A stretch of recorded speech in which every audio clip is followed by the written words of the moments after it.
it. I've been talking away. Lex, what chat were you in and what did you type that made you get kicked out? Just being nosy, to be honest. And, oh, really? What the heck did you say? I'm surprised at that. Surely that wasn't Days that said to kick you out. Surely it had to be a rogue mod. So listen, just so everybody knows. Yeah, right, what did she say? Good Lord. And Muffin Top, I almost choked on my tongue and saliva and laughed at the same time when I read that. Oh no, not this again too. I apologize. I do have some throat spray. If you guys are having trouble hearing me, please let me know. I will see. Trying to see if I can adjust the volume. I'm having to use StreamYard. I haven't been able to pay my Melon app bill for the month because I'm spending everything at doctor's offices. So let me say this. Oh, God.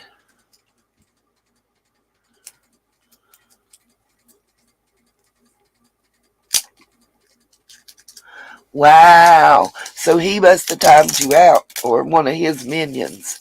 That's terrible. I'm sorry, Lex. If you get timed out here, it's because you're mean, or because you do something StreamYards or whoever. I don't have the bot right now.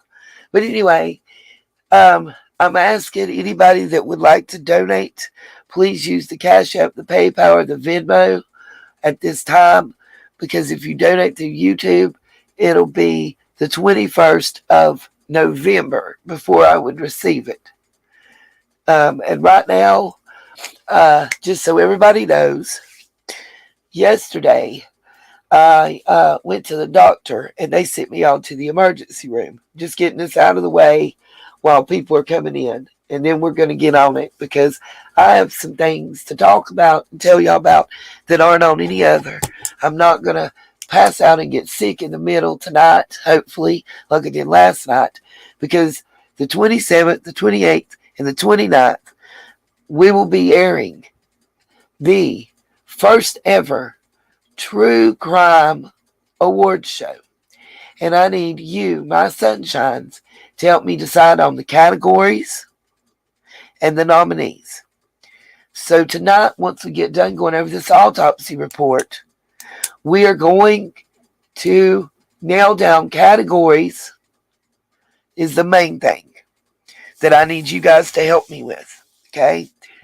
What I intend to do is we'll take each category and I will post it. I'll probably be posting we'll do one category. It'll be 3 categories a day until the show.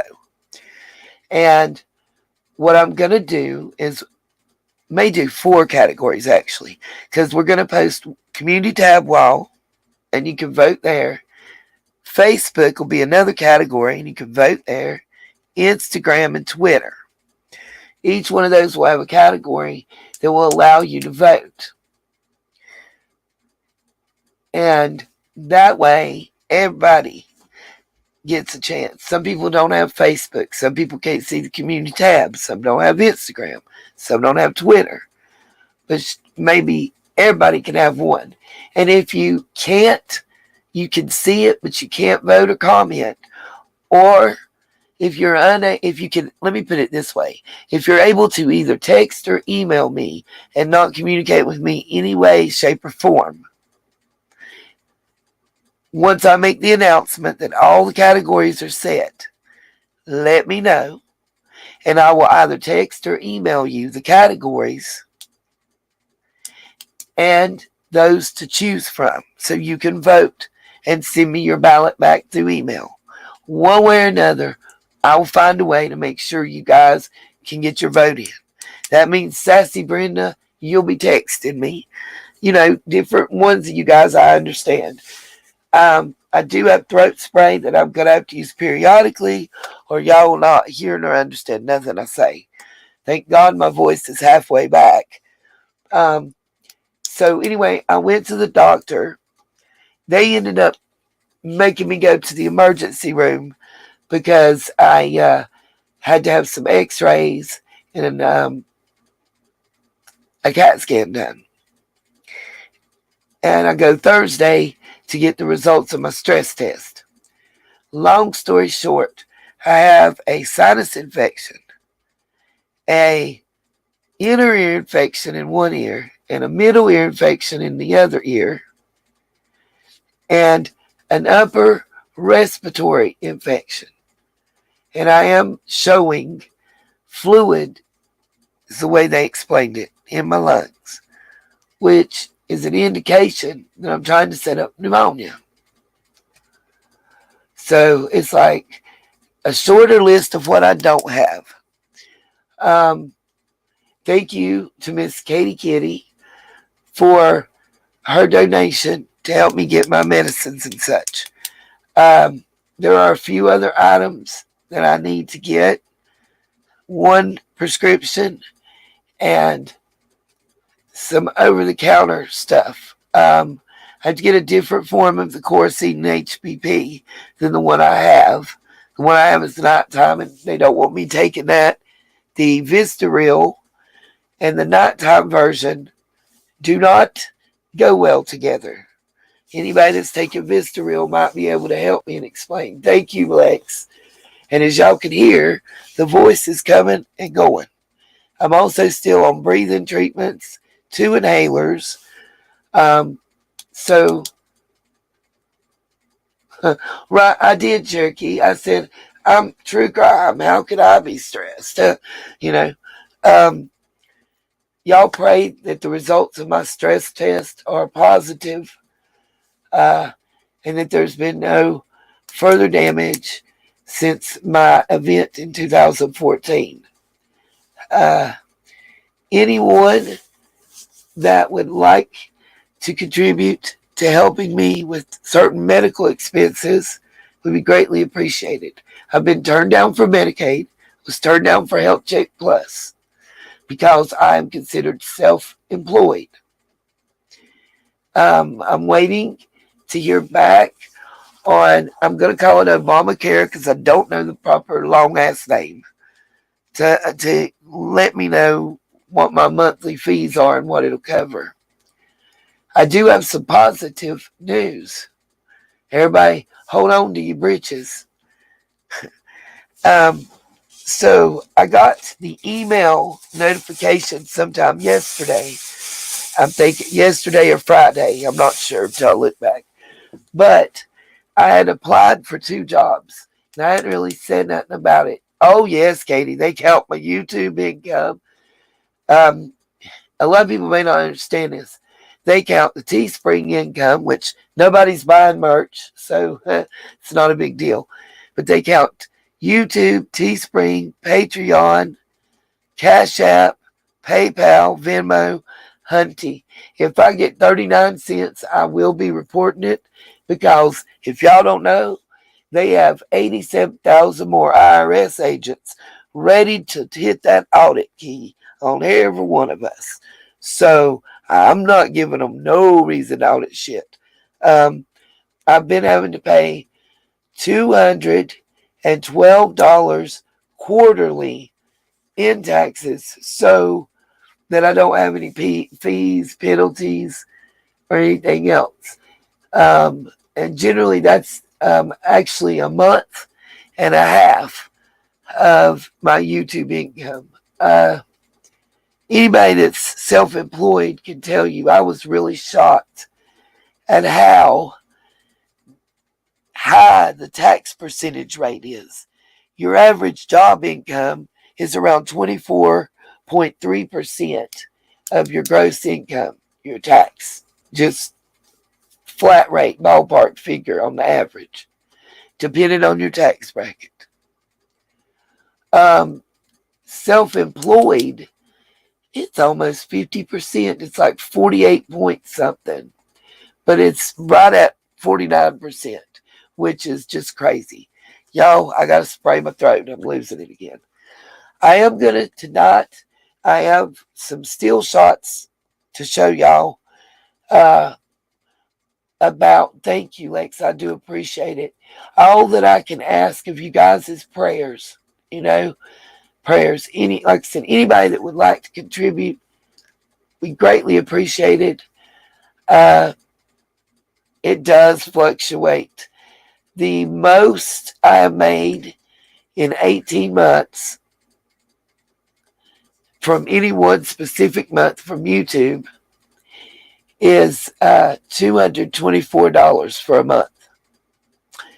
The minimum payout is $100. I actually didn't even receive a check the month of August at all. And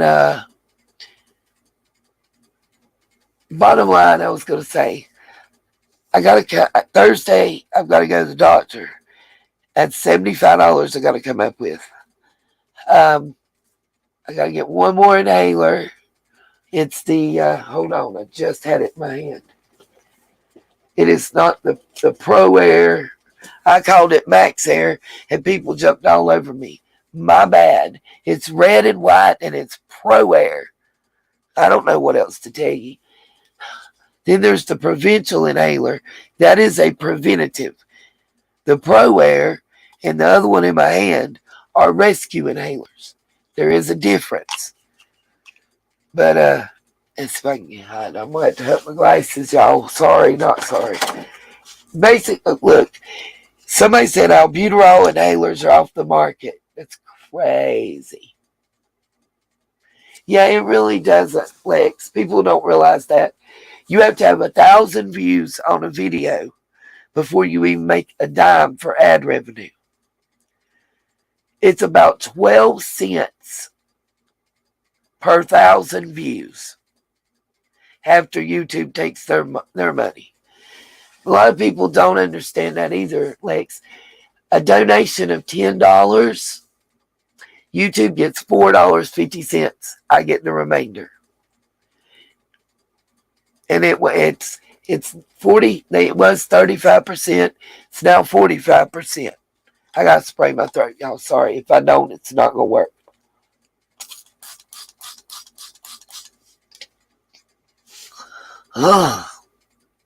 Yeah. They're letting me try. See how much better it sounds already? They're letting me try the Pro Air. Is that the... Yep, I have the nebulizer machine too, Linda. Matter of fact, I got the little pouch, right? You can probably hear the foil pouch. I'm hunting my glasses so I can actually read it and not say it wrong, because God knows I don't want people coming after me because I pronounce a fucking inhaler wrong again.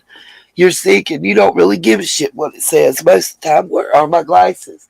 Last time I couldn't find them, y'all, there's on top of my stupid head, by the way. But they're not. And I really have lost them that quick. Here, I found them that quick too. Yeah, fook them. I'm with you, Katie. Thank you, so Cherokee. Smiley, my friend. Smiley Stories World. If y'all don't know her, go check her out. She's crazy. I have everything y'all saying. I've got, by the way, I've got Vaporizing Chest Rub by Vicks. Well, actually, no. Hold on. I don't want to tell a lie. It is by Personal Care. But this kind can be used topically or in your vaporizer. So I do both. And the medicine in my nebulizer is albuterol sulfate inhalation solution. It is 0.042%. So that's in the nebulizer. Hey, Aussie True Crime, we've missed you, darling. That's the one, Scuba. Is yours red and white? Mainly red with like the little caps white? Because that's what mine is. Fuck, I'll get the box. That's the one I have to get another one. I used all of that one. Hold on a minute. Let me get my box and I'll tell you exactly. Y'all don't run away. So we can get into the meat.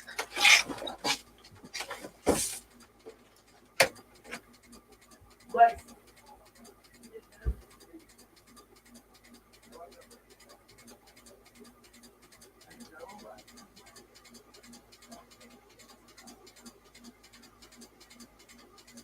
I thought I heard it.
Okay, sorry, y'all. I heard the nebulizer going and was trying to figure out who had it in the house. And apparently, they thought, no, hold on. Am I using what because of sinus infection, Lex? Which part? Yep, the medicine does stick out the top. No, I'll see true crime. I just got done telling everybody. I went to the doctor yesterday and they sent me to the emergency room. No, Lex, the nebulizer has been PRN for me personally for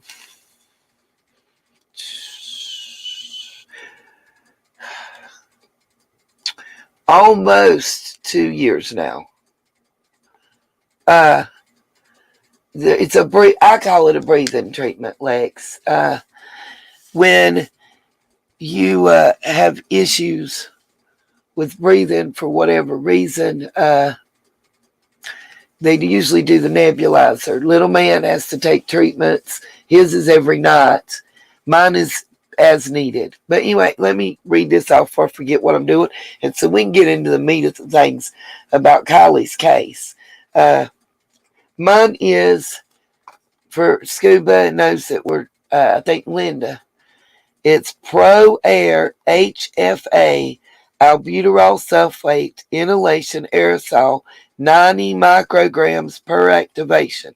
And I have to inhale 2 puffs by mouth every 6 hours as needed for cough and congestion. Can y'all hear me now? Linda, if you're not hearing that, honey, maybe go out and come back in. Let me ask and check. Can you guys hear me now?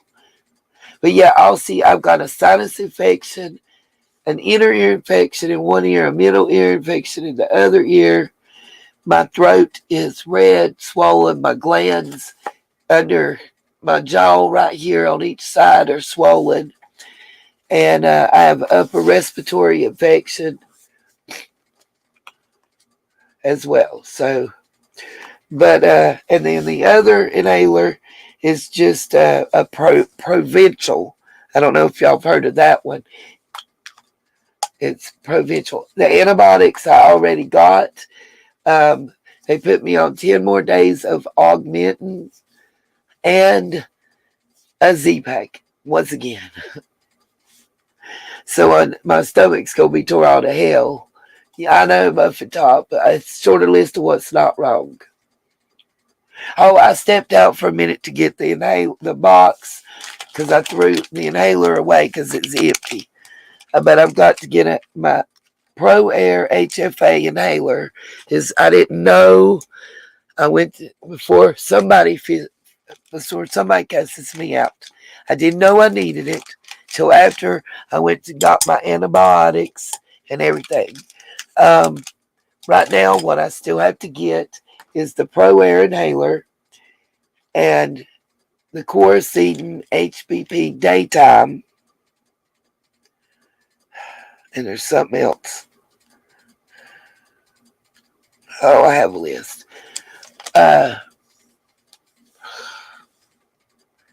Thank you, Aussie darling. But anybody that would like to help, please, anybody that would like to help, it would be greatly appreciated. Said I've got, that's the things that I need. And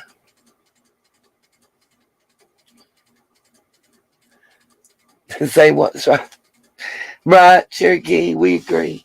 But like I said, the Cash App, the PayPal, the Venmo would be greatly appreciated, because right now at this point, I don't know if I'll ever get better if I don't need what they're saying I need. I'm sorry. I don't want to get emotional. I feel like a moron. But I do have good news. I feel like I'm never going to get better. And I do have good news, which is the main reason that I honestly need to get the medicine so I can get better, which is, thank you, Elsie, baby, which is everybody, I have good news for once. Good news.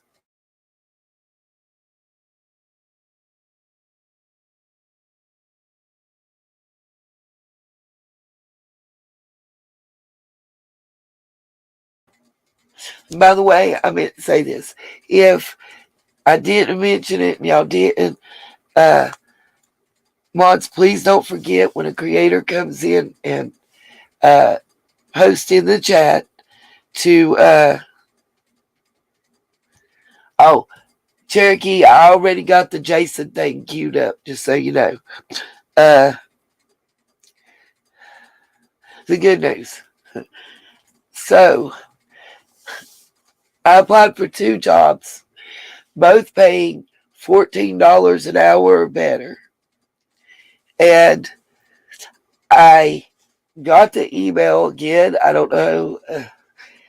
I was so sick yesterday. I was only awake for like 3 hours in the whole day. All I did was sleep, and I think it was much needed.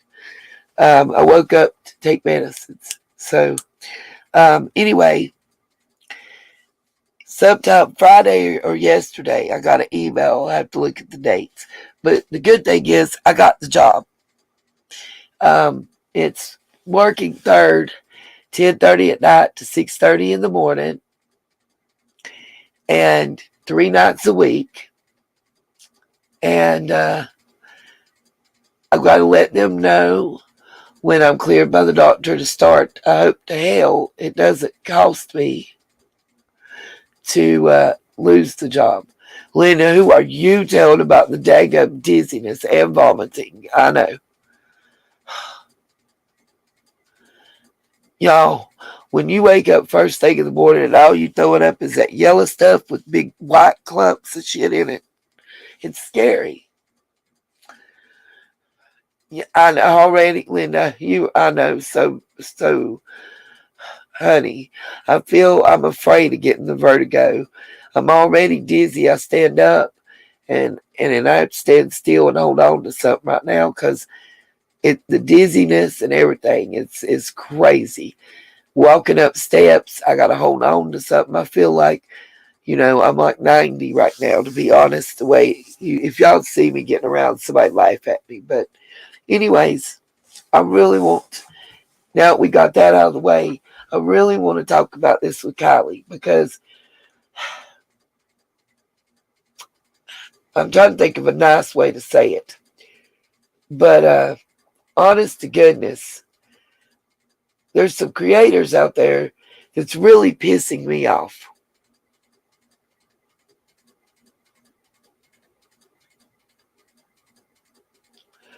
For lack of a better way to put it. And I'm not going to call them out by names. What I will say is, if you are a creator and you're talking about Kiely's Autopsy, You're talking about what's going on in her case right now. And what's coming out your mouth to your subscribers is that the super sleuths and armchair detectives that are out there don't have a right to speak. And I'm paraphrasing.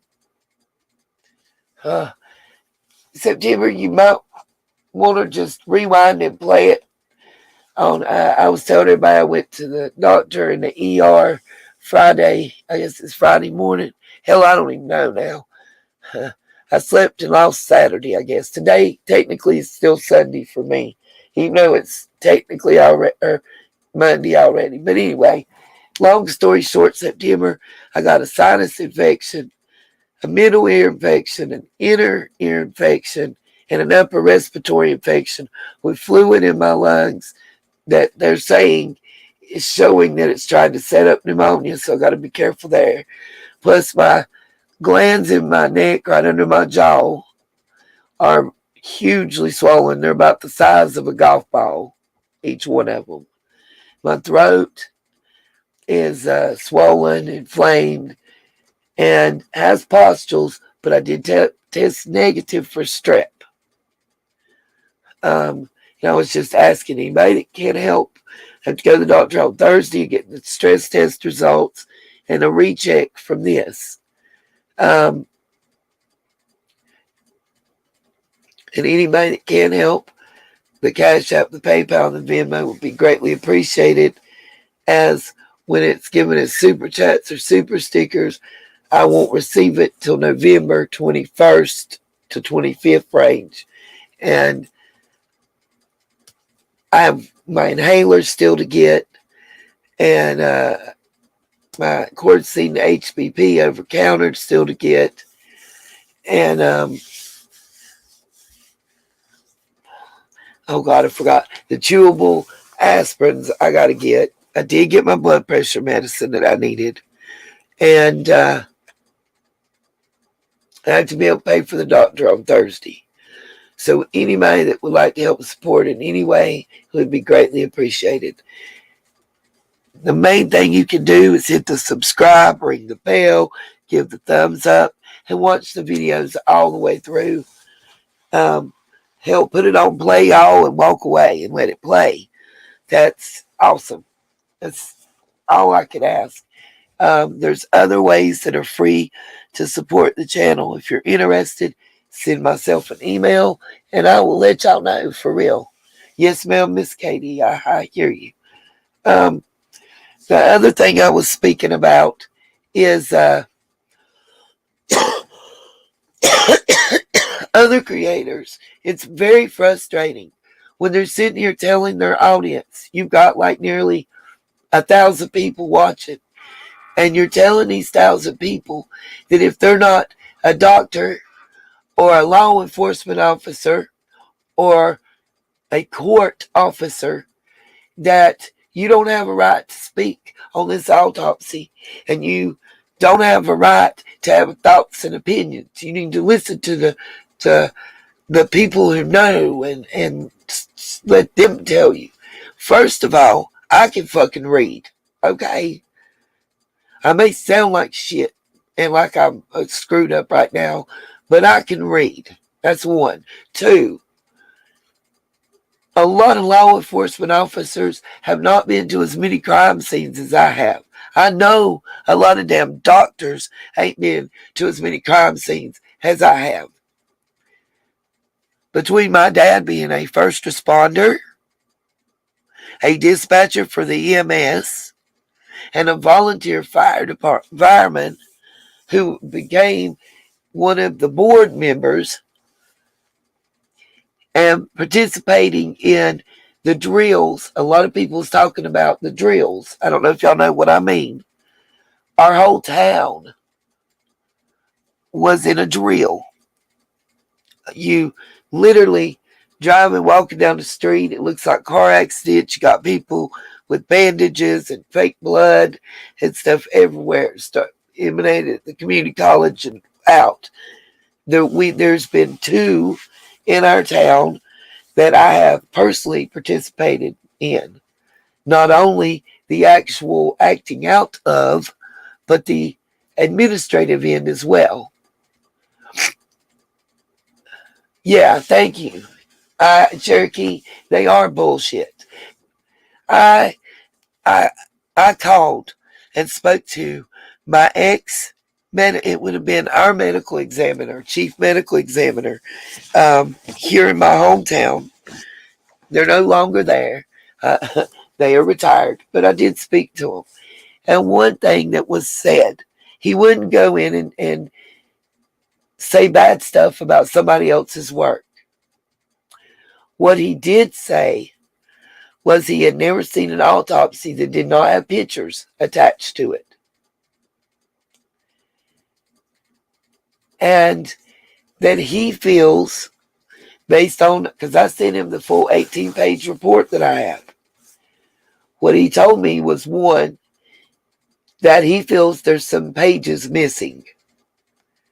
Two, he's never seen an autopsy report without pictures. Three, he believes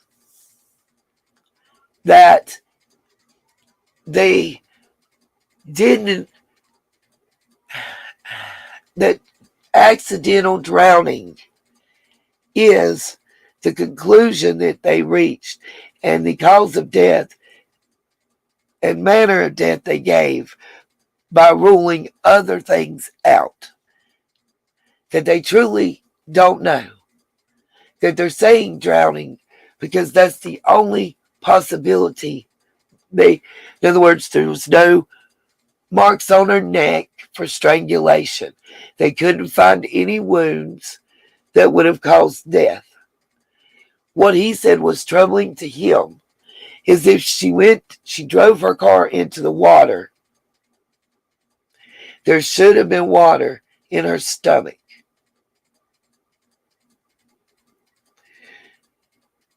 There also should have been water seepage. And it's odd that the autopsy report states that there's a thing that can happen when you're drowning and you go into a panic attack.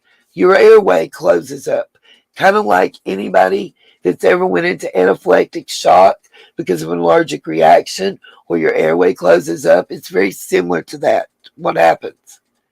There's no signs of that occurring, according to the autopsy. As well as there's no water in her lungs. They don't weigh more than they should. There's no water in the stomach. There's not even evidence of water seepage into the body. Now, there's two things. Well, it's one thing, but it's two different places. It has to do with the identification. He had a big problem with it, and I had a big problem with it. And honestly, the way that the identification of the body was done, I hope Kiely's mama ain't expecting that insurance payout no time soon. Because the insurance company and anybody passing monies out, and this is per the medical examiner I spoke to, can really seriously fight it. There wasn't medical records. There wasn't fingerprint. There wasn't DNA. There was not an attempt at any of that. Now, mind you, blood might be a problem, but they had tissue samples. They can get DNA from those. They had hair. Thank you. Esophageal spasms. Thank you, Cherokee. I couldn't remember that word. So, there's a couple things I want to show you. First, I want to ask two questions, okay? In the chat, give me an 8 if you have seen Dr. Latina's video. And I'm going to say this. The motherfuckers in her comments talking about that she's a pediatrician and she has no experience in autopsies. Apparently, you did not listen to what she said. and her credentials that she posted at the beginning of the video. I watched all of it. Well, you're going to watch today. I'm not going to show y'all all of it, but there's 2 specific clips I want to show you. And I hope she doesn't strike me. We will make sure she's credited, as well as give me an 8. No, this wasn't on anybody else's channel. She did it on her own channel. She gives some very important insights. And I'm going to show, there's 2 specific parts that are about a minute long each that I want to show you. I also put out a short with her audio and parts of the autopsy report as the picture. Now there's another video also. So I want in the chat, give me an 8 for Dr. Latina if you saw it. And if you saw the second video that I'm about to say, you're going to give me an 88 in the chat. Yeah. Anyway, have y'all seen the Duty Ron from, I believe, I wrote down the date, so just give me a second and I'll tell you. We're not going to, definitely it's over an hour long. Sorry about the hiccups, you guys. It's over an hour long on the Duty Ron one, but it was from September the 9th of this year, where Barbara Belcher, who was actually the Ed Wallace's boss when he worked for Crime Scene, and she is the former chief of staff of the medical examiner's office, and she is also the lead death investigator. It's 2 of her primary jobs that she had. I gotta blow my nose. Y'all give me a second, please.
Miss Katie, I just looked.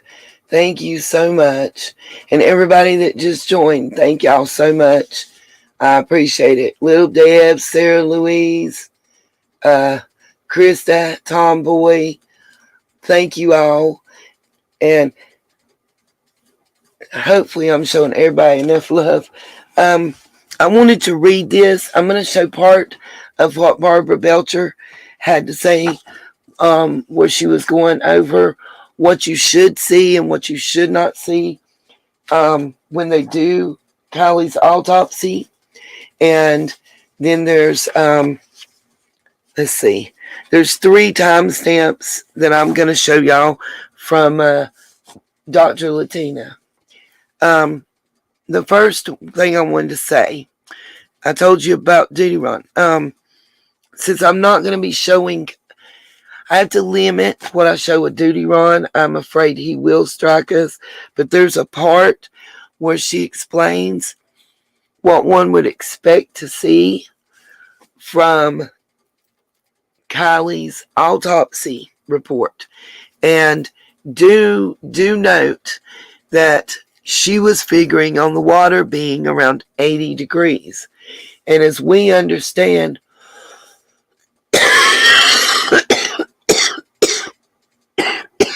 sorry, as we understand, the water there is quite colder. If anybody knows what the temperature averages, if you can let me know, it'd be greatly appreciated. The best understanding I could get was it's going to be probably around 67 degrees on average, sometimes higher, sometimes lower. I don't have a way. Let's see if I can put up a banner that says trigger warning. Let's see.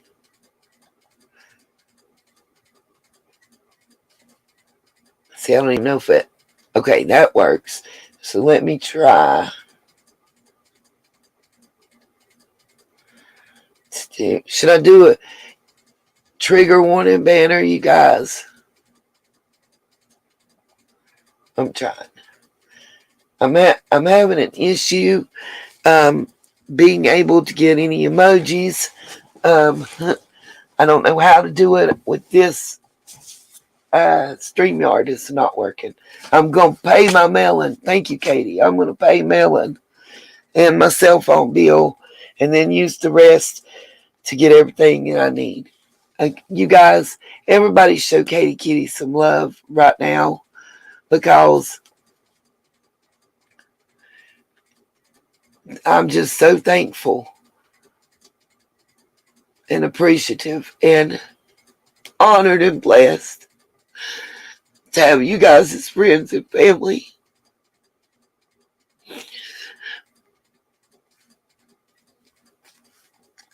Sorry.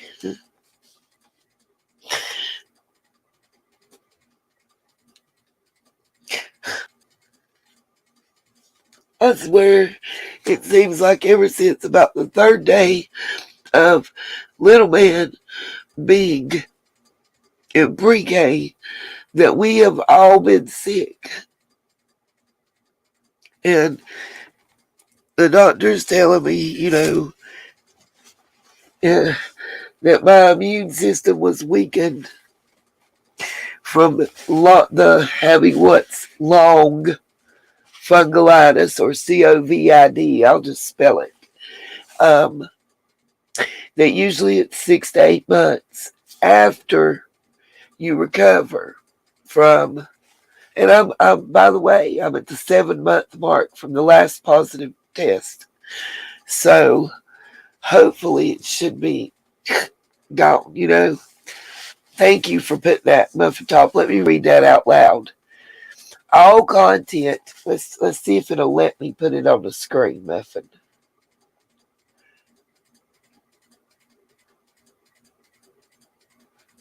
It says it's on there. All content and opinions are alleged and are for entertainment and educational purposes only. Again, All content talked about on this channel are opinions and alleged and are for entertainment and educational purposes only. I am not a law enforcement officer or a doctor, and I never have been. Damn, God knows, if I was a doctor, things would be so much simpler. Well, there are 17 in Little Man's class, and last week, 11 were out sick. So, take that how you take it, I guess.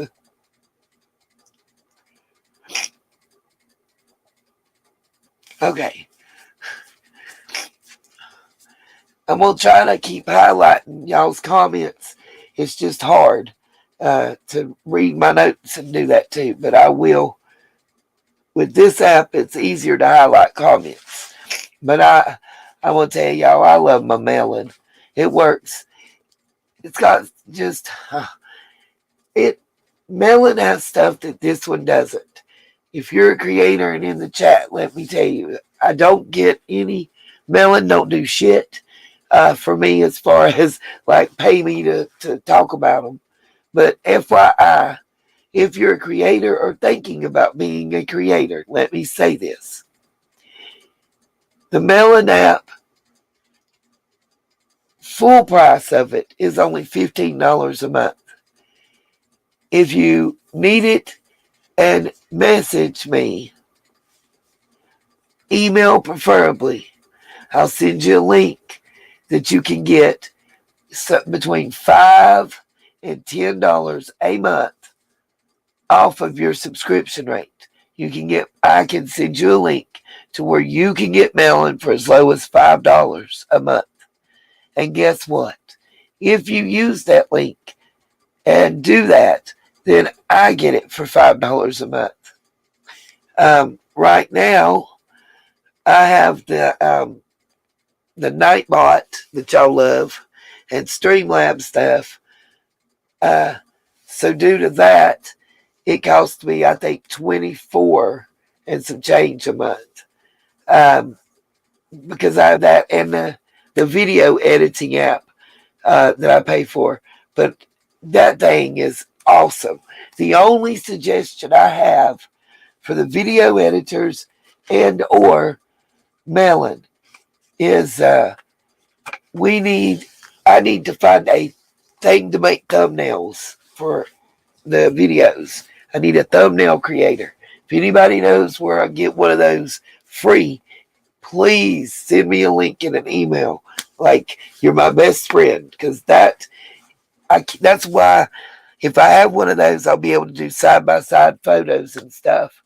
I know you guys would really like that. Okay, let's get back on topic because I digress. So, I told y'all who Barbara Butcher is and her qualifications. Yeah, he's taking the night off September. This is on 9/9/2022. The question that the viewer asked is, how will the talk screen be affected by being underwater for 14 days? These are the questions from the video that are important to know, but they were kind of spread out to where I would have to play like 45 minutes of the hour and something video, and that's a no-no. So I'm going to tell y'all the questions and the answers on some of these, and we're going to look at about 2.5 minutes worth of this hour and I think it's like an hour and 15 minutes live stream. The one part that I want to show y'all is the question that's asked that she explains is, if it's an accidental drowning death, what would you expect to see? And her answer. And then she also explains, if the person was deceased when they went in the water, what would you expect to see? Now, this lady, with all of her credentials and qualifications, repeatedly says how difficult the autopsy is going to be.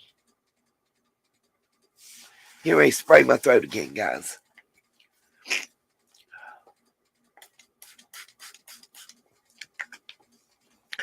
I'm hoping that this spray continues to work, by the way. Any of y'all that's ever had any, there's some prescription spray they're talking about if this don't work that I'm going to have to use, but that they don't like to prescribe it in basically they don't like to prescribe it to you to use at home. They want you to have a nurse coming by to use it on you, or you to be in a hospital type facility. Apparently, not only is it a lubricant, I guess, but it numbs your throat, like paralyzes. So if you spray it the wrong place, or too much or too far, like you put a whole lot in and swallow it, you can actually paralyze your esophagus and stuff and kill yourself. So, yeah, and I'll probably get demonetized for saying that. Yeah, it's scary. And so now I have two kinds of throat spray. One is chloroseptic, sore throat, fast-acting, numbs on contact. Says the number one doctor recommended it is cherry flavor. The other bottle is the Vicks VapoCool sore throat.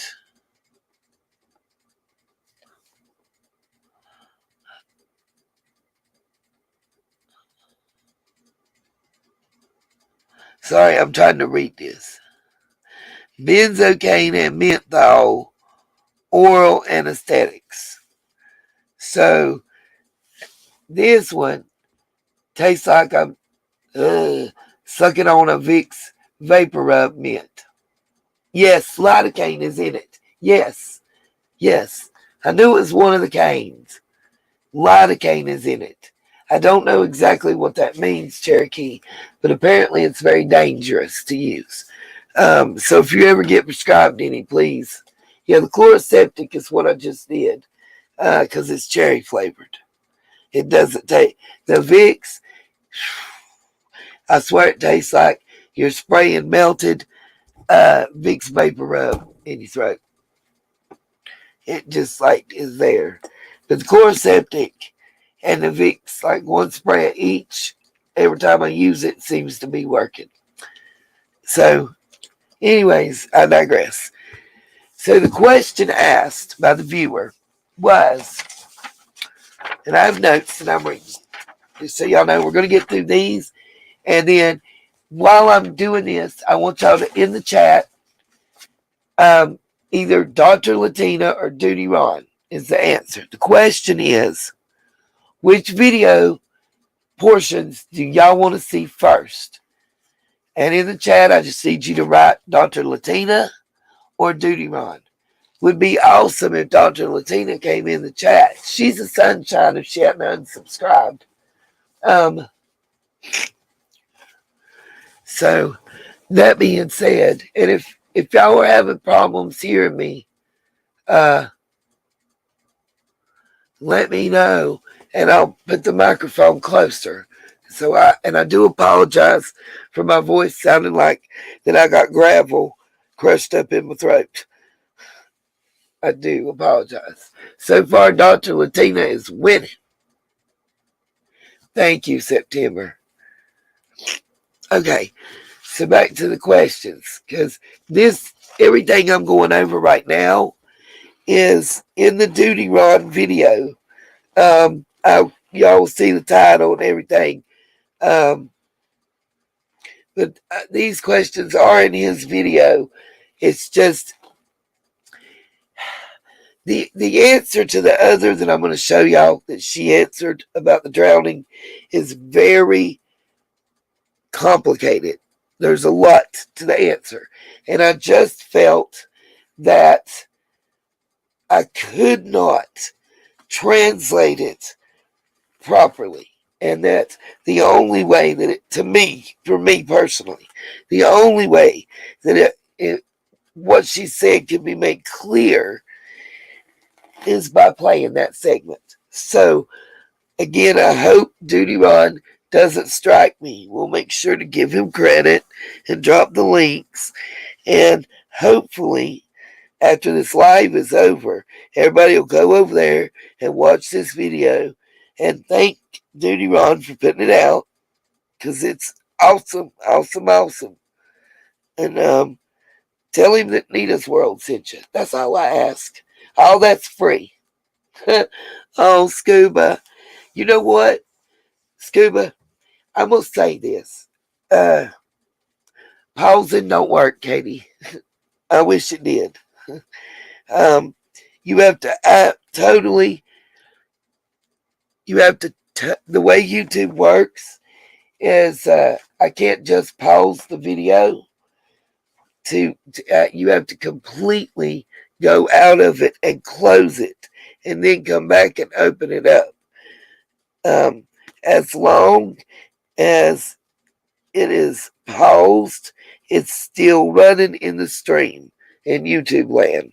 And all that crap sucks. Okay, so Dr. Latina 1, as soon as I finish reading you these questions and answers, and I think there's only 3, we'll be going straight into Dr. Latina. We'll have a little question and answer session after that. And then we'll do the Duty Ron. And then we're going to pull up the autopsy. And I'm going to show you what I got a problem with. And I want your thoughts on it. Am I just being too nitpicky? Or is it a problem? In my personal opinion, this, again, is a 16-year-old girl that lost her life way too soon. And were it not for the influence of outside individuals, and that means anybody other than herself, that little girl would still be here. Now that works, September. Oh, I love you guys so much. Y'all just make me laugh when I feel like crap. It means a lot. Like, all the emails of support and, you know, the Facebook messages, September, I read them, means a lot. Too much of what, Katie? Of talking? I'm sorry. Sorry. Anyways, what I wanted to say to you guys, by the way, about Duty Ron, I really, a lot of times think he's a pompous ass, okay? But what I will tell you is the live stream that he and Ed Wallace did after the autopsy came out, I was very shocked. Almost proud of him. He made me like him again, which scares the hell out of me, by the way. Then I actually think I'm like, oh God, help us all. But anyway, him and Ed Wallace, I'm with you on that, Katie. I'm so tired of this shit. Him and Ed Wallace actually said it was a problem there weren't photographs there. They said, nope, not true, that nobody took pictures, and showed us a picture of a female FBI agent at the water as the car was coming out, taking pictures. You know, believe it or not, it was not Duty Ron that was talking shit about lay people. It was somebody else who had nearly 1,000 people in their chat, who has a high number of subs. And you're not going to tell me that every subscriber you have is a member of law enforcement, current or past, or a doctor, or a lawyer. The fuck out of here. And like I said, it was not Duty Ron, okay? Well, good news. You're right, September. We don't have a say to change anything, technically. But if enough of us raise our voices, we can affect change. I firmly believe that. And one thing I didn't understand that you guys may have, for Nevada County, and I'm guessing Placer County too, the case is closed. They have ruled it an accident. But we have at least one other agency that is still doing an investigation. Actually, two that I know of. And those two agencies will have to give their report. The autopsy would be part of what they use, but this case is still open and ongoing. 100% confirmed. The FBI has not issued their final findings. California Highway Patrol has not issued their final warnings. They will have the black box. They will be able to tell us how fast she was going when she entered the water. They can tell us when the windows got rolled down. They can tell us why the airbags didn't deploy. There's a lot still to answer. So, just so everybody knows, the California Highway Patrol, right, September, they're the ones that will have the black box. And they have not finished their investigation, as I understand. The FBI had the car first. They took pictures that we didn't see. Went through with a fine-tooth comb. And I'm not sure why. And they will give their report when they're done. I did tell people, Katie, are you talking about the driver's window on there, the front one or the back one? Because it's 4-door. The actual driver's side window, or the one behind the driver, for lack of a better way to describe it. Okay, so when the people who pulled the car out the water, who didn't wrap it, and who rolled it over before they pulled it out, destroying the crime scene, they broke that window.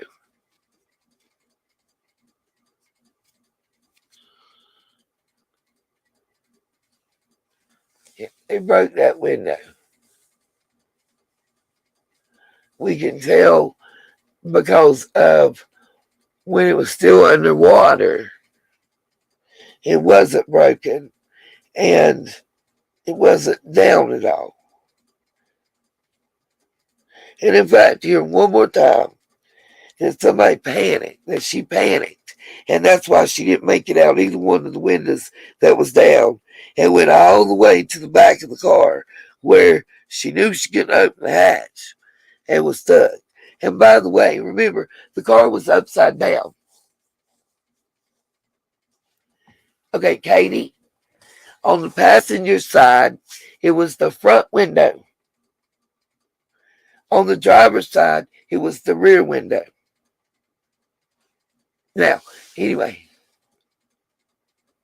if what won't be CHP? That's what I just said. Am I muted? Can y'all not hear what I'm saying? Because I'm answering the question and I see it keep being typed. So, okay, let me explain. Katie, I don't know what you're talking about the video that I'll have to see. Listen. Okay, when the car was underwater and Nick swam up to it, the front passenger side window was all the way down. The rear window on passenger side was all the way up. The driver's side front window was all the way up. The driver's side rear window was as far down as it can go because of the child safety mechanism. When the car was rolled over by Nevada County, like some idiots, and brought out of the water, they broke the window. Hence, when we see the car coming out of the water on the beach, you see the both front windows are missing. But the one on the driver's side, because I addressed it early on, because I'm like, no, wait a minute, her window was down. They didn't tell us that. It was during the live stream. I was freaking out. It was shattered, broken. You could see in the one corner and another area where there's like still pieces hanging of the shattered glass. What I'm telling you is we got good looks at all that when Nick was underwater with the car. He checked each window as part of their protocol. That window was up and intact. And AWP verified multiple times in multiple interviews, including their own videos, that that window was shattered when the car was turned over to bring it out. Okay.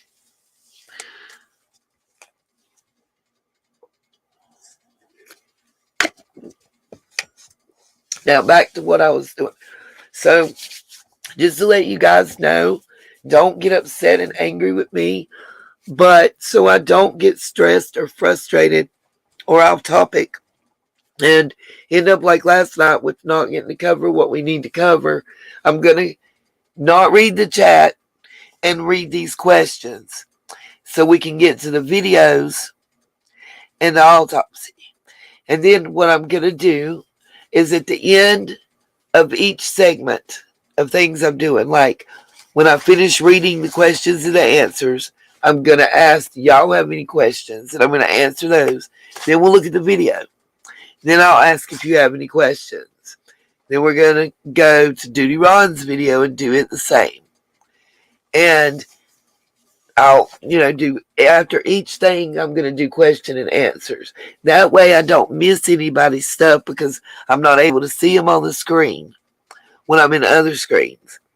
And I don't get frustrated because, like, myself and Cherokee were talking. I believe it was either last night or earlier today. Cherokee, you might have to refresh my mind because it's kind of been a blur for about 3-4 days now, being sick as a buzzard and sleeping. I didn't even know what day it was. Thank you, September. I appreciate that very much, darling. I tell people all the time I do this because I'm nosy, but I also care a little bit. Y'all don't tell nobody. It'll ruin my reputation of being a cold-hearted bitch. But anyways,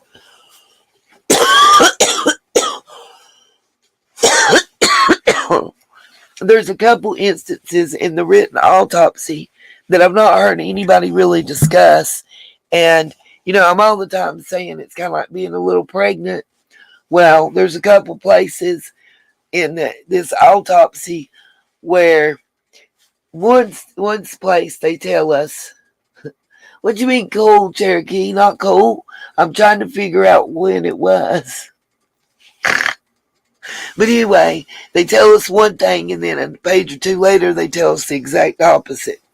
But no, what Cherokee and I were talking about is that there's a delay, and it confuses me, and then I think somebody's being mean to me, and I snap, and then I'm mean to y'all type thing.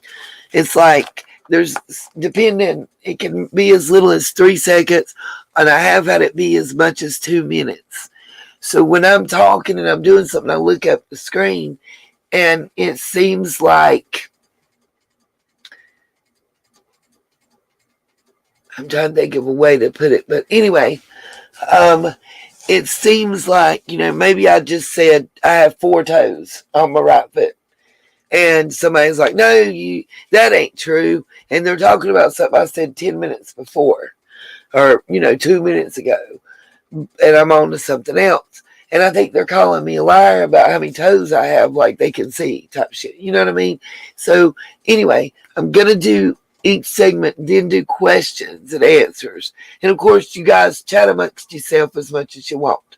But I'm just trying to figure out a way to not get stuck by the delay and hurt nobody's feelings and stuff. Oh, got you, Cherokee. Thank you, because I was so confused. I'm so confused. I stay that way. Okay, so here we go. Here is the first question that, hold on, my phone is going off. Give me a second. It might be my daughter.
Okay, sorry about that. I'm back already. Okay, the first question. How will the talk screen be affected by being under the water for 14 days? This is what her response was. Vitreous fluid, which is the fluid in your eyeballs, is your first choice and should still be viable, and a good forensic toxicologist could correct for this. It will be difficult, but they can and should be able to do so. Now we know that we've been told that they were so far degraded that they couldn't draw that fluid. But according to Barbara Belcher, they should be able to do that unless there's been extreme heat. Okay? Just so you know. Now, blood is going to be almost impossible, period, for anything. Now,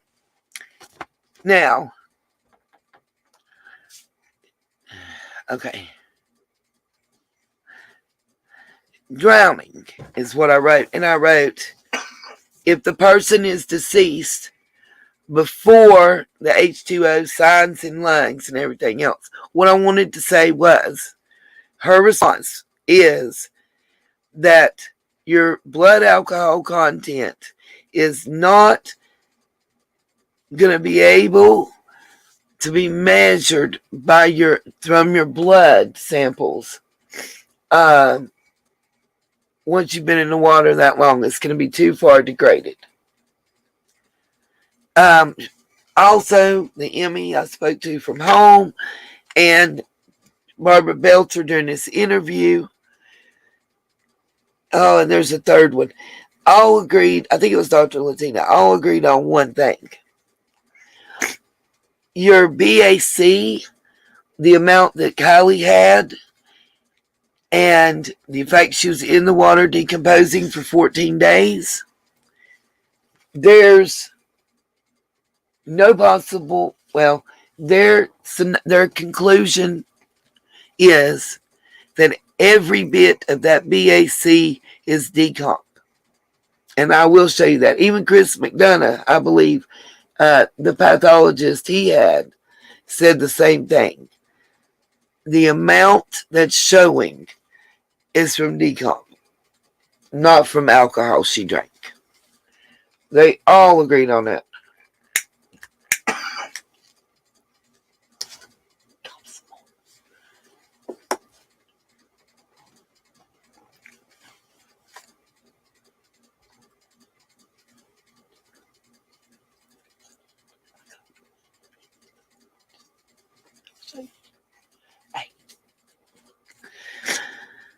Sorry, y'all. Lacey walked in. I know y'all heard her coughing. Okay. Let's see. Now, the next thing, it says, without eye fluid, a true blood alcohol content test is almost impossible with drowning and 14 days underwater. And there's another segment. There's also a segment. A lot of you guys have been asking me, what is the difference? What is the difference between a coroner and a medical examiner? And how is all that set up and everything? Barbara Belcher explains it better than anybody I've ever been able to find. And I'm going to show y'all that. Oh, did you see it? The keys are over there.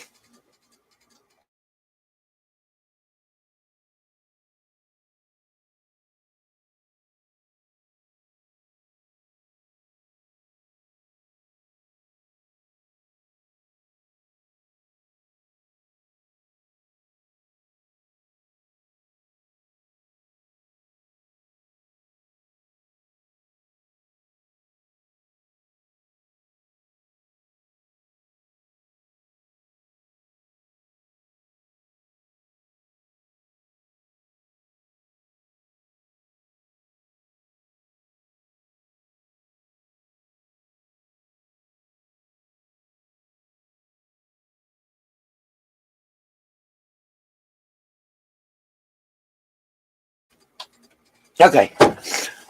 I'm going to have to do a breathing treatment in a little bit. And when I do that, Lacey's going to be your host for about that 15 minutes the breathing treatment takes. That's why she was in here, because she's fussing at me that I hadn't done it yet. Okay.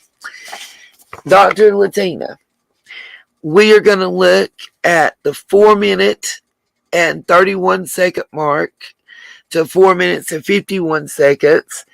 And she's going to give her opinion on the consistency of accidental drowning and the autopsy. And then we're going to look at 5 minutes, 55 seconds, where she explains the law and medical paperwork documentation. And those of you that have ever had to do reports and charting will know exactly what she's talking about.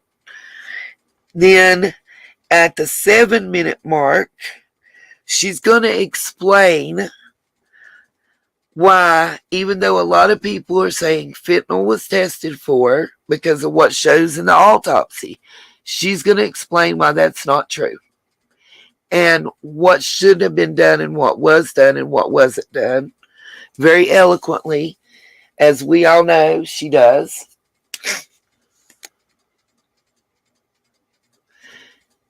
What do you mean not accurate, Michelle?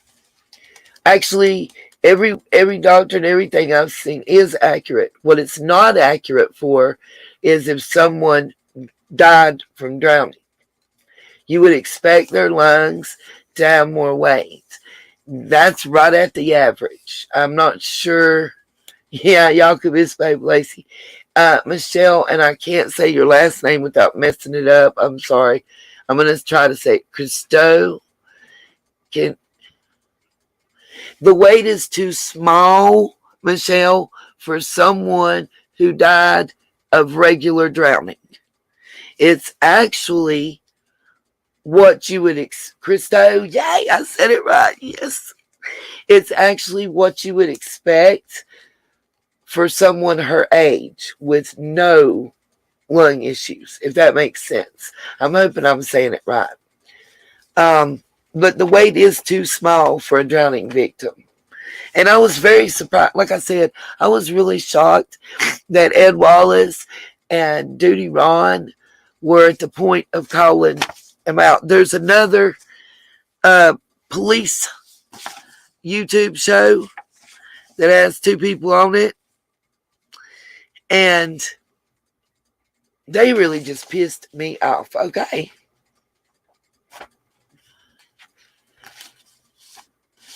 Again, you guys, they are the proper weight for someone her height and weight is exactly what was said.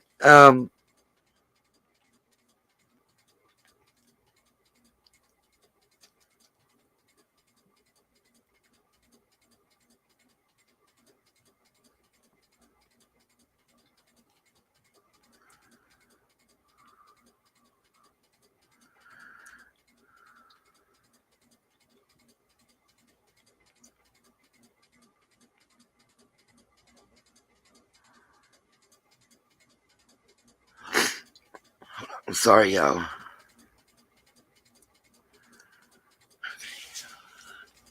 If that, I don't know if I'm.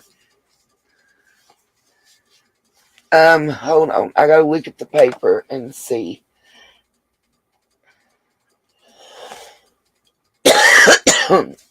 Weight, by the way, weight, smoking, age, height, and hereditary stuff. What's the matter, Muffin? Nope. You go on and speak all you want, baby. I ain't mad at you. I'm looking to see because I can't remember off the top of my head what the weight was on the lungs, and so I'm trying to find it. Um, no, I got the autopsy in front of me. I'm just looking for it in the autopsy. Is it body condition, property vehicle? I'm trying to. LeBrier, I've got that queued up to play for everybody. Thank you. Now I don't even got to play the clip. Thanks. Appreciate it. If somebody could tell me exactly where that's at on here so I don't have to go through all 18 pages.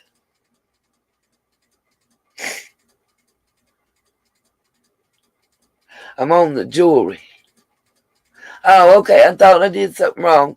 Muffin Top. Y'all know I feel like crap. And, well, oh, God. Shit.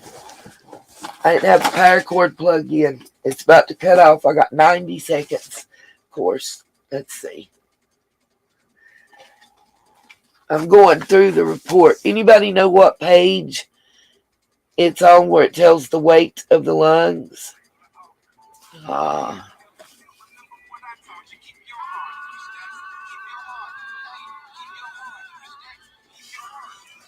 Let's see. Testing.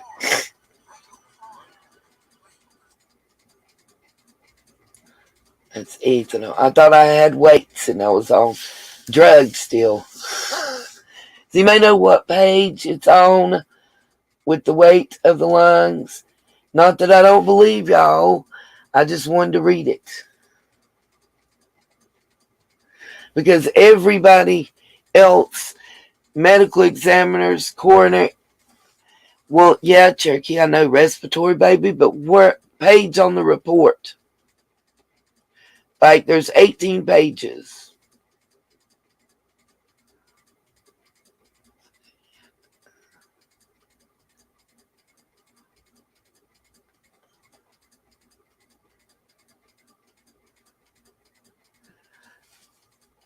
Let's see. Clothing. External exam. It's definitely not going to be under external. Page 6. Thank you, Michelle. I'm on page 3, I think. So here we go. Internal evidence. Should be around in here somewhere, don't y'all think? Let's see. The heart weighed 90 grams. Respiratory. Thank you.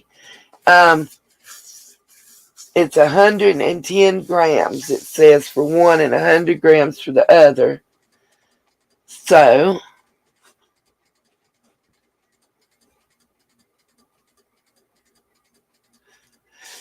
I love Dr. Latina. Any of you that know her, been around, she's been on my channel, she's been on panel, she's been in the chat. What I love about Amy is she is so down to earth. She doesn't treat anybody like she's better than them. She doesn't treat anybody like they're the scum on the bottom of her feet or nothing like that. Let's just see. Let's go, gal.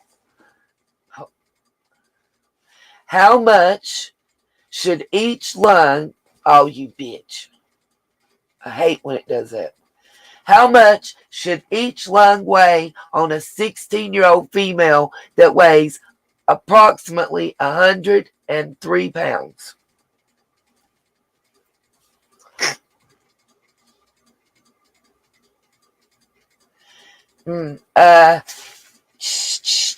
Normal organ weights in women.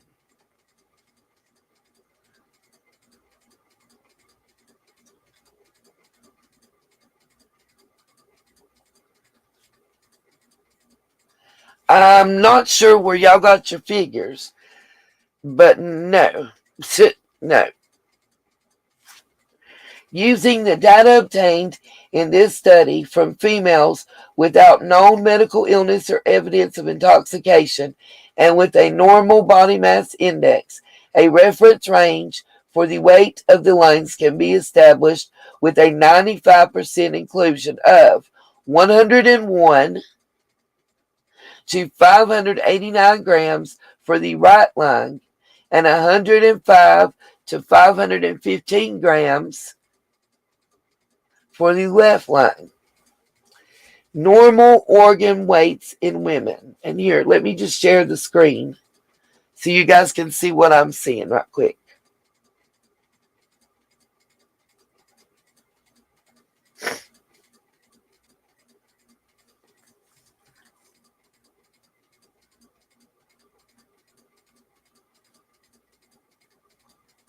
Well, okay. Oh, if y'all could see me and how slow I am. Okay, let's see if it's showing on the screen. Again, I do apologize, but there we go. I'm getting used to the StreamYard thing. Okay, so let's just jump this one first.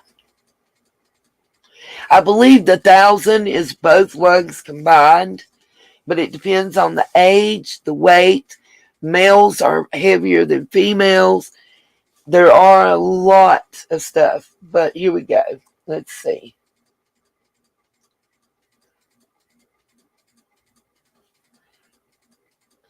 It's length.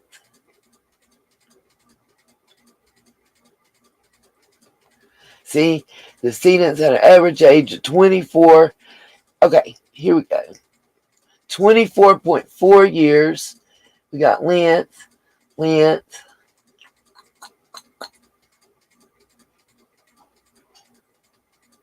Brain weight is around that. Honey, no, I can't make the words larger. Not on this. I wish I could. I'm so sorry.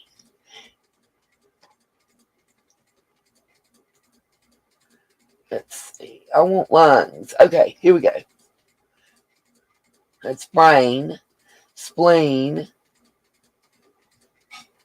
Right lung, 101 to 589. Left lung, 105 to 515. Okay? That's the second place that I found it to say that.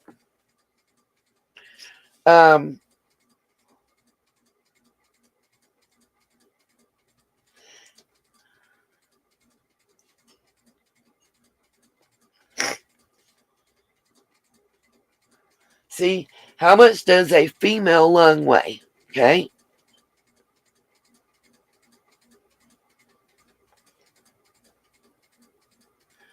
And you should be able to see it says using the data obtained. That's what I just read y'all a minute ago the first time. So let's go on down.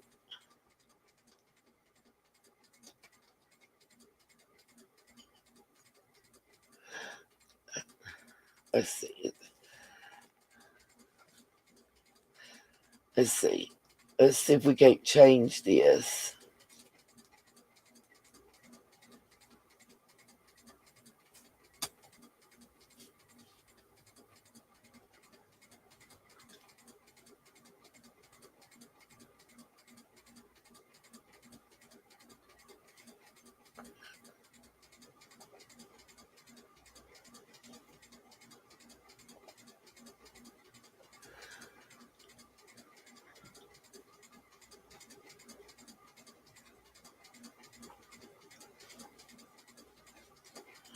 Let's change this from 16-year-old to pounds. Apparently, the female's size and weight is more important.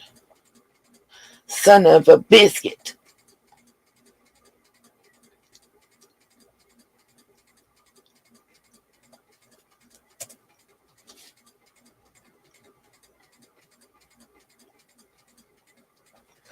Oh, bear with me.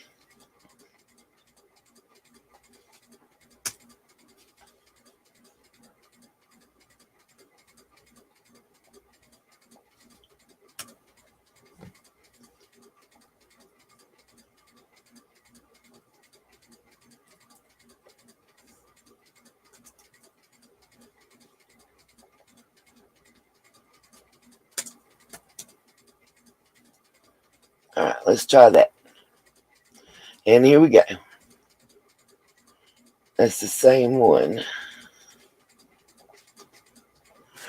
Everyone keeps giving us the same quote. So I'm not sure where y'all got the 1,000.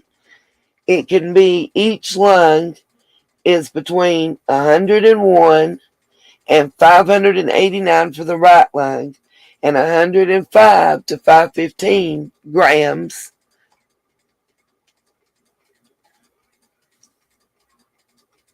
Oh yeah, I think they had weight and height off September. But every one of these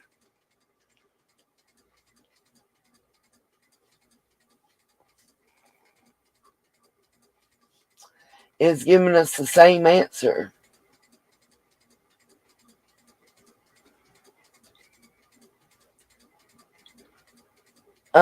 Michelle, here's what I invite.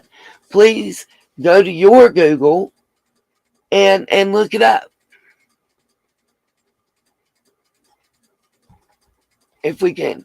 I mean, personally, that's what I would ask to do if it was me. Okay. 431. I'm getting Dr. Latina's queued up here.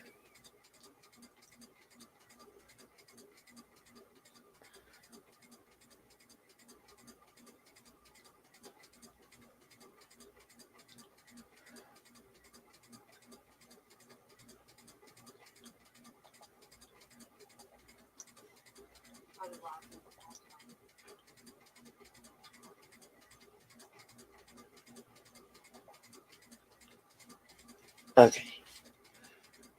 And let's share screen. I'm slow, y'all. Bear with me.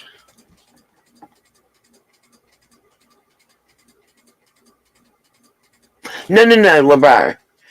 They were saying that the weight that was given in the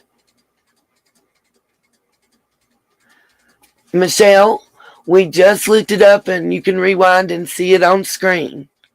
For a female weighing approximately 103 pounds, which is what the autopsy stated she weighed, it gives different weights for each one. No, this is not anybody's autopsy, Michelle. That's Google. That's what I'm telling you. I don't know where you're getting yours. I talked to a medical examiner, retired, on the phone today, and that's not what they said. Okay, LeBrier said, no, not that drowned, LeBrier.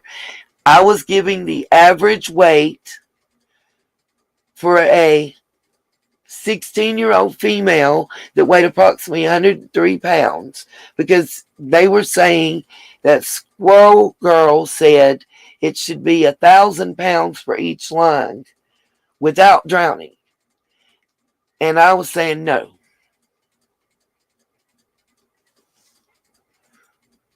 The weight of what, September? If you're asking Kiely's lungs, I believe one weighed 105 and one weighed 110. I may be wrong on the 110, but I know one was 105. Hold on, I just had it up. Her right lung weighed 100 grams and the left lung weighed 110 grams, if that's what you're asking. We are going over the autopsy report. I promise that. Just let me get this up and let y'all see Dr. Latina. Love her. Okay. I'm going to mute and let Dr. Latina talk. Oh, got you. September, on the autopsy, it said 103 pounds. But I swear, on the first flyer that was out, it was 115, I think.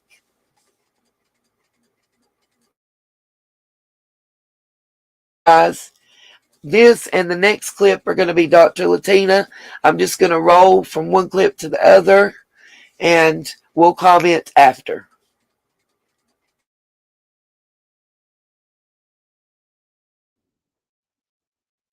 Kiely Rodni's autopsy is not, in what I've read, the close to 20 pages of information that was. And just so y'all know, I can't make it any louder. I apologize. Got everything turned up as loud as possible. Turn your TV or your device out to the top because she's almost whispering, it sounds like.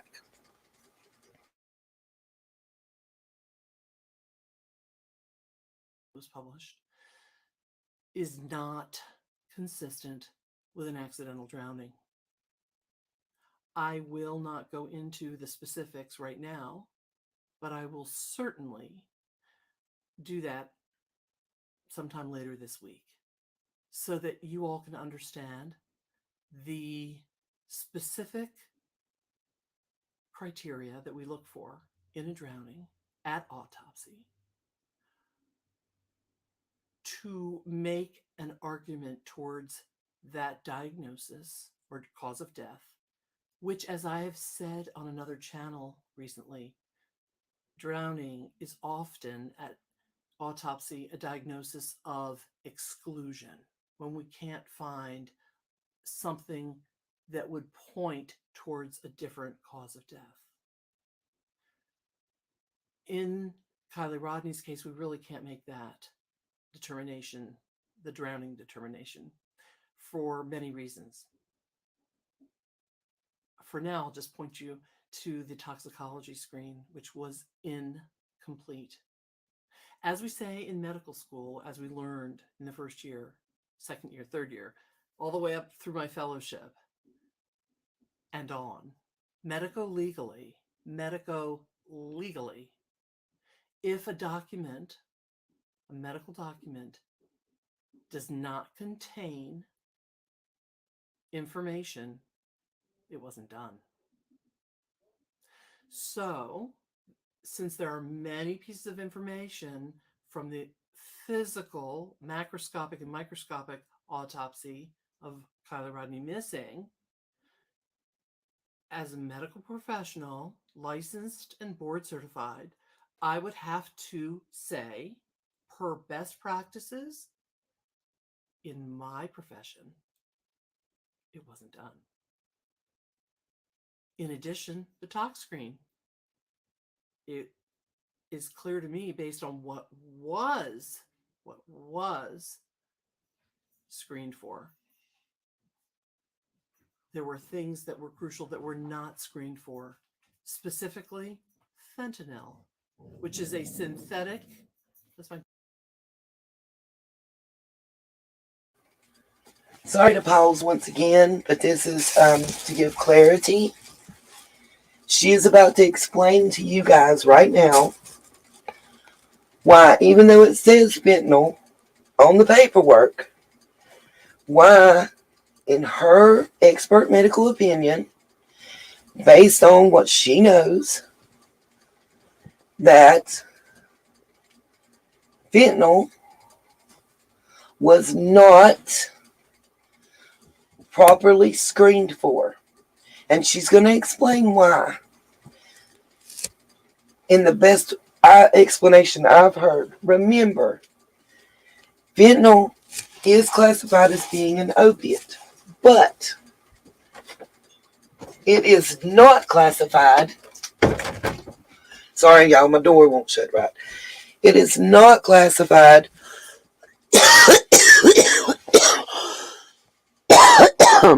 as an organic opiate. It is a synthetic opiate. And a lot of y'all probably be like, what the heck is she talking about? What is the difference? Synthetic, organic?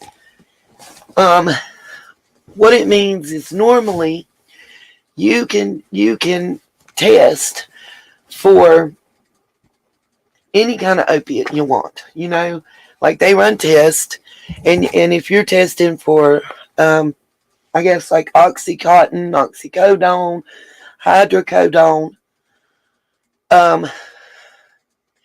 those show up under just normal opiate testing.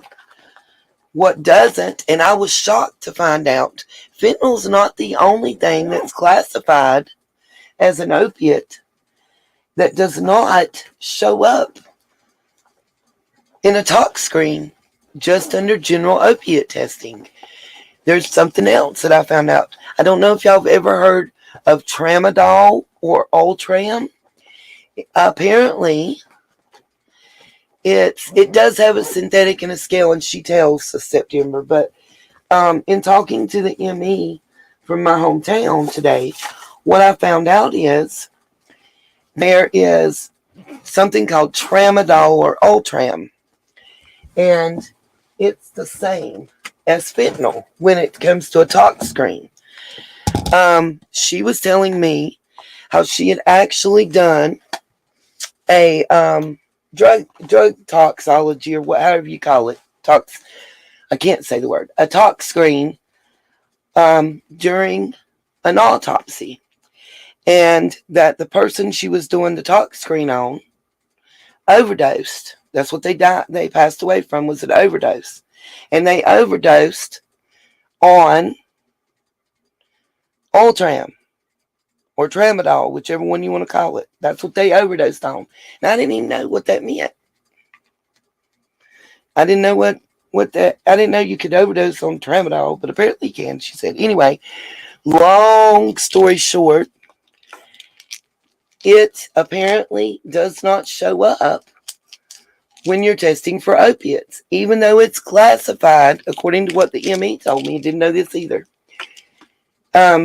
Ultram / tramadol. What I think it's like that's brand name differences, kind of like Calvin Klein and Levi's and shit. But what she was telling me is it's classified the same as hydrocodone. So, hey Elizabeth, it's classified exactly the same as hydrocodone as far as drug classifications. But it does not show up the same as hydrocodone on a normal tox screen, like during autopsy or for a DUI process and stuff like that.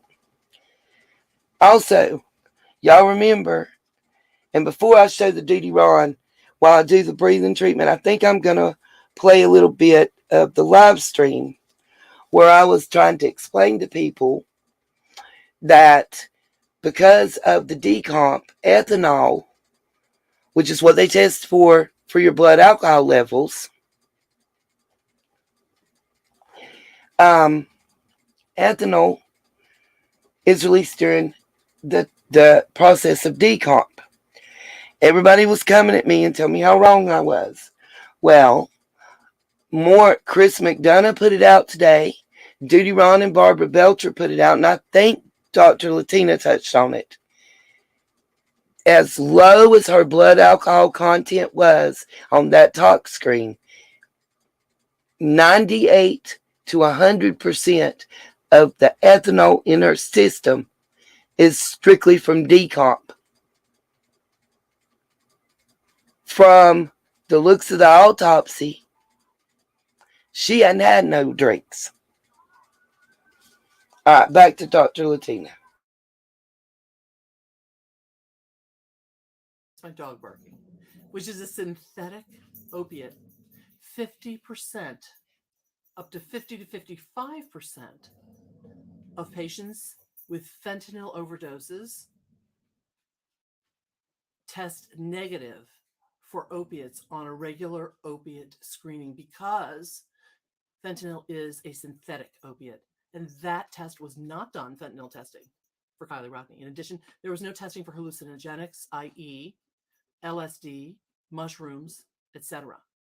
So we truly cannot come to a conclusion regarding whether or not there was an inadvertent or purposeful overdosing that led to death.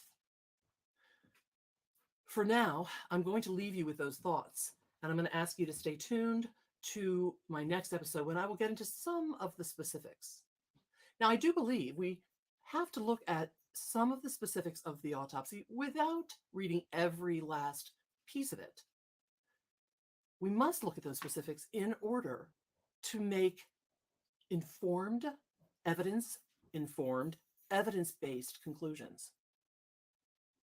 We can do that without discussing the more maudlin, morbid sort of aspects of an autopsy that likely would upset a layperson to hear about.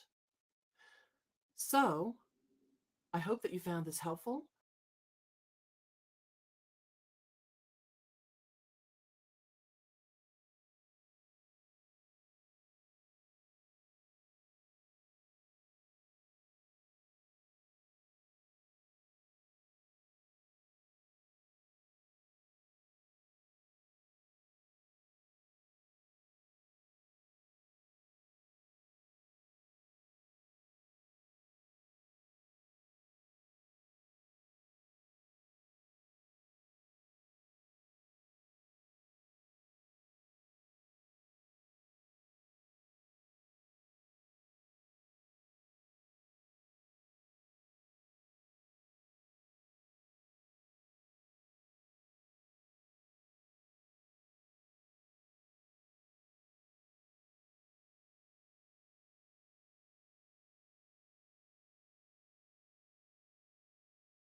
Okay, guys, I'm going to let this play for just a minute, and I'm taking my breathing treatment, and I'll be right back.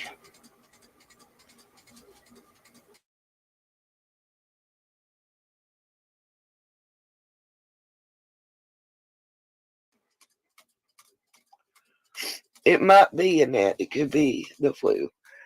I tested negative for fungolitis, thank God. But there's a couple things. property. Code enforcement. Thank you, Angela. When you are leaving water, and I know the problem with that after somebody's been in the water for 2 weeks is no other way for me to tell you but to just be blunt about it. And they own property. If they own a rental property, they have properties that can be taken and they can be forced to give up. What's up, Nana's Angels? So here's my thing about Kiely. Going back to the autopsy and toxicology, which I understood that toxicology was sealed. I'm a little confused on what we saw. If they have other properties, Melissa, get on it. Go first thing, if you have a legal aid department that offers free legal advice, that's where I suggest you hit first. They will help you file the paperwork being and doing it indigent, which means you do not have to pay any fees to the courthouse to get them to court and get them served. Okay. So back to the autopsy report. When it comes to alcohol,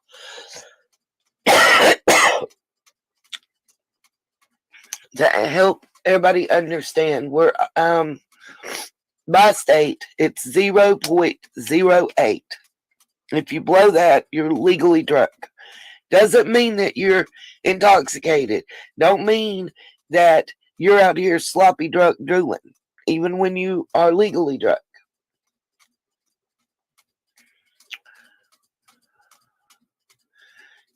It means that in a court of law, you are legally drunk, and doctors and lawyers and judges and everybody all together has decided that you're impaired enough that you are likely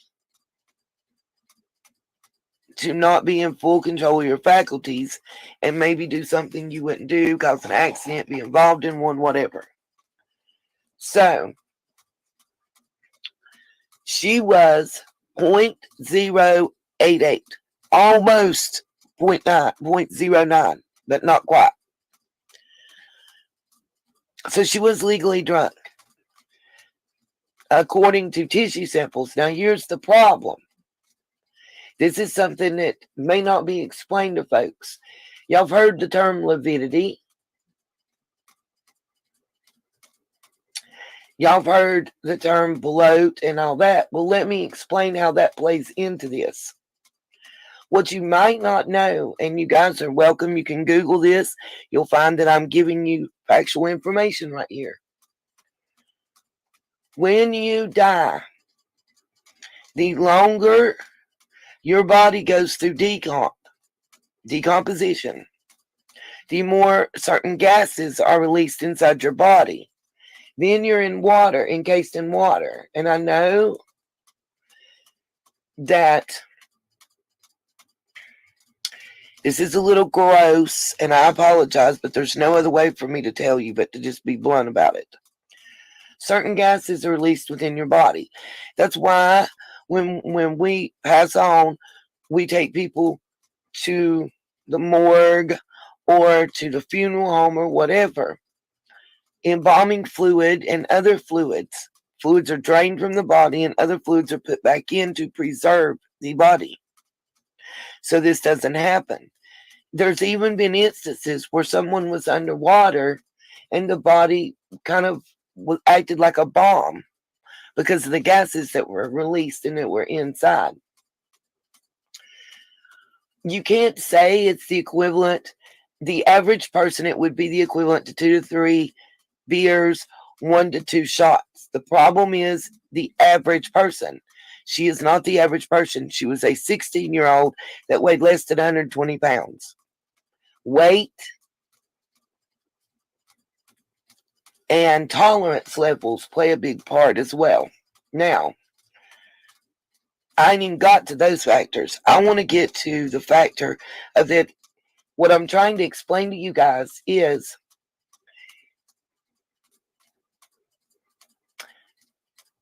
a tissue sample of someone who is already experiencing certain progressive amounts of bloat and lividity in a water grave, for lack of a better way to put it. There are certain gases that are released within the body. Ethanol is one of those gases. Ethanol is also what they test for to see how much alcohol is in your body. The problem with that, after somebody's been in the water for 2 weeks, is that could be off by 0.05%. Okay? Understand what that means. Anywhere between 0.00% to 0.05% could be an excess. So we go, if we factor that in and we cut it in half, then that means that it was 0.044%. Okay? Well, that's half the legal limit then. She might have had one shot, or somewhere between a half a beer to a beer.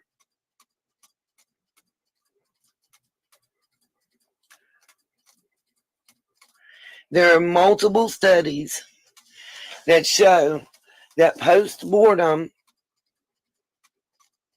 alcohol on a body that has been for longer than 48 hours in water without treatment, you cannot get an accurate you cannot get an accurate tissue alcohol sample due to the gases released during decomposition. Understand what I'm saying?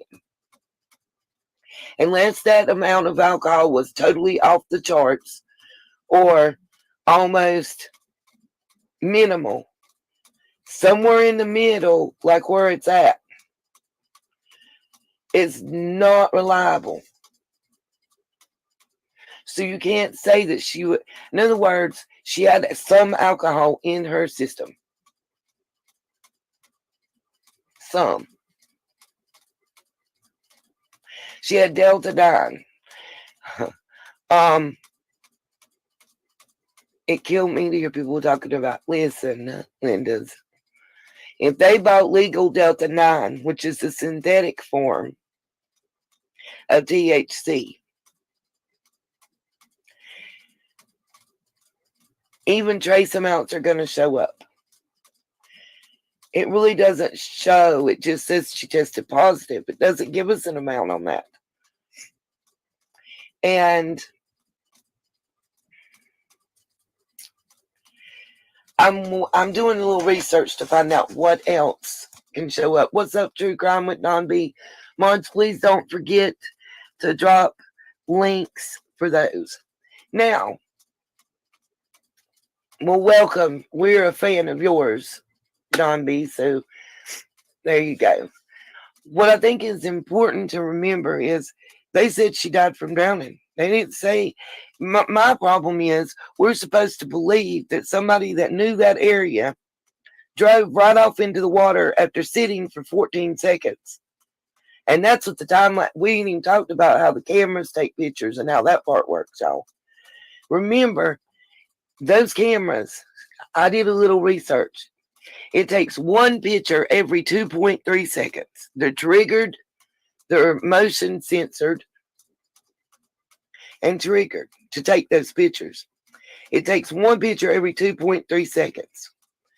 Kind of like certain type of surveillance cameras that are at like convenience stores and places. That's why it looks choppy when you play it back. So here's my question. If we counted 14 seconds of time in playback of that video, but they only take a picture every 2.3 seconds, that means you would have to double and then some the time that she was sitting there paused before. I ain't got to that part, Paloma. So We're to believe, if you do the math, I got 31.3334 something. I mean, it went on to infinity like pi seconds. So a little around 31 seconds is the actual time lapsed while there.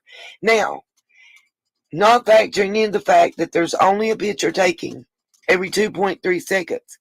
Michelle Walks figured the average speed was 11 miles per hour. But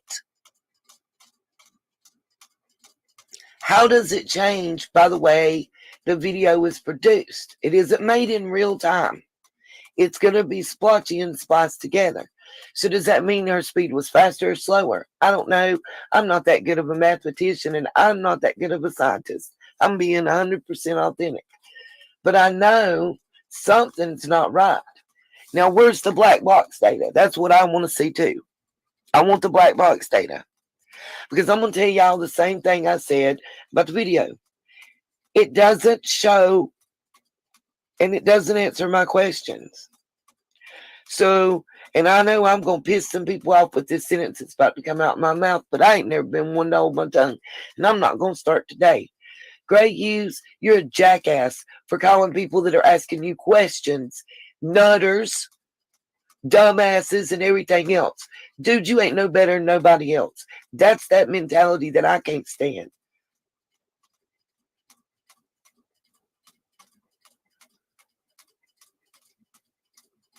That's why I'm waiting, Cherokee Girl. I want to see what California Highway Patrol says.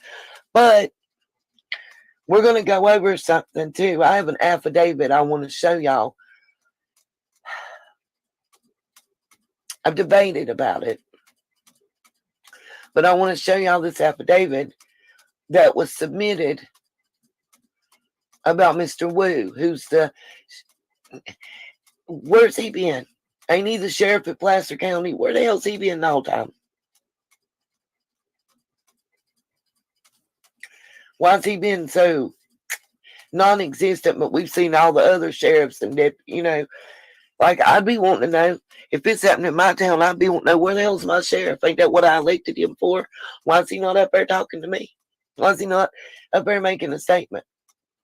And I'm going to continue to say something I say all the time. Law enforcement can lie to us. This case has pissed me off and made me mad for Summer's case. And oh boy, Candace, if you really are staying back up on Ben Hill, I'm going to tell you something. CPS is coming to knock and say hello.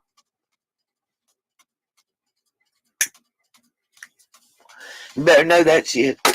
And I didn't do it, but I know it's been done. And I know multiple people did.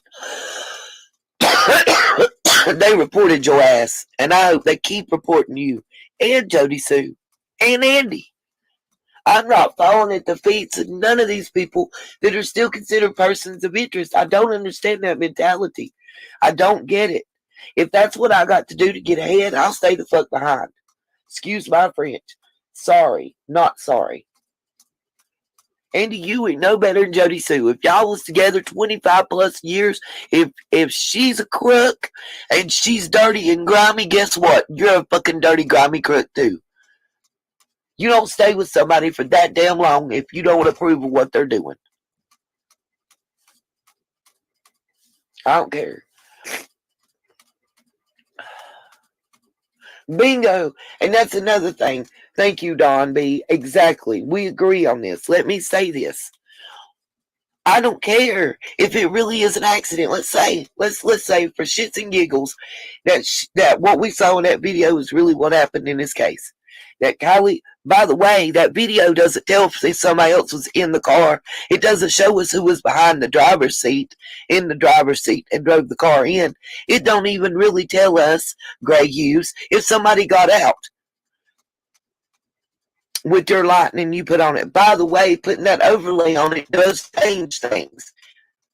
I do have a background in business computer programming, which made me have to take a lot of programming classes. Yes, it might have been back in the days of COBOL and RPG-1 and RPG-2 and Scientific Atlanta and Pascal, and those are obsolete terms that nobody knows what means anymore probably. But the point is that Anytime that you change video, you change things. You change it. You can't help it. I'm going to say this again. That video does not answer the questions I had, which is Sammy's 18, Kiely's 16. Sammy made statements on multiple different platforms and to multiple persons publicly that her and Kiely shared the same cup and that she was drunk. So she knew Kiely was too drunk to drive her home. Sounds to me like Sammy was more drunk than Kiely based on the autopsy results. Make y'all mind up.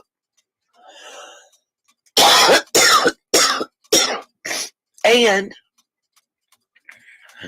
she's 18, so she openly admitted to contributing to delinquency of a minor. And in my opinion, contributing to that minor being deceased. Because I've said it before and I'm going to say it again. If mama had not give the car keys in the car to someone that wasn't supposed to be driving, she arrived at the party allegedly at 10:30. She wasn't supposed to be driving by herself or with her buddies at 10:30. That was illegal and against the law. So had you said no and not allowed the car to be drove, your daughter would still be here. Sorry, not sorry. I hate to put it that way, but that I'm sorry, it is true. Then you shared, Sammy shares alcohol. Yes, some of you said, well, she's not 21. Okay, she admitted to 2 crimes then. Thank y'all for reminding me. She possessed alcohol underage, and do I know that's a crime? Yes, I do. Would you like to know why? I'll tell you why. Because at the ripe old age of 18, I decided to get drunker than a cooter on vodka. Had a half a gallon of Aristocrat, Blue Label, Carolina Blue, 100 proof. Yes, ma'am. Yes, sir. Sure did. Sure did. Wasn't driving. My friend said, hell to the nah. We'll let you get drunk, but we're not driving. Y'all remember the little orange juice containers that look like mini milk jugs? The plastic ones? I had about 3 of them or 4, can't remember. I thought it was funny and couldn't understand why the cop kept laughing at me when I was getting the ticket for possession of alcohol underage. He could have gave me public drunkenness or drunken disorderly, but they was nice and gave me a citation that I had to go to court for. That got printed in the paper that my mom and daddy pulled me into Burger King, and I was wishing like hell that I could stay in the bathroom and never come out. That being said, I kept telling the police officer when he asked me how tall I was 5'6" and 3 inches. He said, what? I said 5'6" and 3 inches. Couldn't figure out what was so daggone funny.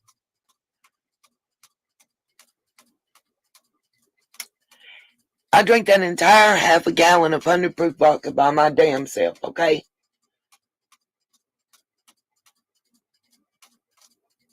I was 18. I was drunker than a cooter. Oh, you know it's going to be some straight drama. I was drunker than a cooter. And still wasn't stupid. Still wasn't stupid. But my friends took care of me. They wouldn't let me have my keys. They wouldn't let me drive my car.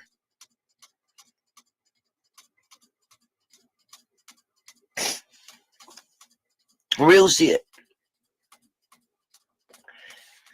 Now I know how intoxicated I was at that point. And I'm thinking I would have blown the scale apart, okay? Come, I'm not lucky to be alive because my friends did what they should have done. I don't know how to put that.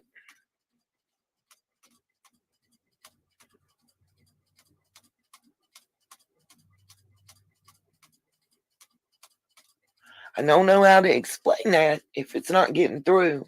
But my friends didn't leave me alone Didn't leave me somewhere. I don't know how else to explain this, but to say, do you really believe for an instant, for an instant,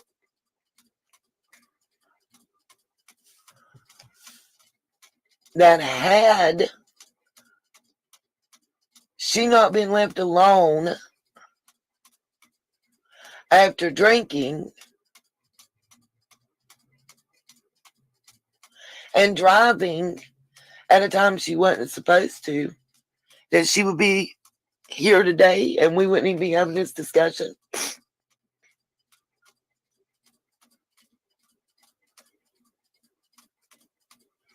Seriously. And that goes to my point of legalities. Legalities. And why there's honor in silence. Well, if Sammy can be charged because of her actions that led to Kiely's death, is there somebody else that can be charged?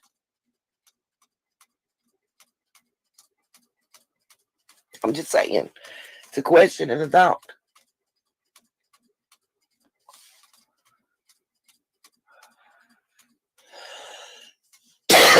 Now, I'm going to show y'all a video. If y'all think that Nevada County and Prosser County police can't get up here and look us in the eye and lie, I'm going to show you a video I posted a week or so ago. And y'all ask me, can they or do they lie? I think Kiely was a designated driver. I think she had maybe one drink that was spiked with some good old hard liquor based on what her autopsy report shows. Because she couldn't have much alcohol in her. Not with 2 weeks. Not with all the gases. She wasn't drunk and she didn't drown, exactly, Vicky, because there was no water in the lungs or the stomach. And it's going to be in your stomach if you drown because you're gasping for air and you're swallowing it down both your airway and down your esophagus. That's why I wanted to see the autopsy. And that's why it's even worse. But anyway, I'm going to mute and I'm going to play this video. I've already got it queued up. And then we're going to look at this affidavit. And then I might have to say goodnight.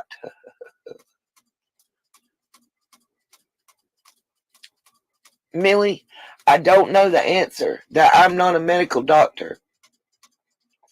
I just know that you need some water in your lungs if you drown like that. What is that, Miss Vicky Pierce? I can't play Under's copy of the report, though. A lot of people don't understand that. We can't just play a video from another creator. I'll get struck like hell for it. I'm waiting to see what Vicky's saying that bothered her. I have another report that's exactly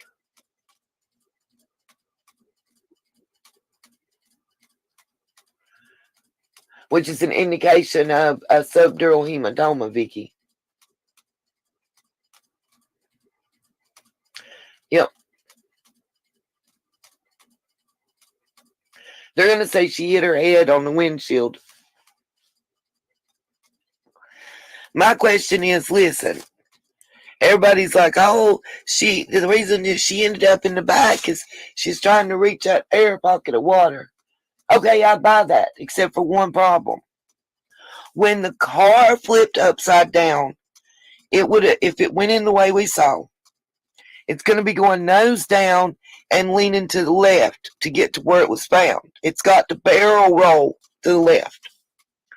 So when it's upside down,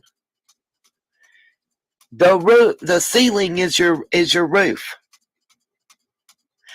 Her body didn't float into the back because of lividity. Because if it would have went up, when it floated up to go to the back hatch, it would have been hitting on the seat where your ass sits or on the floorboard, because that was what was above to float up to. The opening to get in the hatch would have been down at the bottom. Does that anybody understand what I mean with that?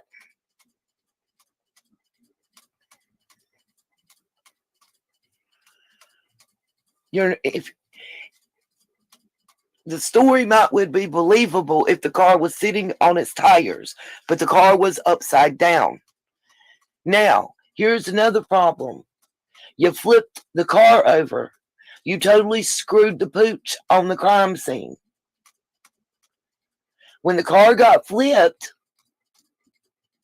it messed up the location of the body. I don't know if it's so much a cover-up as ineptitude. You couldn't find the car, even though you circled all over it and all around it. The map you were using didn't even have the area where the car was found on the map. Yep, Tamma. Now, she was sloppy, falling over drunk, but she's barely legally drunk, even after gases are released inside the body, and ethanol is one of those gases that are prevalently released. She was in the water for 2 weeks, y'all. They could not find the tattoo, I agree.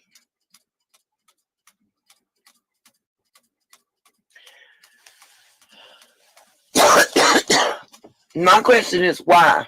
And I'm going to tell y'all something I'm looking into, so if anybody has any information on it, let me know.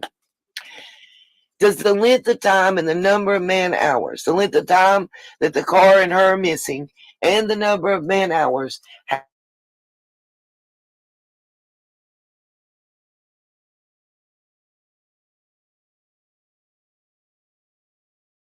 have anything to do with federal, state, and government could be receiving?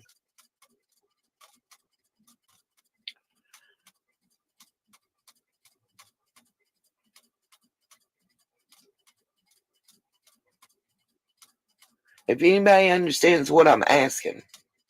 In other words, if that car was in the water for 21 to 30 days,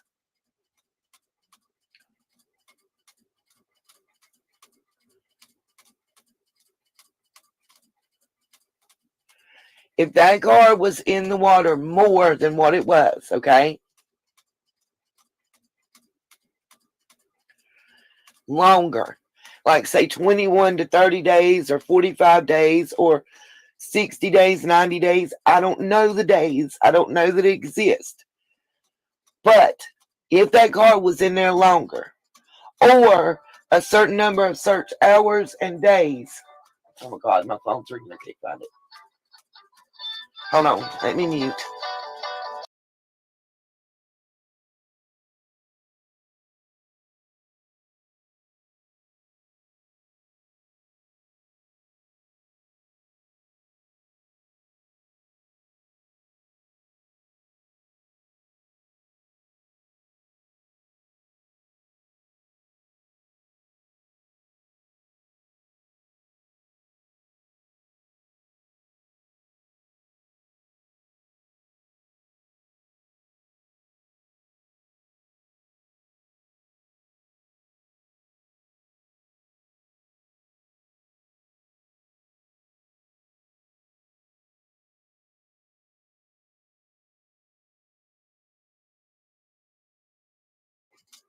Okay, sorry.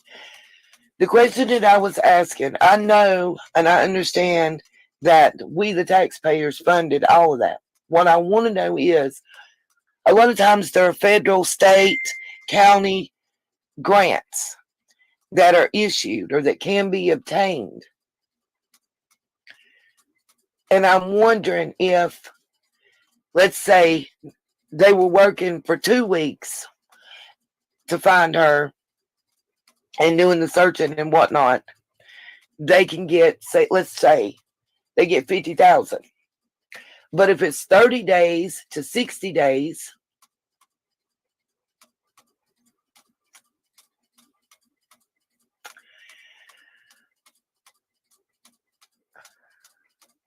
I can tell you why, Vicky. I have the hold on a minute. I have the dispatch logs where they had to call for somebody to come get the body 2 or 3 times. I have that dispatch log. Um, what I was saying is, hold on.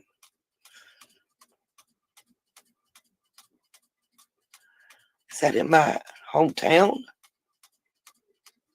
What I was saying is, I want to know if, say, for the first 12 days, maybe you get Shiduki. For the first 12 days, maybe you get.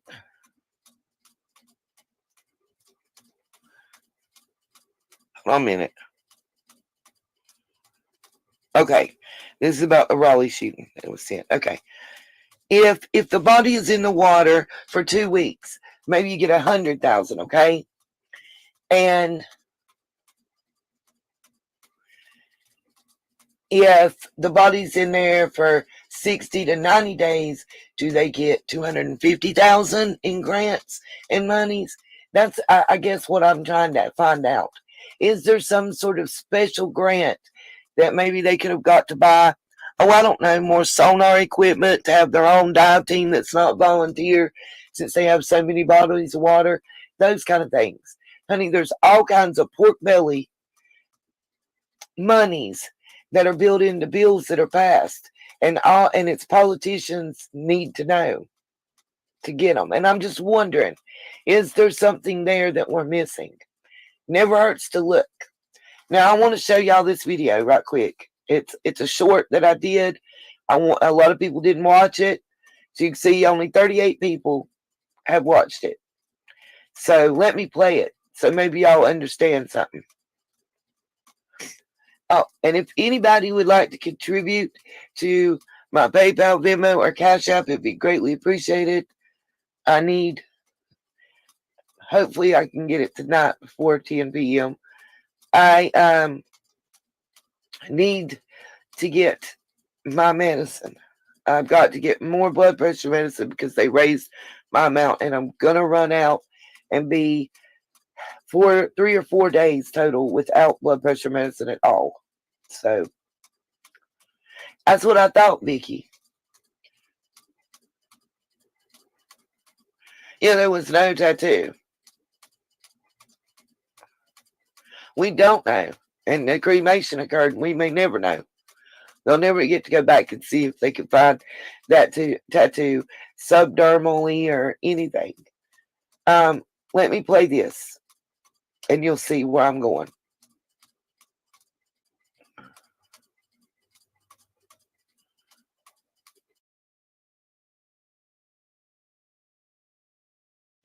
Why did agencies believe it was an abduction at first?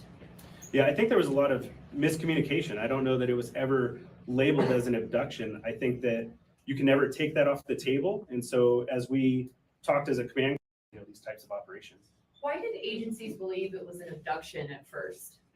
Yeah, I think there was a lot of miscommunication. I don't know that it was ever labeled as an abduction. I think that you can never take that off the table. And so as we talked as a command, these types of operations. Why did agencies believe it was an abduction at first?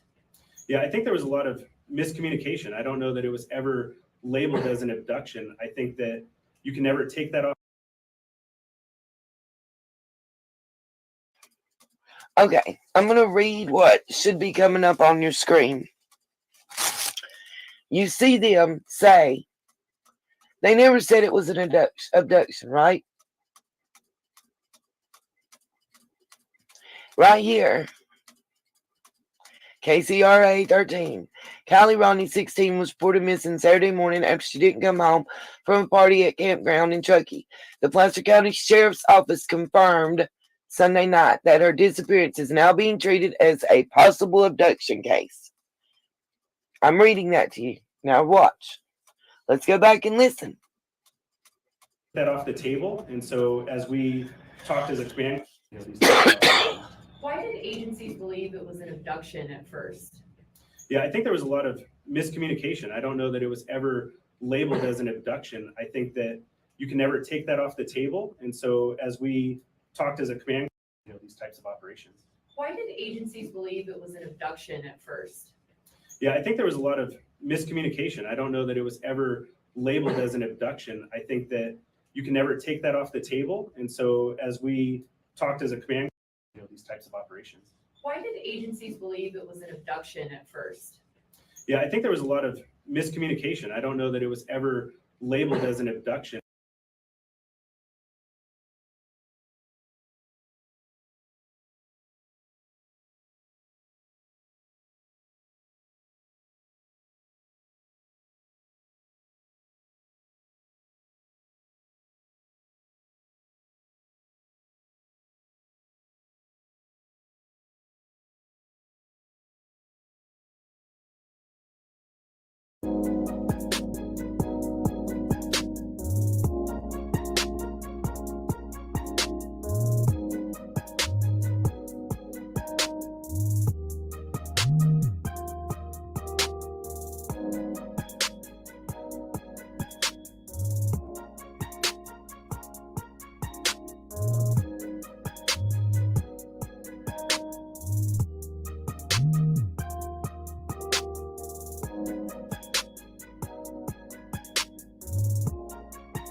All right, we're going to go right on into this affidavit.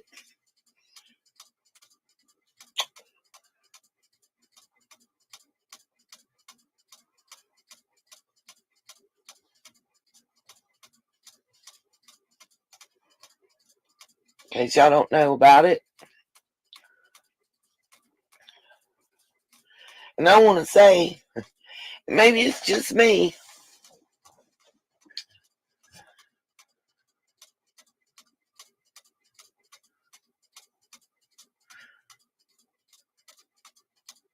yeah, Paloma, I'm agreeing with you. It's down as an accident and drowned.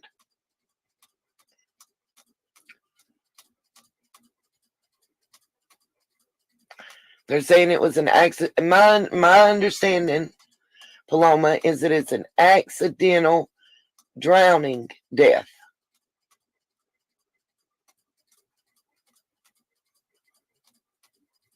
Am I incorrect about that, Paloma?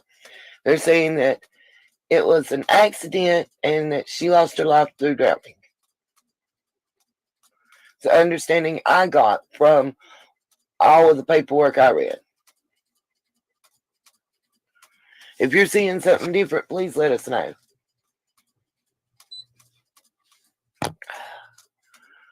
Okay, yeah, I don't believe it. Sorry, not sorry. And I don't mean to, I'm not being disrespectful. I'm not trying to dishonor her.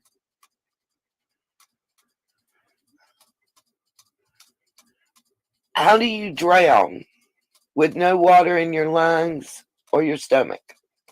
None.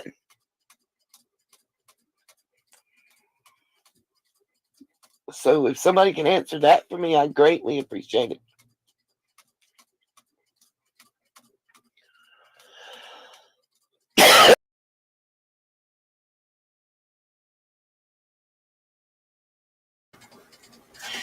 Alrighty, can y'all hear me now? Sorry, you guys. Can y'all hear me? It's showing that it's not working. I can answer that too, Michelle. Somebody let me know if you can hear me. Okay. What I understood, her duty, Ron, and what is the guy that's on there with Ed Wallace? What they told me is whoever filled that paperwork out, or not, they told me what they were talking about on the show that I watched, their live stream they did day before yesterday. That was addressed. And what they said was whoever filled filled it out incorrectly. It should have actually been dated the day she went in the water.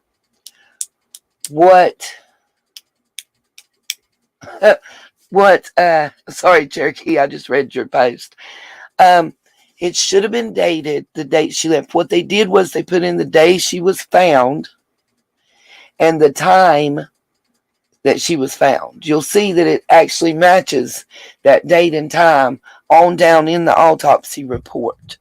Do I sound any better, y'all? I feel a little better. I did a breathing treatment.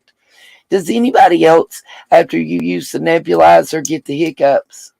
For some reason, it gives me the daggum hiccups. Okay. Now, we're going to go ahead. First of all, does anybody have any comments or questions about Dr. Latina's clip that we watched, and about the clip that I showed you from my previous live stream? I want it specifically that short, by the way, talking about the police lied to us. I think it's very important to note that they didn't, Nevada County's representative, I believe his last name is Brown, didn't seem to find it an issue to lie during a press conference, because he lied when he said that it was never her case was never treated as an abducted or missing persons case. That was a lie.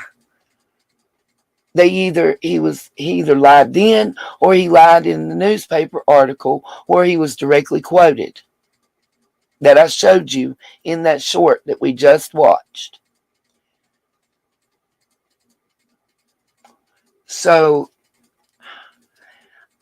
I have trust issues. I don't know how y'all feel about it, but I have trust issues. And then before we go and listen to Duty Ron, I want to look at a couple things on this autopsy that I want to show you before we go to the Duty Ron, okay? So we're going to pull up the autopsy report right now.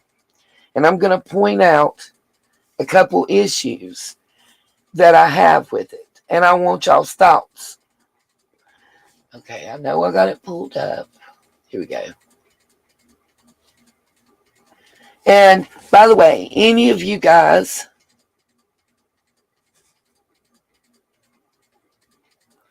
I agree, LeBrier, and know that was the first, and as I understand, the only place that law enforcement actually put their oars in the water, so to speak. Let me see if I can get my face out of the way. Try to see. There we go. Can you guys still hear me?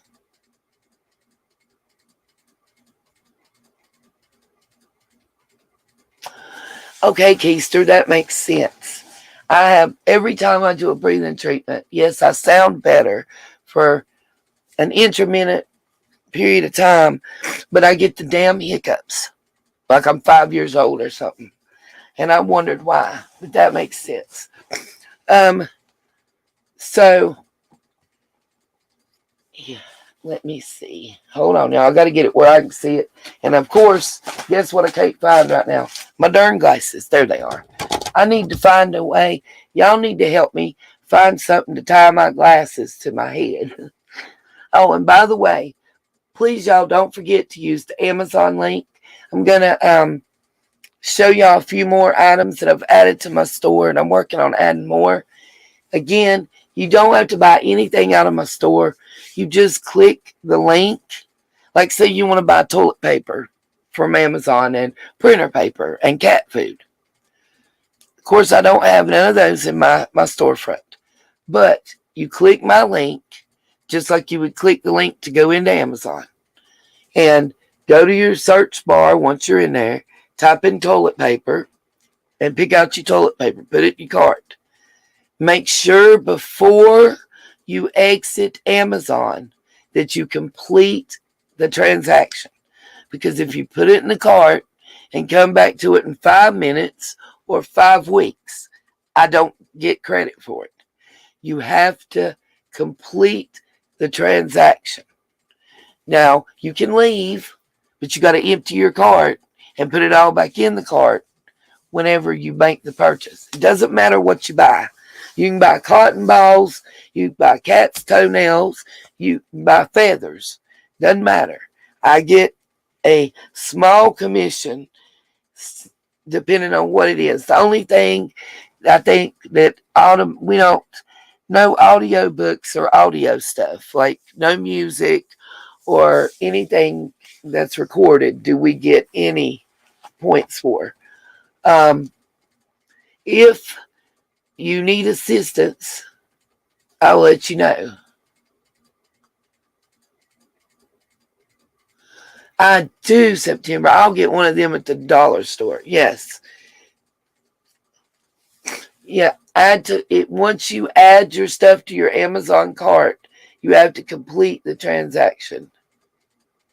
Yeah, I noticed that, LeBrier.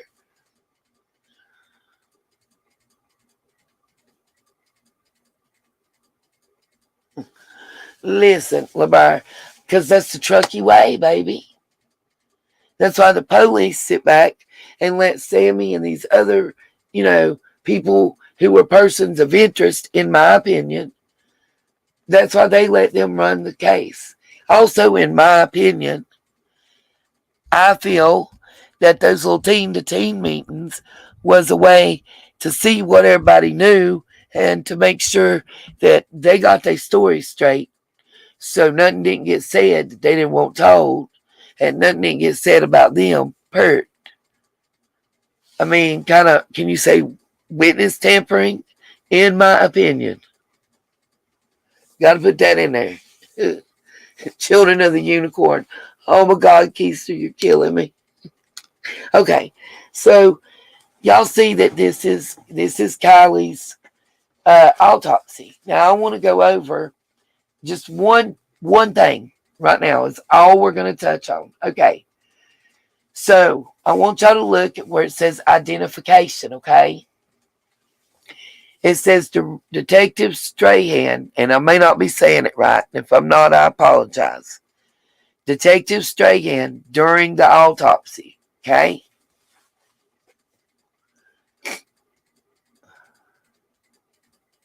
There's a reason that's important, I promise. I've got to remember where it was, but we'll read it.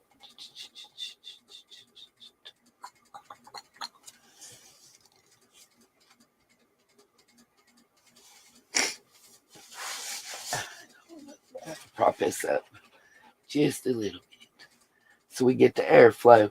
Trying to prop this up real quick so I don't overheat.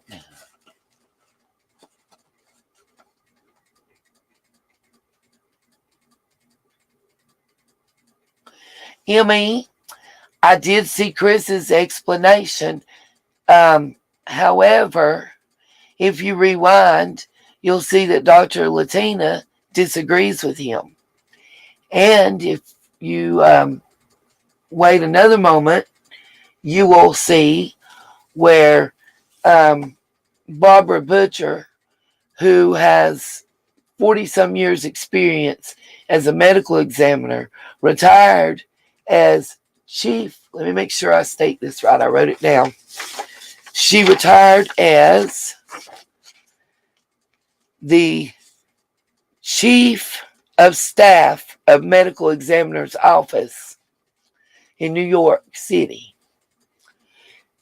Before she was the chief of staff of medical examiner office, she was also the lead death investigator from the ME's office and Ed Wallace's boss for about 10 years.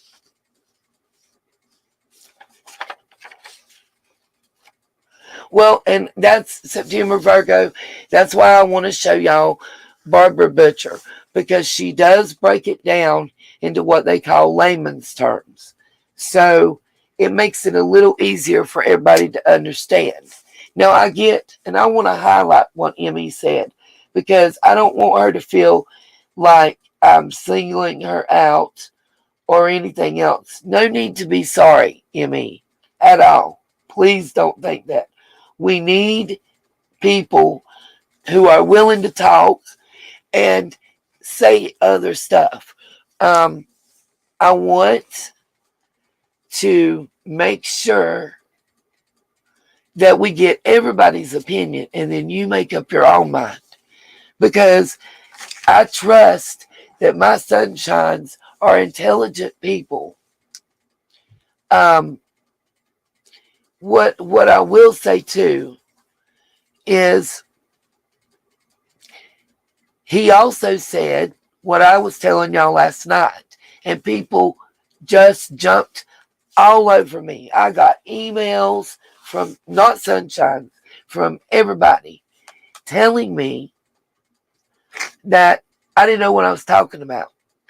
But I do believe, and I'm looking for my phone because I took a screenshot and I was going to show it to you guys. Oh, hell. Of course, I can't find the darn thing when sorry, y'all. I'm still shaky. If anybody's had the breathing treatments, you'll know exactly what I mean. Like, shaky. My hands and all. And I've lost my cell phone, of course. Oh, my Jesus. Y'all bear with me. I'm old and not with it. So I get the gases from decomp pushing it out. And I'm not even talking about the lungs. Let me explain that again. No water being in the lungs does not concern me at all compared to something else that's missing water. When you're alive and you drown, most of the time you're sucking water down, gulping it. It doesn't just go into your lungs. You're going to swallow it, and it ends in your stomach. They found stomach contents. Okay? There was still the drink and peas, and I think something else in her stomach. If there were food contents, because we know they wasn't having no dinner at the party, okay? Not even pizza. They sure didn't have peas at the party. They did, and I can't remember what the other liquid was. It was some kind of drink, and I do apologize for not remembering that. But real talk, if the drink and the peas were still in her stomach and available to be discerned as stomach contents, there should also have been water in her stomach. Now, y'all may say, well, hell, she could have had a glass of water and that would have showed up as water in her stomach. The difference is they take water from the reservoir and they take the water in her stomach or wherever else in her body and they compare them.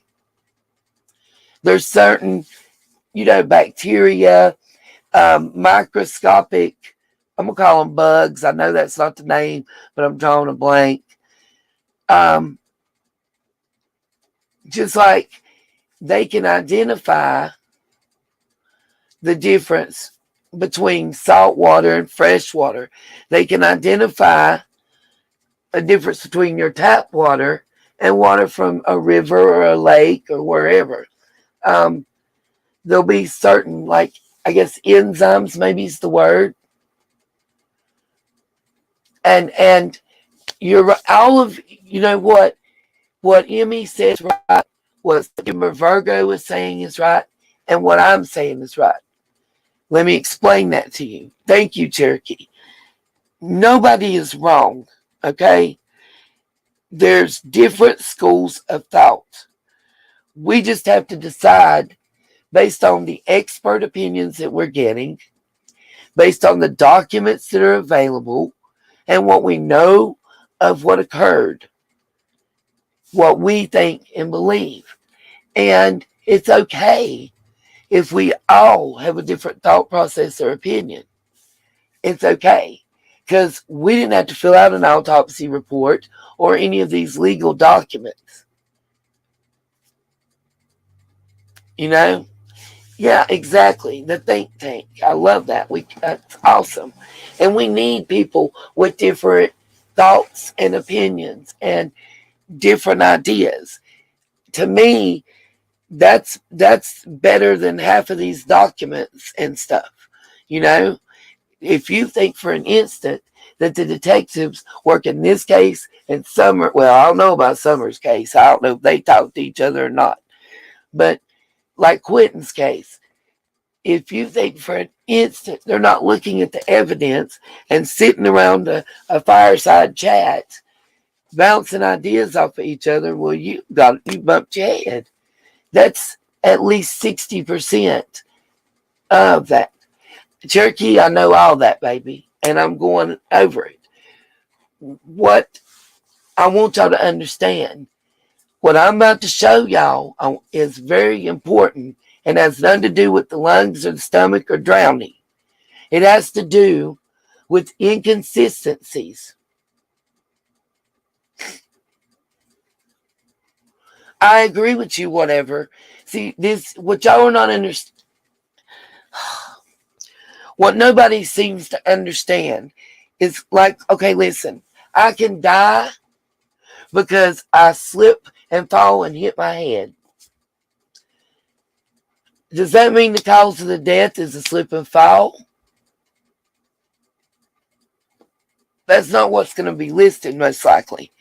Most likely, if I hit my head and I had a bleed out inside or an aneurysm or something, more than likely my cause of death is going to be a subdural hematoma. Now, if you want to get into some stuff that is reported on the autopsy but not expanded upon it should have been, what about the bruising that was found underneath her scalp? You know, because they peel that shit back. Thank you, blunt trauma to head. Thank you, whatever.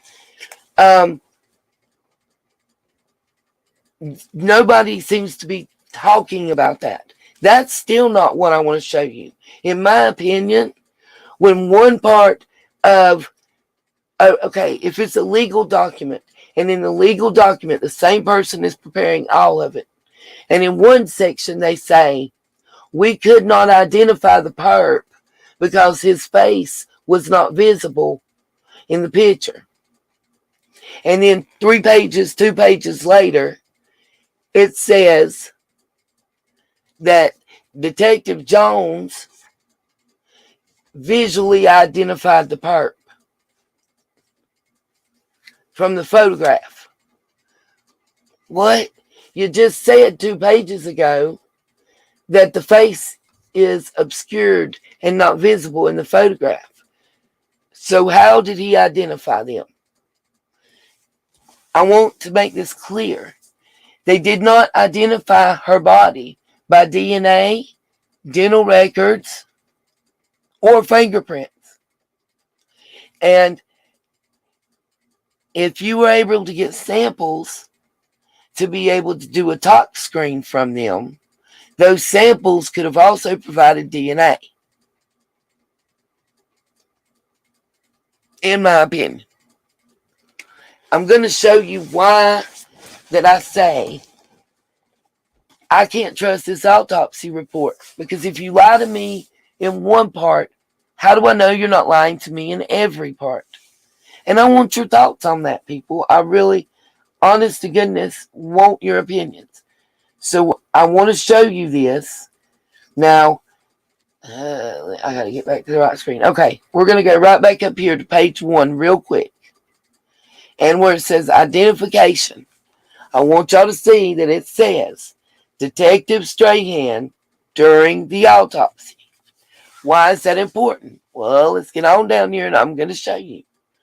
Okay? Because it's what the ME, the coroner, all said. How could Detective Strahan exactly, Mucho Taco? There was nothing. The water might have, listen, you might have got the water pushed out of the lungs because the decomp kind of like wringing out a rag. But shouldn't there be residue? Shouldn't there be some drops? Shouldn't there be some of those microorganisms present in her body? Shouldn't there be seepage throughout the body? Sometimes it's not what is there, but what isn't there. Cherokee, I'm going to show you and read it to you. And I want your husband to tell us what he thinks about what I'm about to tell you. Detective Strahan identified her by a visual ID. But that's not even what's bad. Tell him it was a visual ID by the detective who was instructed to do so by Officer Brown, the redheaded guy from Nevada County that's been doing all this. He's not the sheriff. Shannon Moon is the sheriff, as I understand. I guess he's like the under sheriff. But tell him, Cherokee, it was a visual ID. Now,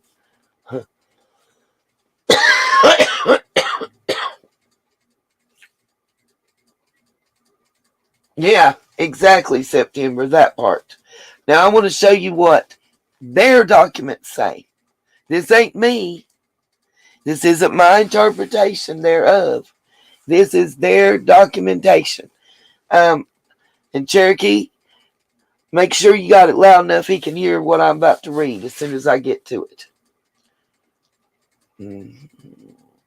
Okay, and if you notice, date reported, that's actually what should have been the death date. Okay? Yeah, Keister Bunny, they couldn't even hardly find the tattoo. I got you. Just wait. Promise. Y'all gonna love this. I just got to get to it. Now, remains identified by pending forensic pathologist report. Now this, by the way, this is the preliminary. Okay? This is the part that was done at the location. No. Just wait, Cherokee. It's not the initial. I'm on the part where it should have been the initial visual ID right now. No, ma'am, they did not do any verification.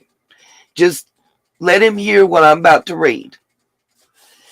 This is the narrative from when she was pulled out of the water. This is the on-scene report. Okay? And by the way, it's reported by Deputy J. Mackey. Remember that name. I got something about him to show y'all too. Cherokee, I'd already found it when you sent me that.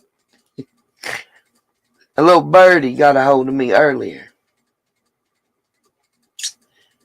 Okay. So you're going to see, you got date of death, date reported, date of death, time of death pronounced by Deputy Jason Mackey. Then you got place of death. Is she an organ and tissue, contagious disease? Remains identified by, and it says pending forensic pathologist report.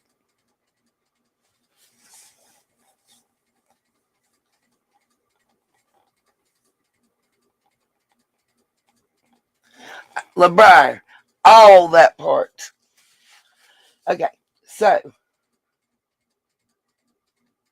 I want to read this about next of kin as well. So remember, on the scene, on the day they pulled her car out of the water,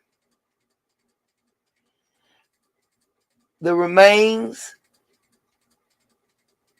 were not able to be identified. They go into why, and I'm going to read that part. Do you think it got better on the 23rd? Is my question. But anyway, let's go ahead. He also says, marks, scars, tattoos, none observed. They didn't know her personal physician or dentist. Again, all of this is on this recovery scene. This is not the autopsy. This is the prelim. Okay. I want to read this next to Ken. I got to take a drink, y'all. My mouth is so dry. Sorry. Oh, God, thank you, Jesus. Lindsay Rodney Neiman and Daniel Rodney were contacted at California Highway Patrol's Truckee office at 21:45 hours on 8/21/2022 and notified there was a decedent located in the vehicle registered to Kiely Rodni. Positive identification was not able to be made at that time. Listen, let me repeat that. Positive identification was not able to be made at that time. So when they pulled her out of the water,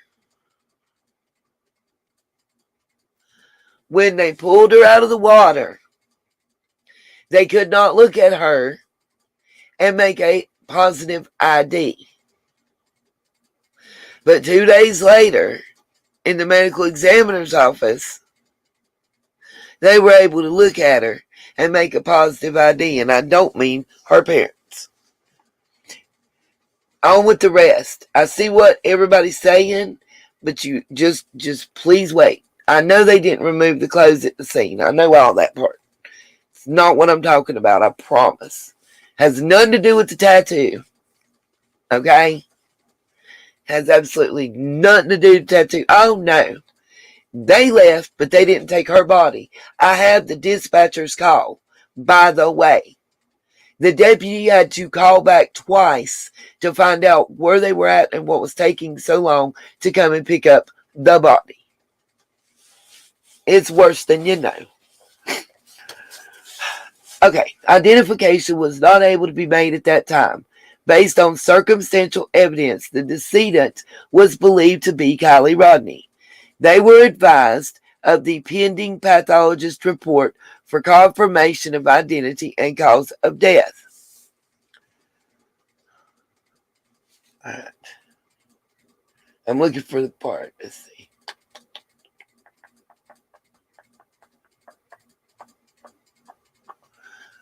There's a specific thing I want to read y'all. I'm just waiting to see it on the screen.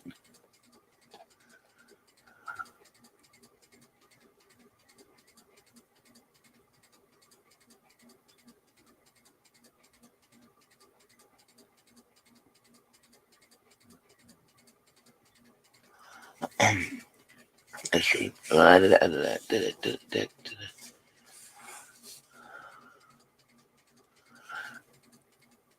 So the on-scene individual in charge, basically acting as coroner, because I believe, as I understand it, I get these terms mixed up. That's why I want Barbara Butcher to explain the difference, and she does a great job. So I'll make sure. This is what, now read, I want y'all to read body condition. Let's get that up here.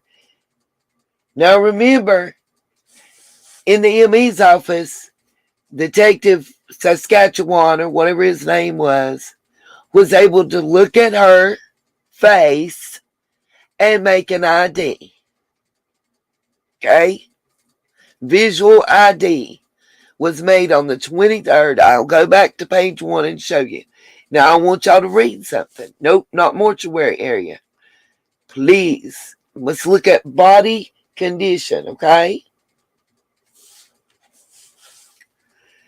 It's real important. The body showed obvious signs of bloating, lividity, and decomposition. There was skin sloughing, and no positive identification could be made due to the decomposition present on the face. Do I need to read that again for those in the back? On the day that she was pulled out of the water, no positive ID could be made because of the composition present on the face. Oh, we're not done. It gets better. Just hold on. Let's get to the actual autopsy now. By the forensic pathologist. Mucho taco. It don't even matter why. That's not what I'm talking about. Everybody that was just talking shit, the water doesn't keep you preserved, Michelle. That's a misnomer. There's fish and other organisms munching on you. It wasn't ice water. Nope, you can't ID by the tattoos, whatever, when you can't find them. They didn't even find it. It was under her breastbone. They said it was on her hip.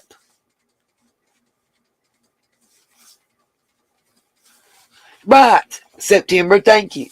That's exactly what that means. No, and it's what it says. No visual identification. Understand, it plainly states that on the 21st, the day they pulled her from the water, it's not me saying it, by the way. It's the medical examiner's office, and the person on scene said it, okay? Literally, the person preparing the report and doing the examination, whatever. If you will please just wait until we get there, you'll understand how the ID was made, and then you'll be like, okay. But if y'all don't want to believe me, you're going to keep coming up with reasons. The reason the tattoo actually is not in this part of the report, because they didn't take her clothing off enough on the site to pull it out. My question is, if on the day you pulled her out of the water, her face was so decomped, her face was, I don't know of a nice way to put it.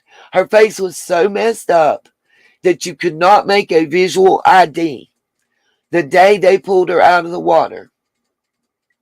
How can you make a visual ID 2 days later? And you're not her parent. You're not even somebody that knew Kiely well, or at all for that matter. You're a detective. Please explain that to me.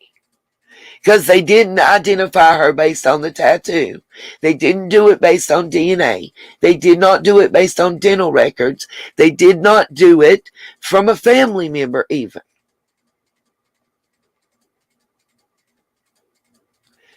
Whatever, that's not what it says. Do I need to read it to you again? Let me read it to you again. Let's look at this again. Body condition at the site. Exactly, Michelle. Why is my question. Y'all, everybody seems to be missing what I'm saying. Read this and read it and understand carefully. The body showed obvious signs of bloating, lividity, and decomposition. There was skin sloughing, and if anybody would like me to tell what that means, I'll be glad to. You would think, whatever, again, the tattoo was reported as being on her hip, which is almost a foot away from where it actually was. I'll show you that part too.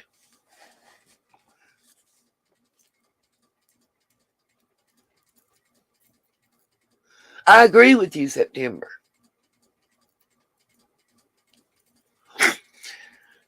But what they're saying about her face, I need y'all to understand.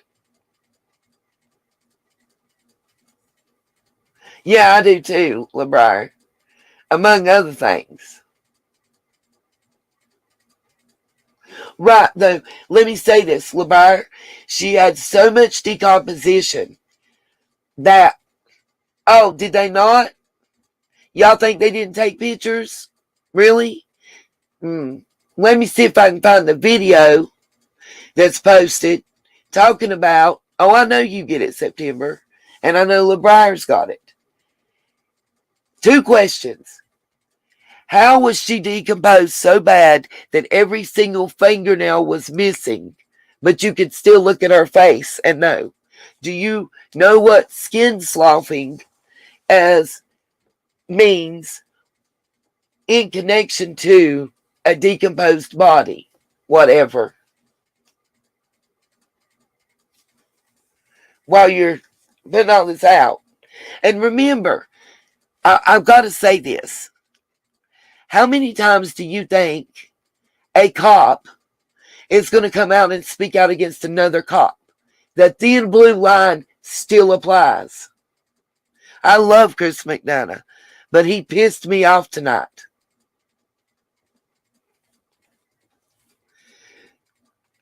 They didn't know whatever, and if you'll be patient, I'm going to show you that. She was ID'd visually, facial ID, visually. It says it in the report. If her own mama can't look at her and know who she is, how can a stranger? Please tell me that. If she's decomposed badly enough that there's no fingernails left on her body, and the tattoo that was up here under on her ribs, the number 17 was tattooed on her ribs. How is it possible that it's all the way down on her hip, nearly 13 inches to be precise, below where it actually was in the report?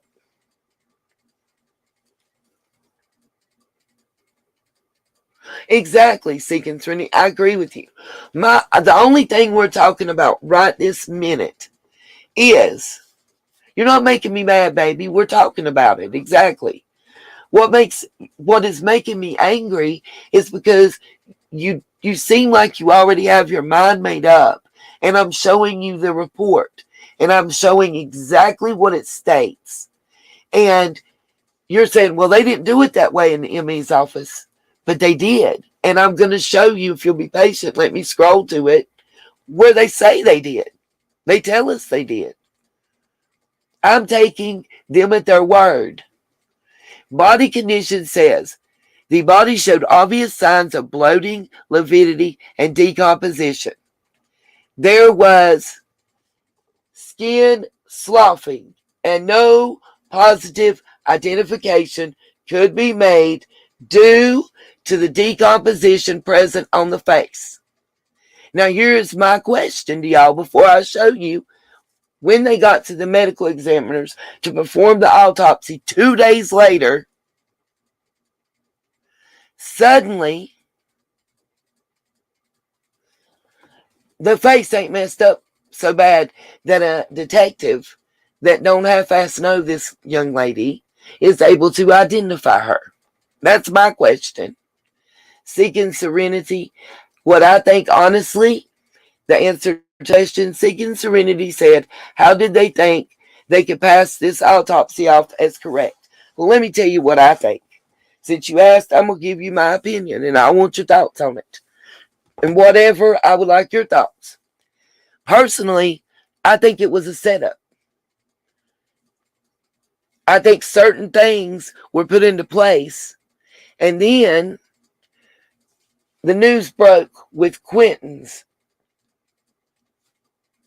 presser and announcements that just rocked the whole true crime community. And then it got slid in. I think that the caller, is it Maggie? Is that her first name?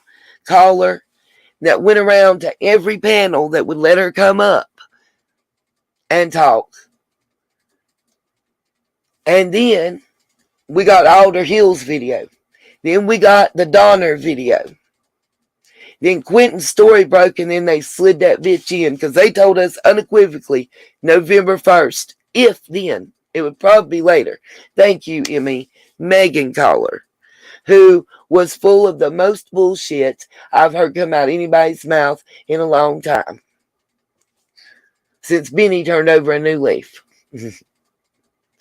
I think she was a plant. I think she was given a script and told what to do and what to say And that's my opinion, totally my opinion. I think then they fed us the Alder Hill camera. Then they fed us the Donner camera. Then they took the way back button away. And then as soon as we're all arguing about the camera angles and overlays and did it go into water or did it not go into water, Quentin's story breaks. And they really think, I really believe, that they thought we were distracted over what was going on with Quentin. Gojo's funny. What was going on with Quentin's story and the cameras and the videos. And I think they believed they could slide it by and we would miss it or not be paying attention because we were distracted, which is what they wanted us to be. And I say they, I'm talking about the authorities in Placer County and Nevada County. I think they created a distraction. Look over here and let us slide this in there. I think they thought that we were slow enough and distracted enough and ignorant enough that they could get that over. I think they hurried up this report, which is why you're going to see a lot of inconsistencies and inaccuracies. That's my opinion. I don't know what you guys think. That's mine. Okay. My question is, we're going to get on down here now. Let's get on into the medical examiner's report and let's see how she was identified. Okay? Now this right here, this, wherever, whatever is, I want you to explain this to me, whatever. This is a supplemental narrative by Deputy Damian Norton. Cherokee, tell this shit to your husband now, in addition to what I just read, and see what he got to say. See what hubby thinks about this one. Because he gonna shit bricks. In my opinion, an honest law enforcement officer is gonna shit bricks when they see this shit, in my opinion. And guess what? Just like y'all got opinions, I do too. Don't make it right or wrong. But this is my mic drop moment to whatever, wherever, whatever went. Whatever, you still here? Say hey or something in the chat to let us know you're still here. Because I want to read this and then I want your opinion now.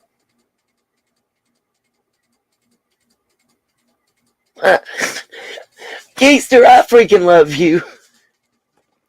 Everybody, somebody just give me some hearts for Keister in the chat right now. Because she's just, her and Miss Cassie Roku and September Virgo, they're just making my night, okay? Thank you, Femi. I just try to think with common sense and logically, you know, and that's it. But let's read this. Thank you, guys. Yeah, Cherokee just made a comment. I know she's here. I'm not seeing whatever in the chat. Did she get mad and leave before I could prove her wrong? Oh, did I say that out loud again? Damn. Okay, so this is Deputy Damian Norton. Wonder if he's, oh, no, last name's different. I was getting ready to say, wonder if he's any kin to Jody Sue's Damien. Anyway, he wrote this August 23rd, 2022 at 1700. I don't know how you pronounce that hours. I'm guessing that means 10:17 a.m. And his location was he was at the Truckee substation in Nevada County. Okay, there you go. What's up, whatever? Why, whatever? I'm not trying to be mean or disrespectful. I just told you I want to show you this. And then I'm going to show you 2 other sets of documentation. And then I want to see what you think then. Because I didn't want you to give an opinion before you had all the facts that I was trying to present. I'm sorry you feel that way. Okay. Unit TK2, watch guard non-applicable. And we're going to read the narrative now that he wrote, okay? On August the 23rd of 2022, oh my Lord, what did I just do?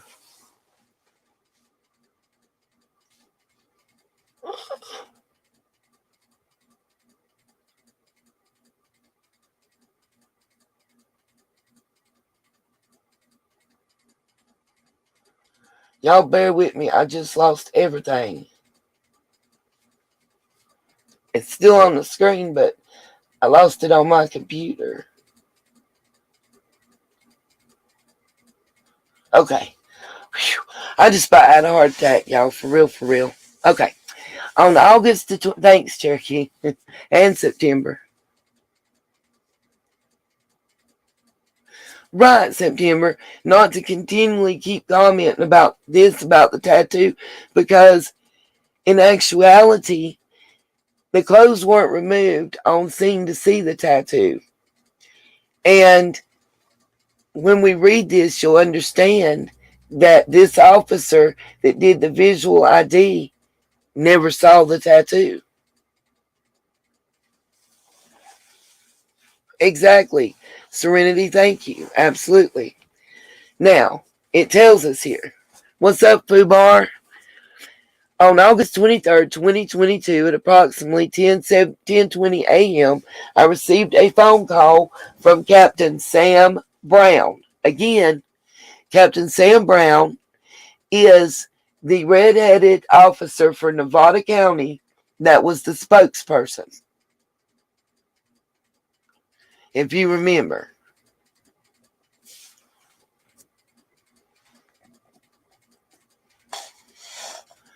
Everybody with me right now on who Sam Brown is?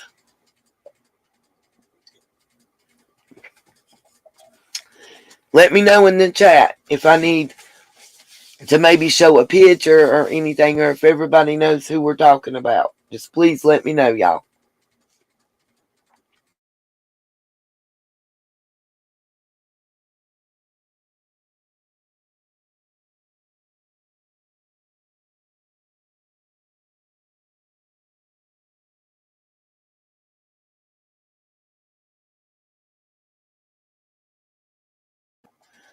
What is up, Apple? I ain't seen you in forever.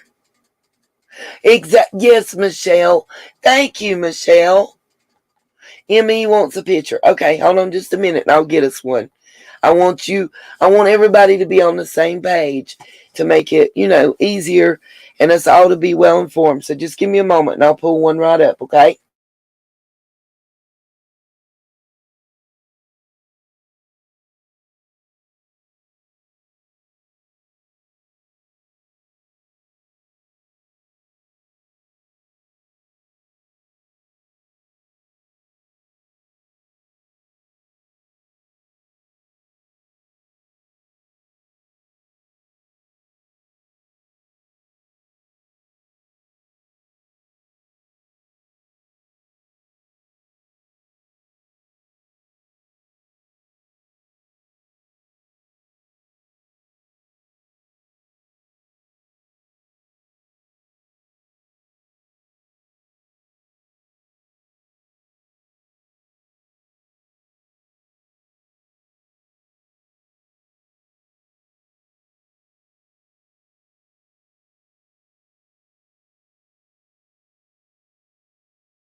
Okay, I'm about to let a few seconds play.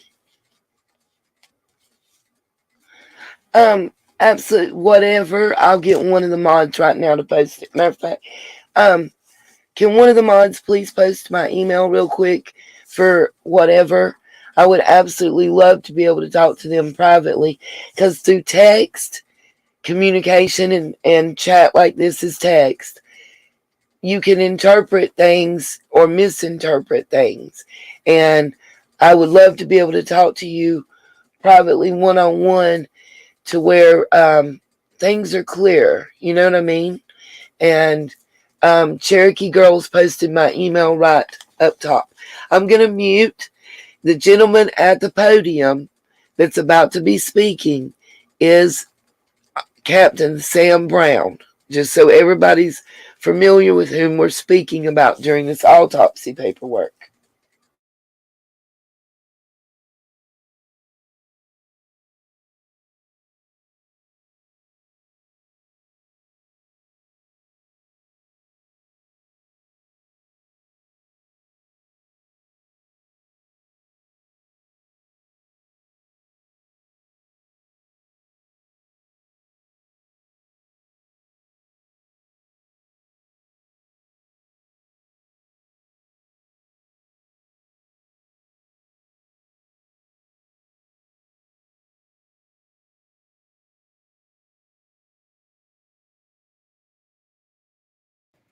Just want to emphasize that we're still in unified command with the Placer County Sheriff's Office, and we're trying to gather as much information as possible. And we're really thankful for our partners. Everybody's mentioned them before, and there's tons more agencies that aren't here present that are participating.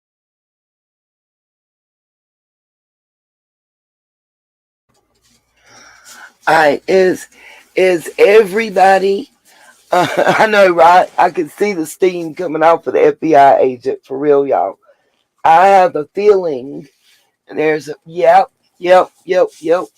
Sure did, Miss Moxie. He made a couple slips actually.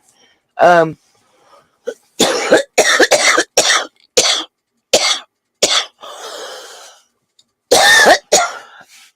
so is everybody familiar or everybody cool now and understand who we're talking about when we're talking about Captain Sam Brown? I just want to make sure we're all on the same page. Does everybody have fresh in their mind who Detective Sam Brown is? Just kind of let me know if you don't mind, y'all.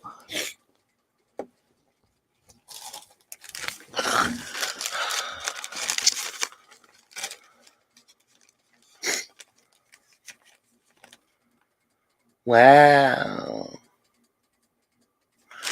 Um, on August the 9th. Yeah, because it was like the 11th or 12th, if I'm not mistaken. The first time I heard it mentioned about the laptop. I will look into that, LeBrier. I did not know that she said that. I'm not going to lie to y'all. I watched about 2 to 4 minutes on 3 different channels that she appeared on and stopped. Because I felt like she had the Sammy script down pat. And I didn't want to hear what Sammy wanted us to know. I wanted to hear what really happened. By the way, can somebody explain to me that ping was at 12:33? We saw that car allegedly go into the water. If we believe the videos, we saw the car go into the water at 12:33, 12:34. And the lights was out before 12:35. So are we supposed to believe that Kiely was sinking down into the water and drowning and calling Sammy to see if she needed a ride home?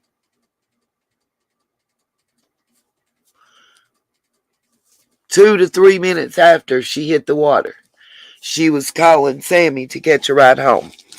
And let's not forget that I believe, was it 12:45 that Elsa said she talked to her in the parking lot and she stumbled into the hole? Just asking. Now, let's go back to the autopsy. Now that everybody knows who Sam Brown is, let's go to the autopsy.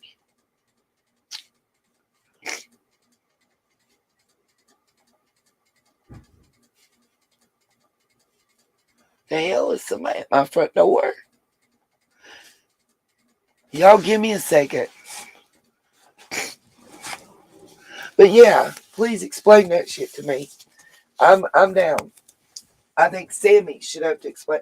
Could that be why Sammy obtained a crib? Here's 2 questions for everybody in the chat. I'm going to step to see what's going on in my living room. I apologize. But here's 2 questions to answer for me when I come back, okay? 1, how did Sammy get a call from Kiely or a text? Oh, y'all don't know? Honey, my neighbor was sweeping his gravel today and weed eating the gravel in his driveway. Picture that shit. So my questions, number 1 is, how did Elsa see Kiely, talk to her, and Kiely almost fall into a pothole in the parking lot at 12:45? I'm getting there, Michelle. Let me check to see if somebody's trying to break in my house right quick, if y'all don't care. That's 1. The second question is, I forgot now. Damn it. Damn it. I shouldn't let the chat distract me. Start looking at it again. Okay.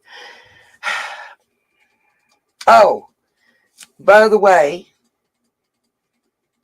how or why, what, name a case that you've ever seen the police come out and say that somebody has been cleared as a suspect in an accidental car wreck, that somebody lost their life. How did they clear Jagger from being involved in Kiely's disappearance and death if it was just an accident, a car accident? Please explain those things to me. Those 2, just answer those questions, and I might be okay.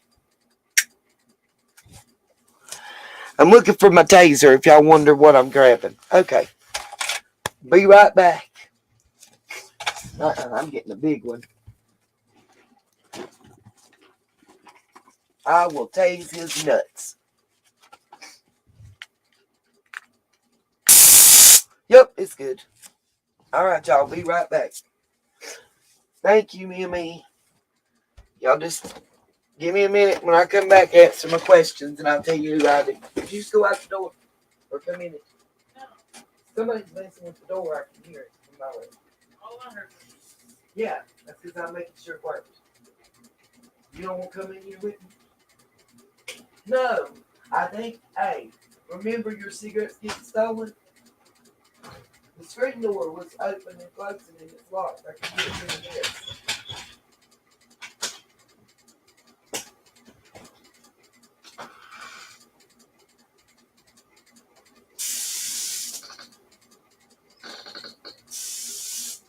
Who's out here?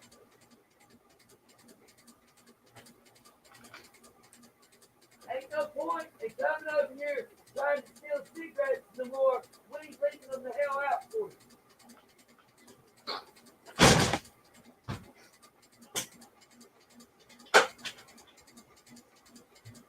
It's, hey, moving around right out there at his mailbox. That was him, I guarantee you, on our front door. I heard the screen door. You know, I can hear it from my bedroom. I've been right here. That's why I just was asking if you went out. Yeah, I haven't heard it. Yeah, it was when you heard when you heard me doing the taser in my room. Yeah. It was less than a minute before that. Okay, let's let me know when we're different. Well, okay. That I heard the sound. He had a good 3 minutes, and I believe he moved that fast. Crack will give you that.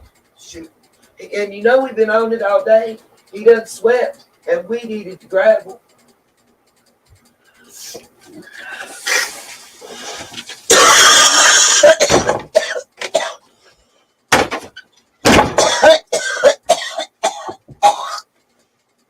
Sorry, y'all. It sounds gross. Okay. I'm back. I'm good. He's crossed the road at his mailbox right at a single lane separates our driveways. Okay. He's spraying hairspray. I ain't sprayed no hairspray. The only hairspray I got is the cheap kind that I use in my art and craft. By the way, sometime today, I will be releasing my art hacks video and the review of this season of Love After Lockup, or whichever one it was. No, he moved too fast. He stole a pack while I'm at the emergency room, and they're still at the doctor. Mama was at the doctor, and Lacey took her, and I was at the ER and got dumped out. Somebody, and I think it was Cracky Crackerton, stole a pack of cigarettes because my daughter was dumb enough to leave them laying on the front porch, but that's a whole nother thing. God love her. And I'm not sure of which one. I'm not sure of. I'm not sure, but I'd be about 1,000,000% positive. In my opinion, he stole the cigarettes. I'm trying to see something. Right, it was Cassie Road, September, Virgo. Trying to see what. Aquadetta, rave number 4. Yep, Cracky Crackerton. Anybody that's out there with the broom sweeping the dirt off their gravel driveway and then weed eating their gravel driveway, which I've also seen him vacuum his porch and the walkway. I remember Dippity Doo. My mom lived by it. Okay, so anybody have an answer to my 2 questions, by the way? How did Sammy and Elsa, whatever, talk to and or see Kiely from between 12:36 and 12:50 if Kiely and her car was in the water from 12:34 on? I know, right? He's got it all backwards, Cherokee. I will put one on the Amazon list. If I do, though, I need to get one of the brackets that slides it on because we don't have anything to bolt it to. Y'all probably know what I'm talking about. If anybody knows, does it have to? Can I just get one of the little cheap $30 square cameras instead of the expensive Ring that runs with Google? It can't be the Surrey. We got a Hey Google around here. By the way, Jeremiah is in love with the Google Dot thing. I think that's what it's called. It looks like a little round. I don't know. Y'all can't see what I'm showing you. It's the round little Google Dot. He keeps telling, he says, "Hey Google," and he tells the female voice that he loves her. And she breaks his heart because she tells him she does not understand that. And then when he says, "I love you, I want to kiss you," she says that she can't handle that request. But he's quite cute too. Yes, we do. Cassie, they do around here. Perms, body waves, straighteners, all that. Yeah, he's going to marry the Google woman. I said, tell her you want to take her on a date. He won't tell her that because he knows what she'll say. No. Just in a nice way. Anyway, so back to where we was at. That's what I tell him all the time. You killing me, Smiles. Oh, Katie Kitty. Lacey sent me a video. of me and Jeremiah and him on this little twister thing before he could even walk. I'm going to upload it and send you a link so you can see it. He's too cute. The giggles and all. Anyway, I'm waiting on the answer. Does anybody know the answer to the questions I asked before I went to tase my neighbor? Echo dot. Maybe. It probably is September. It's probably what it's called. But anyway, can anybody tell me how Elsa and Sammy were able to talk to Kiely after she went in the water? Thank you, Moxie, for the update. See, Moxie gave us an update that explains Elsa. Elsa was off by an hour. She was that drunk. Then the second question, anybody have an answer to that?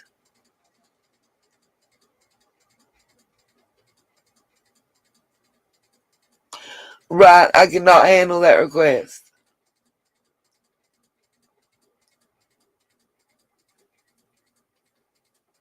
Huh.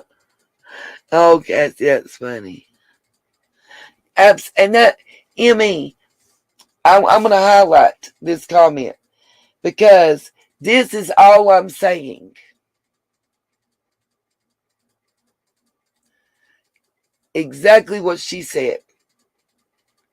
All these things that I'm pointing out lead up to that right there. Something is definitely suspect. That's it. Something is definitely suspect.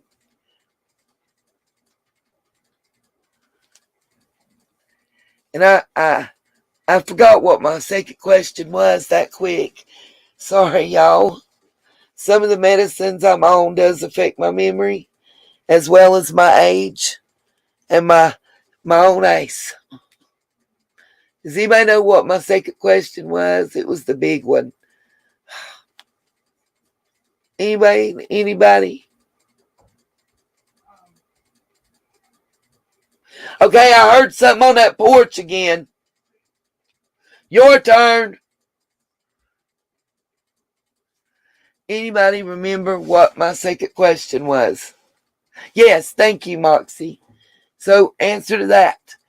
How/why announce that Jagger's cleared? Why would you need to clear somebody on an accident? If I go out here right now and wrap that car around a tree, God forbid, knock on wood, and lose my life, why would they need to clear anybody? If I'm the only person in the car, there wasn't another car involved in the accident, why are they going to clear Lacey and my mama and my son? Why? Why would you need to clear it hurts my brain because why would you need to clear somebody from an accident? I mean, an accident is, basically when something happens beyond your control.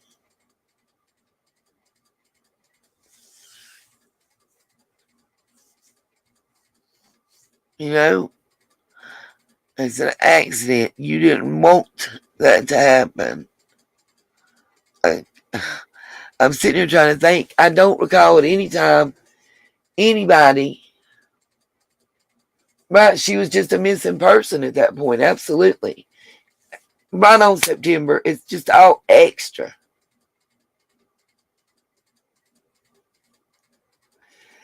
Cassie, it makes you wonder, don't it? Okay. So let's see. Let's go back to the autopsy on my screen anyway. Because I want to read this. Now, remember in the beginning, I showed you that the person from the coroner's office that was on scene at the time that Kiely's body was recovered from Prosser Reservoir stated in a sworn affidavit that no personal identification could be made at that time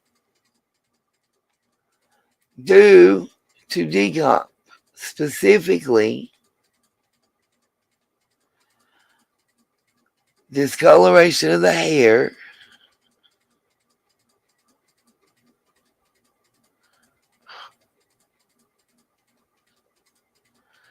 oh, there's something else. My brain is terrible.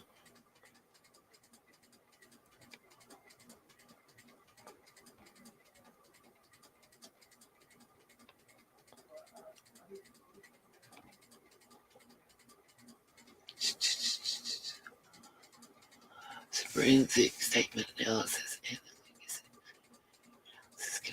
Absolutely. LeBar, let me drop the link. You come right on up. Just give me a second because I don't normally use Stream. No, I was reading, Katie. I promise. I'm getting a second wind. I'm honored and excited. Absolutely, Cassie. The grandfather built that lodge, as I understand, from scratch. In fact, yay, I found it. LeBar, do not lose faith in me, okay? I just don't normally use StreamYard.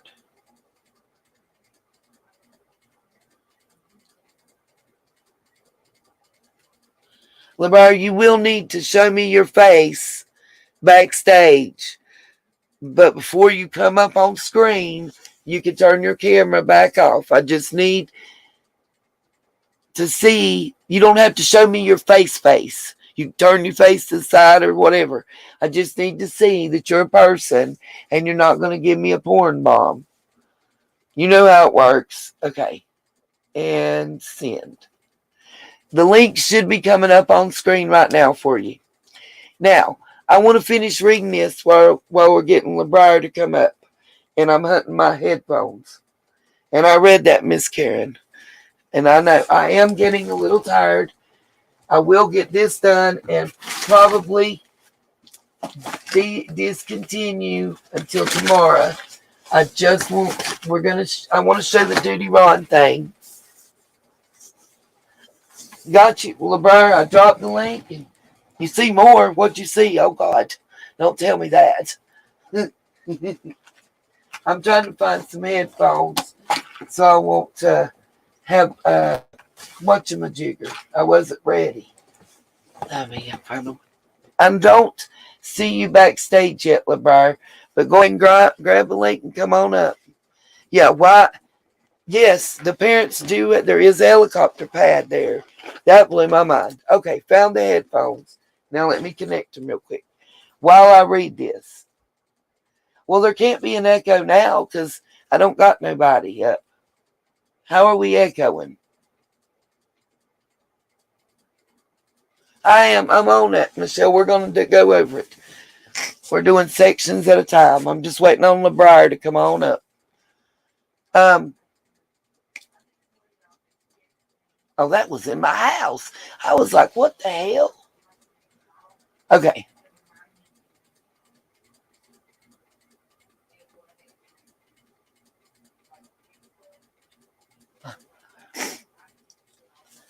LeBrier, let me know if I need to drop the link again or anything, okay? Please. Okay, good. I'm trying to connect the headphones right now, you guys. Just bear with my slow old self.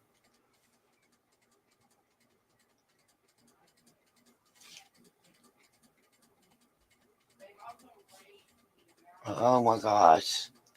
Y'all bear with me.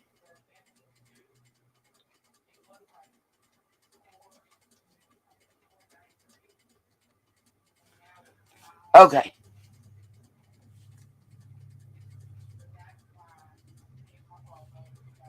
All right, let me put this in again.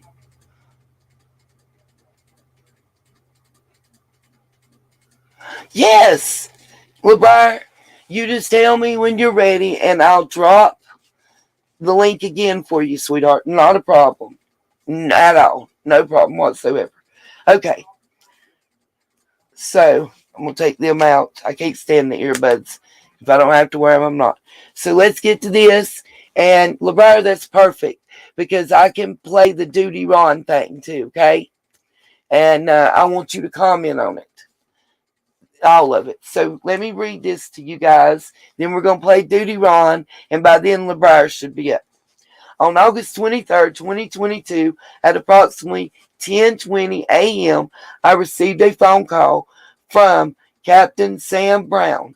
Captain Brown told me via the telephone, Captain Brown told me the decedent in case 12202-506 had been positively identified as Kiely Rodni. After I spoke to Captain Brown, I called the decedent's parents, Daniel Rodni and Lindsay Rodney Neiman. I offered to meet with Daniel and Lindsay, and they both told me to update them on the phone. Can be bothered to come in? Okay. I told Daniel and Lindsay the decedent had been positively identified as Kiely Rodni. Now, Captain Brown had not been in to see. He was not at the autopsy. He had not been in. He didn't run DNA. He didn't run fingerprints. The parents didn't come in and identify her and tell him it was her. So, how did Captain Brown identify her?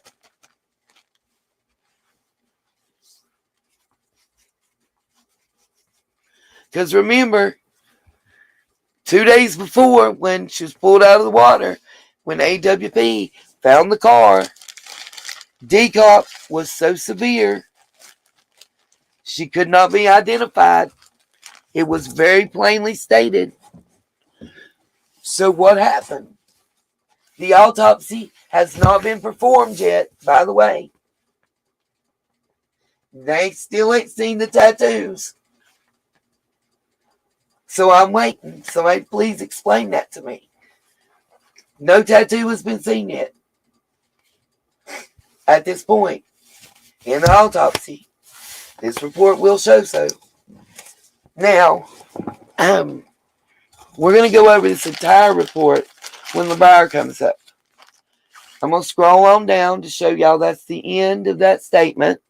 Okay. By the way, those that were asking about the jewelry, let me show that right quick. It shows the necklaces, the rings, the bracelets from right wrist, and then other miscellaneous jewelry. So, it would seem that those necklaces were still with Kiely, either on her or in the vehicle. In my opinion, based on what it says, okay?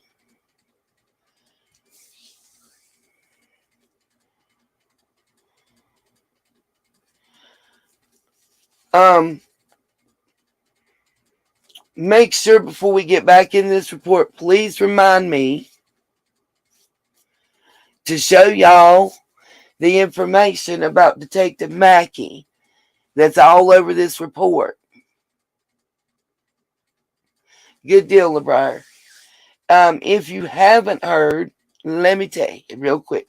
I'll show the article and everything in a minute, but I want to show the Duty Ron thing first. What I will tell you is Sheriff's Deputy Jason Mackey on April 9, 2018, had to address allegations of dishonesty in court by himself.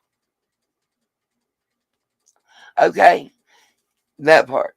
I have that article to show you guys. Let's see. Read it. I'm going to read it real quick and then I'll show you. I'm going to read a couple parts. Jason Mackey, a Nevada County Sheriff's Deputy at the Center of Misconduct Allegations, admits he made mistakes while with the Narcotics Task Force. That's the very first line. We're going to get into that too. You think I don't do my research? We're going to address stuff you ain't heard nowhere else. Okay? Take your time, LeBrier. Just let me know when you're ready, sweetie. Now, let's look at Duty Ron.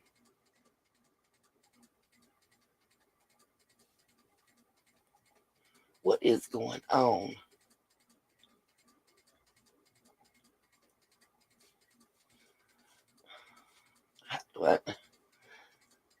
How do I do this shit for me?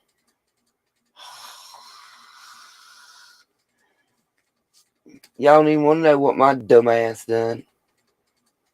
Okay. Okay. I just closed my email. Okay. I got y'all.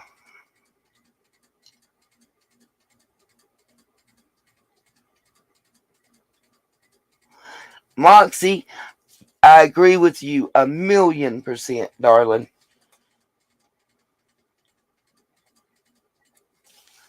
Alright. Hold on.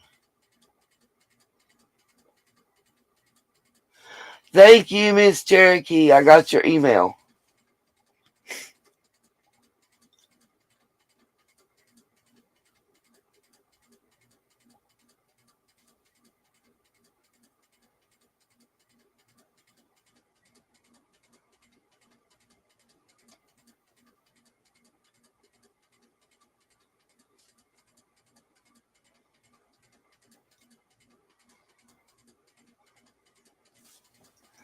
Come on, which one is it? Okay, close that. I'm trying to close some windows. I know, right, Cherokee? I'm talking about the thumbnail maker one. Alright, so this is the Duty Ron Barbara Butcher. Where's my notes so I know where we're starting? Like I said, there's two little clips that I want us to look at.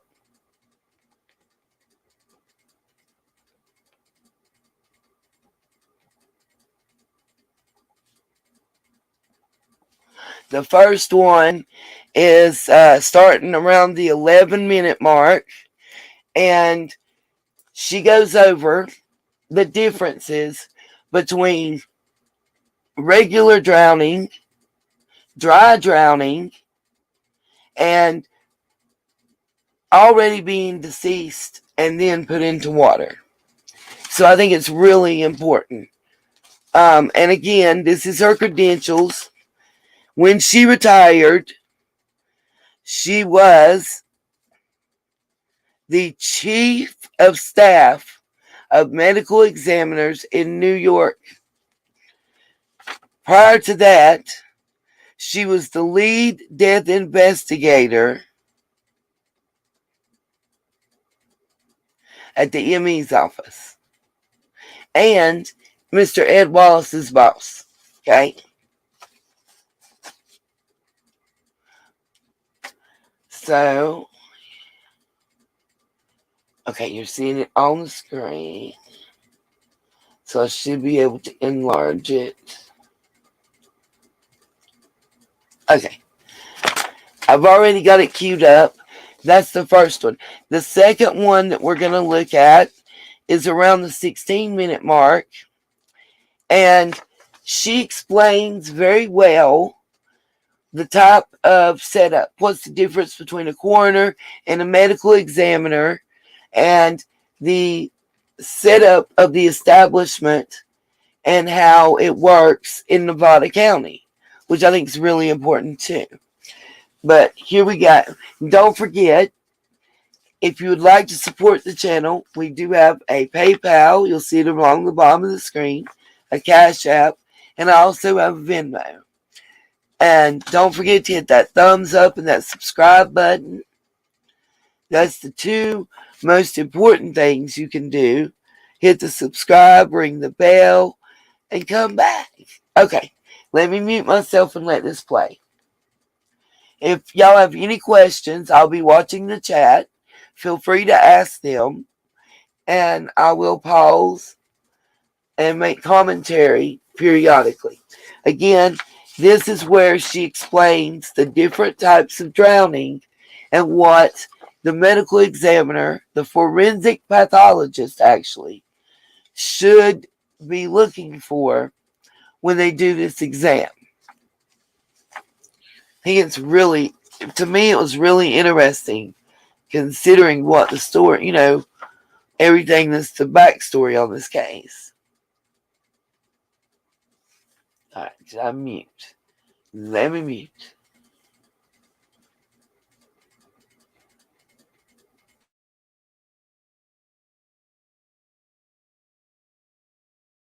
If she was dead before she entered the water, what would you expect to find in the lungs upon autopsy? The mechanisms of drowning. And in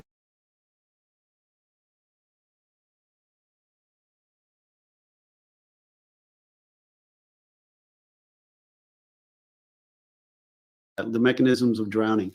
And in this case, if she was dead before she entered the water, what would you expect to find in the lungs upon autopsy?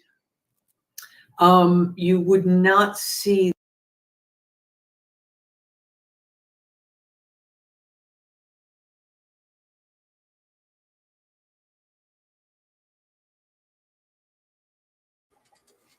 Okay, just to clarify, in case you missed it, because I missed my mark and I tried to get it and I just gave up. What she's answering is what you would expect to see in an individual that was deceased before they went into the water.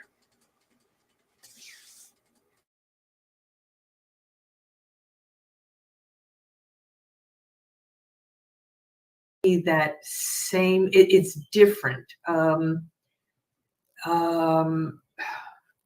A living person will inhale water. They'll swallow it Right. and inhale it. Mhm. A dead person will not. But will water seep in? And yeah, eventually. So that was the huge question, and I thank you. And I don't mean to cut you off, Barbara. Keep that thought, because a lot of people were thinking that, well, that's the answer. If she has water in her lungs, then she was alive when she went into that water. And I was thinking, just as a layman's person, somebody that doesn't know anything about your field, I was thinking, well, if a body is there, wouldn't water slowly go down into the lungs? Could you talk just about that, Barbara? Sure. I have 2 weeks in the water. There's no reason that water would not enter in through the nostrils, through the mouth. And would there be more water or less water? That's beyond my pay grade. But no, of course, I think a body in the water that was already dead would become fully waterlogged. But would there be a difference between a person who is alive and a person who is already deceased that was just discarded into the water? And I hate to use that term, but we get that. We had that a lot in the New York City Police Department, where we'd find a body floating in the East River, and it was dumped in there after being shot or stabbed or whatever the case may be. Yeah. But water will seep in. But is there a difference, is what I'm trying to differentiate here. If it's someone gasping for water, would that be an indicator when you conducted this, when the autopsy is conducted? The fact that she's in there 2 weeks kind of throws it all off. For instance, I would say that let's just look at it from a common sense perspective. A living person who is drowning, they not only inhale lots of water, but they swallow water as well. It's like a reflex. So their stomach will have.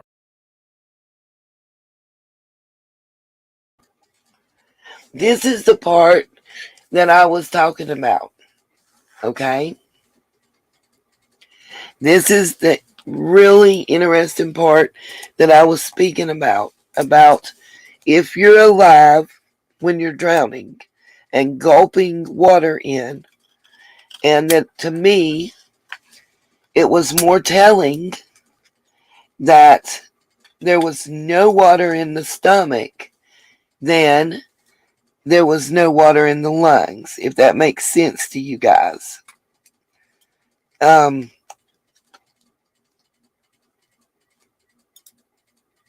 Based on what just got done saying, you know.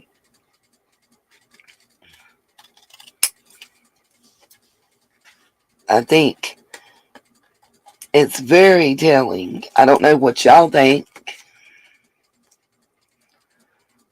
but did y'all need me to rewind it? Is that what you're saying? Oh, okay, okay. I'm talking about what I don't know what she said. I'm be honest, September. I wasn't really looking at the chat at that moment. I was more into what was being said on the screen by well, an Emmy with quite a bit of experience. You know.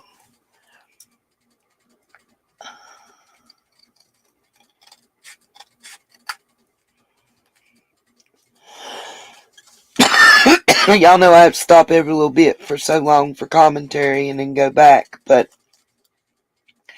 from everything I could find in research and commentary and everywhere else I looked, the thing that seemed to be most bothersome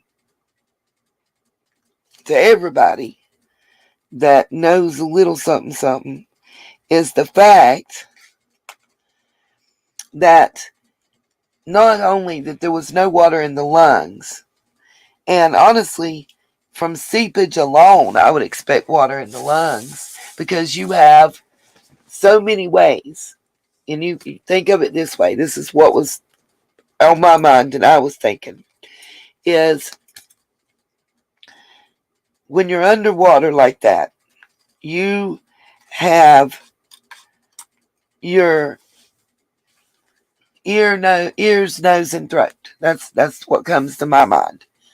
Not even just your pores or your skin, but a direct path to your lungs through your nostrils, through your mouth, and possibly your ears for water to get in. You know,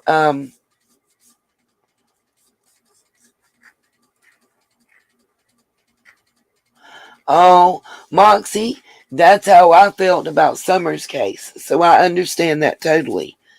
I mean, I'm just asking for thoughts. Hopefully, maybe LeBrier, when she comes up, can help us with that question. I would love to get some of my questions answered. Because to me, I'm not trying to be a smart aleck. I'm not trying to be a jerk off. None of that. I am, in my opinion, the questions I have are kind of common sense questions. And maybe that's where the problem lies. Maybe it's not common sense, but medical sense that I don't have, and experience that I don't have that needs to be applied in this situation. But what bothers me, and maybe it doesn't others, you know, if it doesn't bother you guys, then tell me why on that one too. But what bothers me is there's no water. You get what I'm saying, you guys? Like, this young lady was in the water for 2 weeks, okay? 2 weeks. And when she's pulled out of the water, she don't got no water nowhere. None, nowhere. Like, none in her lungs, none in her stomach, nowhere. Like she's like a dish rag that was wrung out as good as possible to dry and left. I feel like we are missing parts of the story. I feel like the story that we have gotten since day one is like this autopsy. We're not getting the full story. We didn't get the full autopsy. I can't find anybody, and maybe LeBrier can explain this. Because to me it seems like a pretty straightforward, simple question. I can't get anybody to tell me they've ever seen an official autopsy that was missing photos. No photos. And there were photos taken on the beach that day. If I could find the video or still shots, when the car was pulled out of the water and those black screens are up, there's a lady wearing khaki pants and a black shirt that says FBI with a nice, looks like a Canon camera, like, you know, that all these professionals use. She was snapping the hell out some pictures. So they can miss me with they didn't have time to take pictures, or no pictures wasn't taking shit. Because I am not a mushroom. You are not going to keep me in the dark and feed me full of bullshit. It's not going to happen. Okay, back to Miss Barbara here.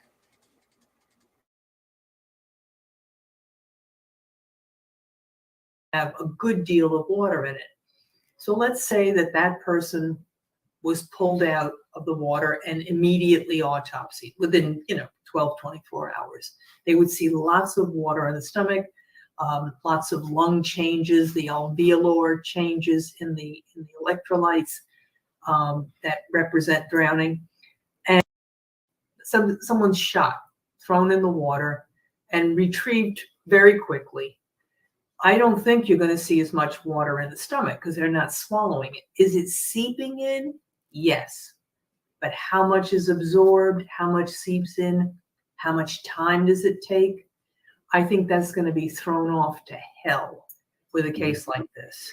Yes. Now, I've been looking in the chat, and they're saying that there might be some discrepancy between the what Doug had told us from Adventures with Purpose about the 80-degree water temperature, that it might have been 70 or lower.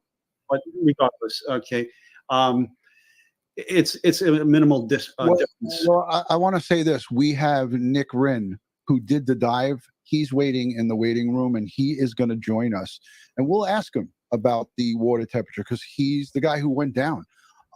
So in a few minutes, he's standing by, and I thank him for taking the time out from his busy schedule to join us. I mean, I was anticipating him coming in the second half of this thing, but being that we have him here, I don't want him to just sit and wait. But we could definitely get definitive answers from him. So in a couple of minutes, those of you who are in the chat, we are going to have Nick Wren, the diver from Adventures with Purpose, who did in fact find Kiely Rodni's vehicle and recover her remains. Mm-hmm. So there's a lot. Again, if they do this tox report and it takes a certain amount of time, and I know I'm getting ahead of myself.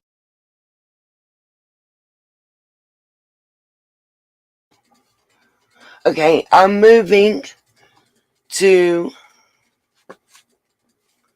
why were there no pics ever of what Kiely was wearing? So now a picture in black hoodie, no pic at the party or service. Yeah, I'm with you, Moxie. I know these children had what's called an alternative Instagram account, and that's where the pictures that look like they're kind of green and black, it was that one and the one Be Real picture and the multiple persons picture from the party where they're all standing in the tree grove with no alcohol in their hands. All those came from that posting.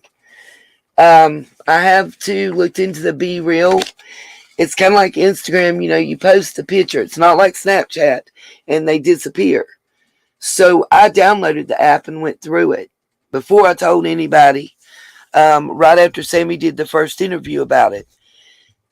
Not one person that we knew names of, no mention of a Prosser party, not one person, nobody had posted shit. So you tell me. I'm looking for my notes to tell you what we're going to next. Okay, the next question that was interesting to me is we're going to hear Miss Belcher. Moving forward, we're going to hear Miss Barbara explain to us about the Nevada County Sheriff's Office, ME, and coroner. And I don't quit hiccuping, I'm going to scare myself. Okay.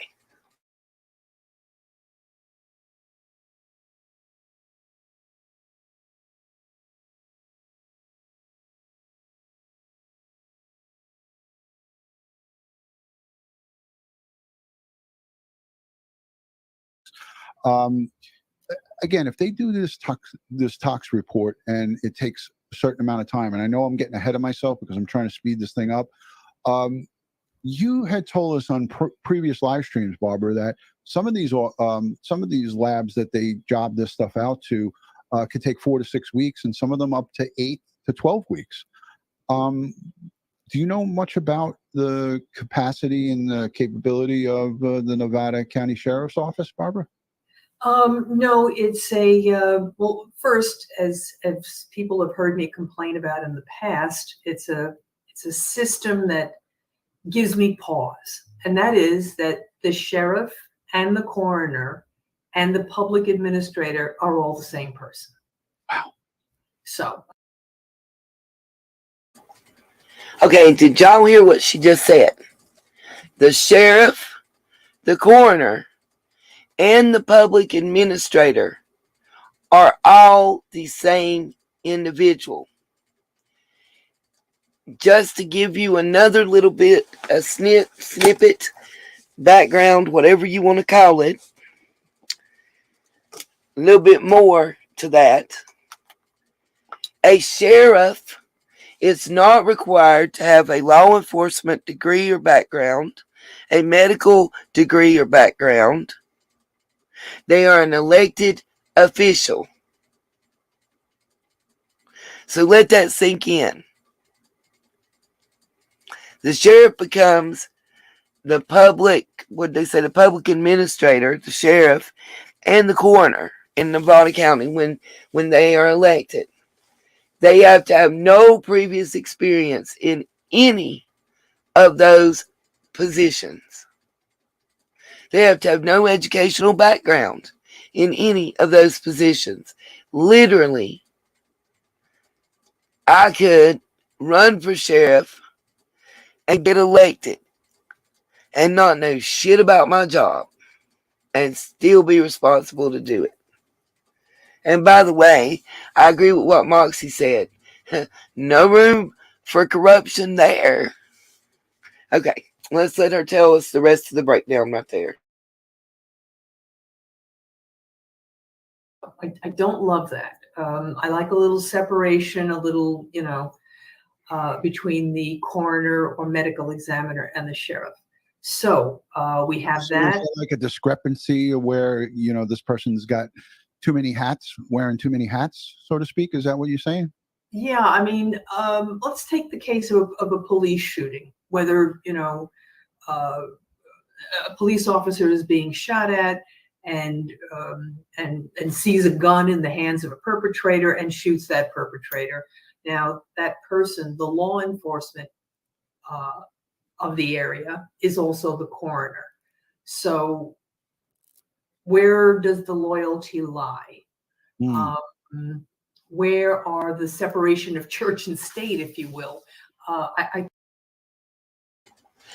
I must say, I'm sorry.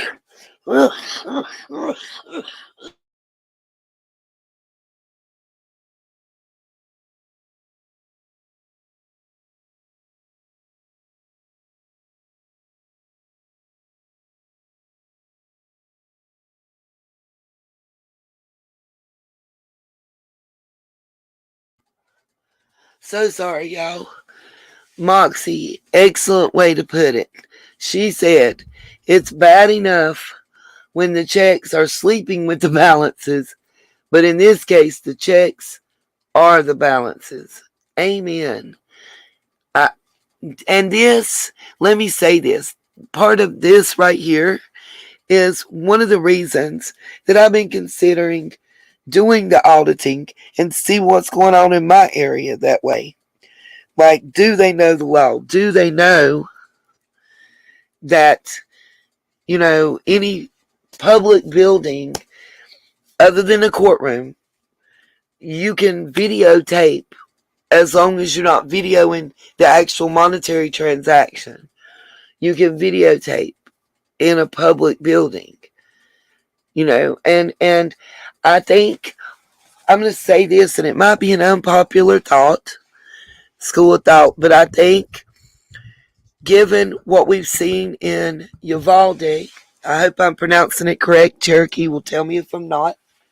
But given what we've seen in Uvalde with those shootings and those children and those babies and how it was handled, or mishandled, I should say, and what we have seen here in Kiely's case, what we have seen in Summer's case, what we're seeing right now in Quentin's case. I mean, hello, you announced that the mom is your lead suspect. You have text messages from the grandmother saying that the daughter did it and has no memory of it. You have cadaver dogs that have hit in the thing, and the mom still ain't been arrested, and they don't even know where she's at. I mean, let's be real. Oh yes, Moxie, let me say this. And courthouses and courtrooms, I'm still checking into. That one's a little different because of right to privacy and expectations. Here's the thing. Let's say, first of all, if you're on a sidewalk or where the road and the side of the road meet, you have a right of way. Generally, it's 2 foot, 24 inches, 2 foot right of way. The Supreme Court of the U.S. has held that one, has withheld our Constitution up, I should say. But the Supreme Court has ruled that you have and this is something everybody needs to know, whether you're thinking about picking up a camera or not. You have no expectation of privacy in public. Whether you're in Walmart, you're in a parking lot, you're walking up down the street, you're at the post office, you have no expectation of privacy in public. And furthermore, anytime you go into any state, county, city, federal building, you're being videotaped. They have more cameras going than you will ever be able to put on your body. Okay? And this is something that a lot of public servants seem to forget. And I'm saying that as public servants. Number one, the First Amendment of our Constitution provides for freedom of speech and freedom of press.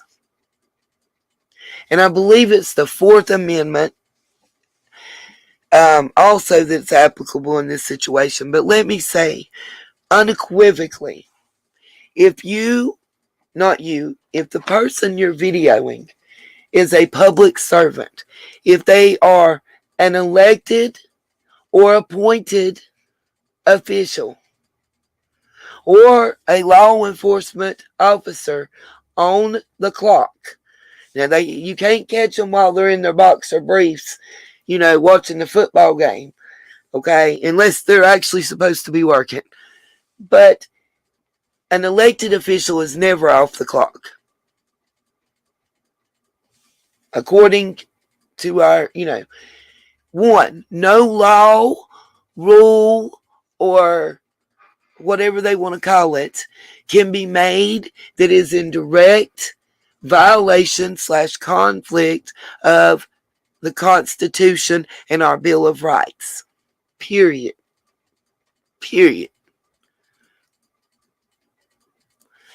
That being said, if you go into the post office is the one, courtroom and the post office are the two that are contended.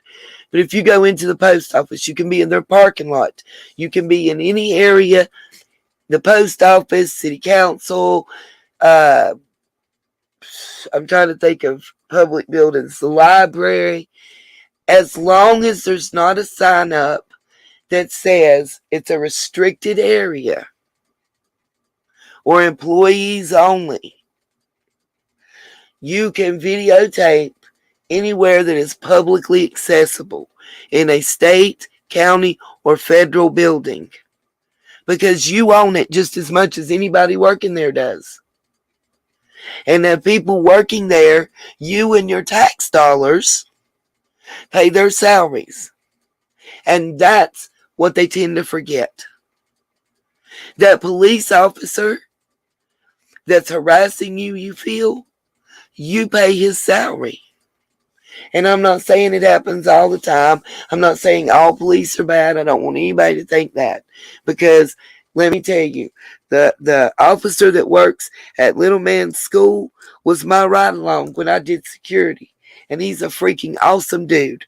And he believes in the oath that he took to our Constitution. This is something they don't tell you normally. Every law enforcement officer, when they get sworn in, takes an oath to protect our Constitution and our rights, not to infringe upon. They are there to protect and serve, not to intimidate and hurt.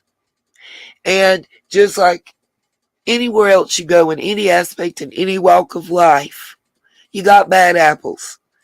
Doesn't mean the whole bushel's bad. It just means we need to get that rotten one out and throw it the hell away. And please know, in law enforcement defense, it's not just that branch of public servants that have bad apples. And they hate the bad apples as much as we do. Because those that are good, honorable law enforcement of officers, and I tend to believe there's more good ones than bad ones, they hate the rotten ones just as bad as we do. Because they feel like they make them look bad, they make their job harder, and they're fucking up their money. Period. Just like any of us would.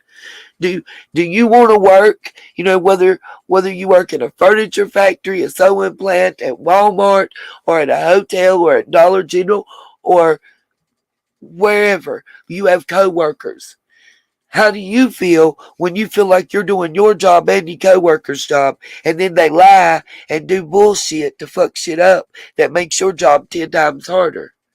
The same way they feel when they see a lying ass, cheating ass, fucking up, not following the rules ass motherfucker working on the force with them. No, they don't want to cross the thin blue line. They don't want to fuck shit up.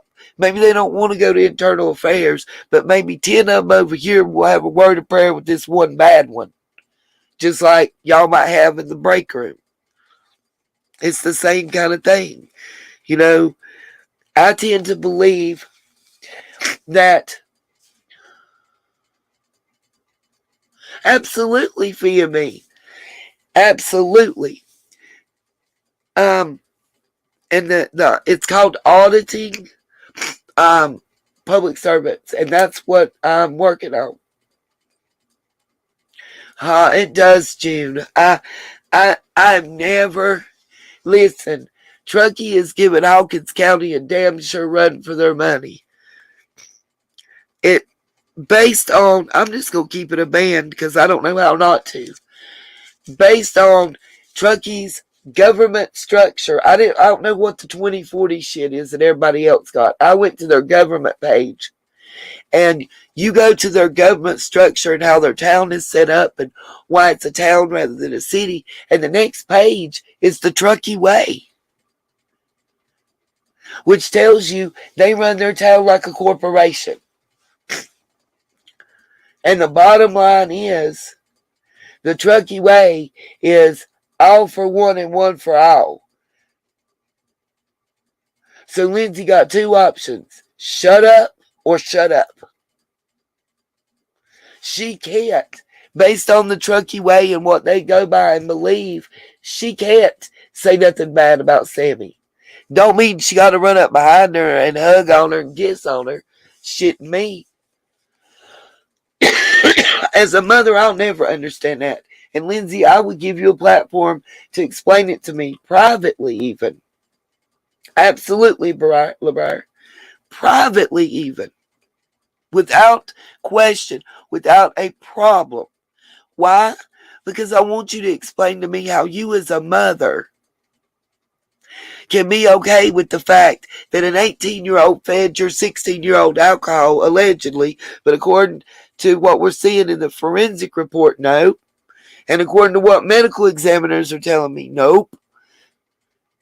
Because she was just barely legally drunk, according to that.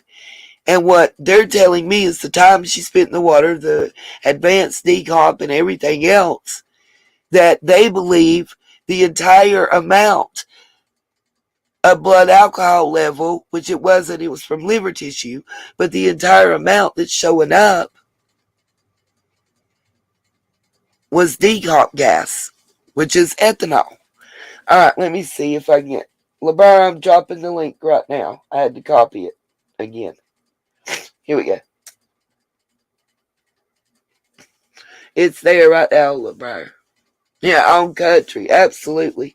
And the Truckee Way, from reading it, and y'all tell me if you got something different, please. My interpretation is that basically the bottom line is CCTV. I've never heard of them, June. Please give her my email and tell her to reach out to me. I will not be rude or disrespectful to anyone. The way I interpreted the Truckee Way is, even if it's some fuck shit or some bullshit, as long as it makes the town and townspeople money, it's good. While we're waiting on LeBar to come up, I'm going to put them back on, and I'm going to run to the ladies' room right quick. Oh, wait a minute. Hold up. Okay, I see you. You're good. Do you want your if you want your camera off, go ahead and turn it off, and then I'll pull you up. All right.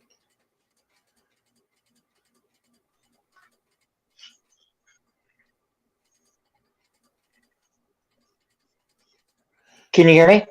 Yep, Okay. everybody can hear you. I'm going to mute Amen. so we don't have an echo and let you talk. Yes, ma'am. Is it too loud? These are new earbuds, so I just want to make sure it was okay. It's great for me, sweetie. Okay, perfect. Thank you, ma'am. How are you guys today? Or this morning, whatever it is. All right. Let me, I wasn't ready for this, so I got to pull a bunch of stuff up here. Let me see here. Does it give you an option to share on screen? I don't know how to do that. I'm kind of new to. I've been on a bunch of panels, but I'm new to all this stuff. And there's going to be some files I'm pulling up that if you have something that you want to show on screen, if you want to email it to me and tell me that you sent it, I got you. I can pull it up and let you talk about it. I'm going to mute so there's no echo, and you can talk away. Yep, just give me 1 second. I just have to find a few things here. I'm going to, since you were talking about our good buddy Captain Sam Brown, I'll tell you a couple things on him. Is he anything like Mr. Mackey? I'm thinking that he, it appears to me, and again, this is just my opinion. I don't, it's not you saying this or anything. I don't want to get, anybody in trouble. I'm thinking that it's alleged, in my opinion. To me, it seems like he was doing a very good job of keeping people away from the vehicle if it was there the whole time. I'm going to pull up some newspaper articles and then a couple things he said. And then on this too, we have to remember that her car is 5.5 feet tall. Okay. And when Adventures with Purpose, I'm familiar with the sonar they use. I've actually fished off of the one before, the Garmin Live Scope. And if you look on there, it showed between 10 and 11 feet. That was the deepest hit it ever got. So let's just go ahead and give them the benefit of the doubt and say it was 14 feet. Well, her car is 5.5 feet tall. So we're only talking about, 8, 9 feet down. When you go swim and you dive in the water, it's not even that. Well, you do know that I don't know if you heard me saying, but SF investigates.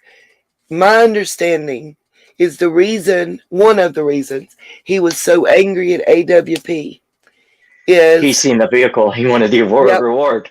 Yeah, it was exactly. either the 18th or the 19th. I saw the footage. I actually showed it during the live stream, and it looks and like they a ignored white him. rectangular block. He sent it in, and they didn't reply back before AWP got there. He thought he was getting that reward money. Exactly. And that's what his problem is. I'm going to mute and move my microphone. I'm stepping outside. It's so hot in here, and with the respiratory infection I got, if I get too hot, I'll start it'll be bad. So I'm taking the laptop and the mic outside for a minute, but I'm muting and I'm letting you have the stage while I do this. So I just wanted you to know that. Okay, everybody be nice. My mods will time you out once and block you the second time if anybody is rude or disrespectful in any way, shape, or form to a panel guest. Just want to make that clear because we have some new people in the chat. Okay, go. Alrighty. So let me find. There's probably 6 different newspapers that Captain Sam's in when he's talking about the phased effect on how they sent out people, into the water and searching in the waters and that. And that's what I'm trying to pull up here. That way I can read his quote. Okay, Just give me one second here. One question you may or may not know the answer to. When Almeida was out there with their divers and were instructed, I believe, to just go 25 feet out and only look for the cell phone and then told that they were done. Yeah, and that makes no sense to me. Or Captain Brown? That was Captain Brown from what I understand. Okay, just wondering. I've heard 2 reports. But again, why would they tell Adventures with Purpose the reservoir's been cleared, no need to come here, we know that's cleared, and that was even in the paper. So they clearly did not want them there. There's also another local diver that was there from day one and offered his services, and from what I understand, he's a very reputable diver, had all the equipment, had everything, was willing to sign off on any type of insurance waivers or anything like that. And didn't want reward money. He was just in it to try and find this little girl, and they refused him. They refused to let him to do it. Yet other volunteers were allowed to do different things, but not could not go into Prosser Reservoir, which is kind of crazy. So here. Also, if you notice the map that they were using, I made a point of showing this the other night, where it was kind of like their what do you call it? I can't think. My mind went blank. Where everybody's gathering, where the tables and the camper were, and they had the Find Kiely sign. Right. They had that big map behind them. And if you look, the map, it's not just the line they drew, but the actual map itself ends. And on the bottom where it cuts off, like where, there's like the 1/2-inch white line around the paper maps, where it cuts off at the bottom is where Kiely drove off and was found. That area even where she drove down that slope and came up to it is not on the map. How can you find somebody if the map you're using to search doesn't even include the area where the pin was? You think that was by design? Yes. Just like, honestly, I think, now this is my personal opinion, but I believe Nick, the roadside assistance guy. This is difficult because I don't think he lied, but I do think that he was encouraged to seek out AWP and tell his story to them to even further discourage them from Prosser Reservoir. The one question I can't find an answer to is, other than not looking bad from a YouTube group discovering the car rather than the police, what did they have to gain by her and her car not being found? And the question I ask is, I know that they had like it's nearly 20,000 altogether. 20,000 hours, right? But, and thank you, City. Welcome, my baby. Where you been? Also, and that was overtime out. It was like 20,000 hours nearly altogether. But I think it was somewhere around 9,000 and some change that were all overtime hours. But my question is, and I don't know how to word it, but the 14 days that she was missing and not being able to be found, they got that many hours, but they were scaling back the search. What I wondered is if they're still searching like 30 days, 60 days, 90 days, at some point, is there federal, state, or local like grant monies or funds that they would be able to access or get that they couldn't until they hit a certain mark? And maybe that's why they wanted to wait to find her. That I'm not sure of. I'm supposed to, I think, be talking to Sleuthy today or tomorrow. I was actually supposed to talk to her. What's that? I love her. She was in my chat. Oh my gosh, I love her too. I love her, and Michelle. No, my mind went blank. No, I was just talking about her earlier, Dr. Dr. Latina. Dr. Latina, thank you so much. Yeah, both of them. Yeah, yeah, and that's how I kind of got into this was from the Summer Wells case, and I've been on panel with Dr. Latina a couple times. She's just, one, she's absolutely brilliant, and two, she's so sweet. I mean, you can tell that she, that she just truly cares. Yes. And the hours that she has to put in, being a doctor and everything that she does, to then come on YouTube and give us her free time, and then not only that, but go from on different panels, and then always doing super stickers for people and things of that nature, and she's unbelievable. And I do have one private personal plea right quick. Anybody who speaks to Dr. Latina regularly or has a way that they can contact her, this is personal and private, totally separate from this, but it's kind of a plea. I really, due to her pediatrics experience, especially with the autistic spectrum, and some personal observations about little man, if anybody has a way to get her my email, I would really just like some personal advice. Thank you, Sid. There's I'm not the guardian, and it's difficult, but having worked at a state MR facility, I recognize certain things, and I know sooner is better. And I just kind of would like some advice on maybe how to approach and handle some things. Thank you. Obsidian said she's going to text her from me. Sid, you give her my personal phone number. I'm cool with that. LeBar, I'm going to mute while I'm moving mic and stuff, and you have the floor. All righty. Unless you say my name, I'm not talking. Yes, ma'am.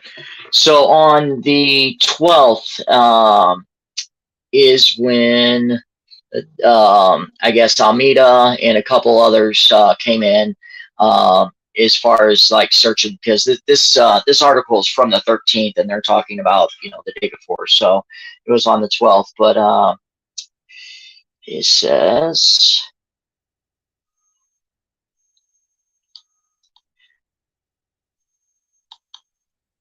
hold on one second, my computer just froze up on me.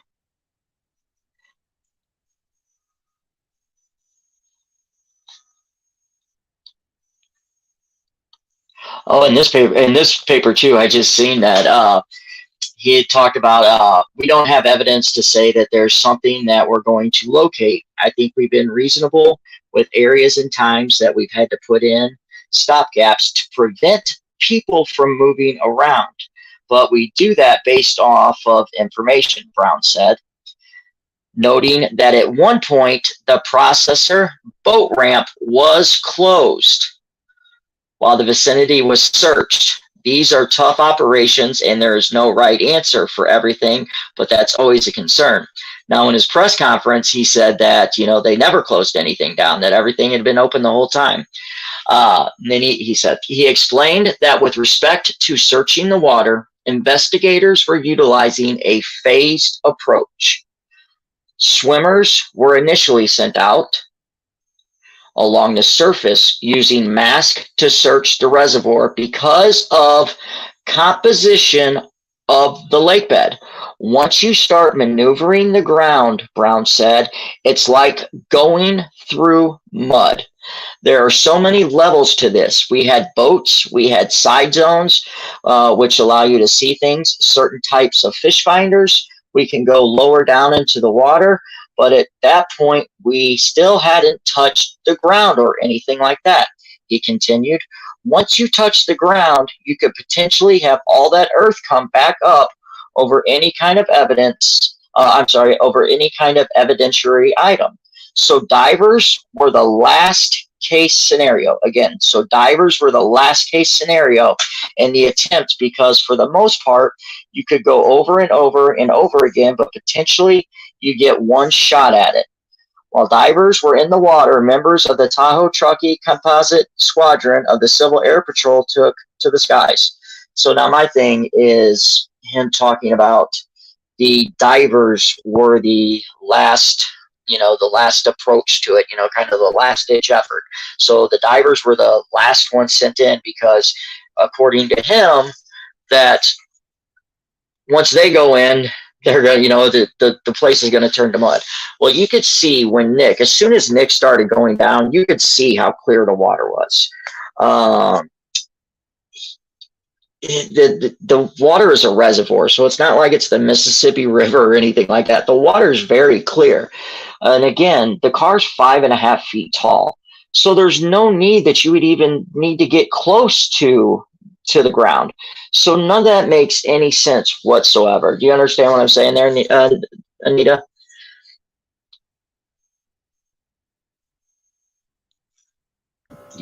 I totally agree. You might not Yeah. hear well, and I apologize. Yes. Yeah. So I mean, let's give them the benefit of the doubt and say it is 14 feet deep. Okay. So if her car is 5.5 feet tall, you know, we're talking a matter of what, 8.5, 9 feet. You know, that you know that, and that's if you're going to swim all the way and touch, you know, the roof of the car. You don't even need to do that. Literally, if you go down 2 or 3 feet, you could see the thing. So there's absolutely no way that vehicle could have been missed. Now on those fish finders, and I know they call them, you know, the sonar or whatever, but I mean they're glorified fish finders. On those Garmin's live scopes, like you can literally, if you put like a little 1-inch lure on there and cast it out, you know, 50 yards or whatever, you can see your 1-inch lure hit the water, literally go down 30, 40 feet, and you can see a 15-inch fish come up and bite it.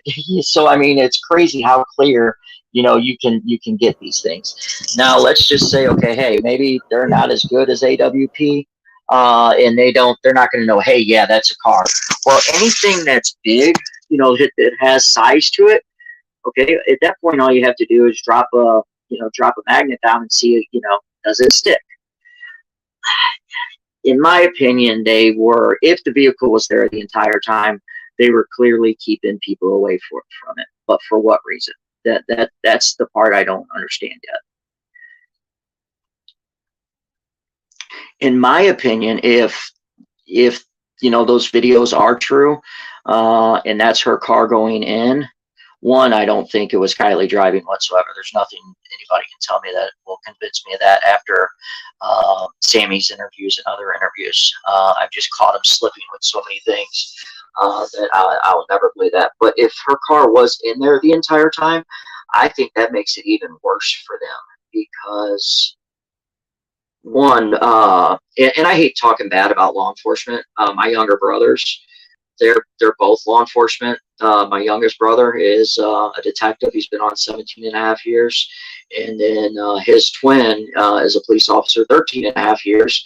And he also does the DARE program. So that's the last thing I ever want to do is talk bad about law enforcement. But like you were saying, there's bad eggs in every, everywhere. It doesn't matter, what line of business it is. There's going to be good and there's going to be bad. But in my opinion, there's a clear cover up somewhere.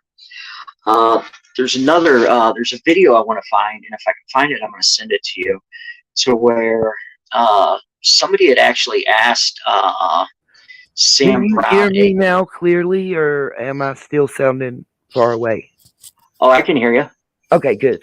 I got it too. Hey, I'm gonna. Can you talk for a minute? I'm gonna put this on mute and play this video because I want to see if this is it. Real quick, give me 1 second. Okay, no problem. So while she's muted and I'm talking, what's up? No, I'm just kidding. So I hadn't been able to read the chat. Give me a minute to get caught up. But is there any questions also that you guys would like to ask LeBrier while we have her here? Sorry, y'all. Hold on. I'm trying to put my glasses on under these headphones, and I'm having technical difficulties as usual. Okay. I borrowed little man's headphones today, y'all. I can't find mine. I loaned them to him, and now I can't find them. Ain't that some crud? It sounds good. Well, I'll tell him they work well then, y'all. So before LeBrier came up, and I got a little emotional talking about bad apples and stuff, I was telling y'all that,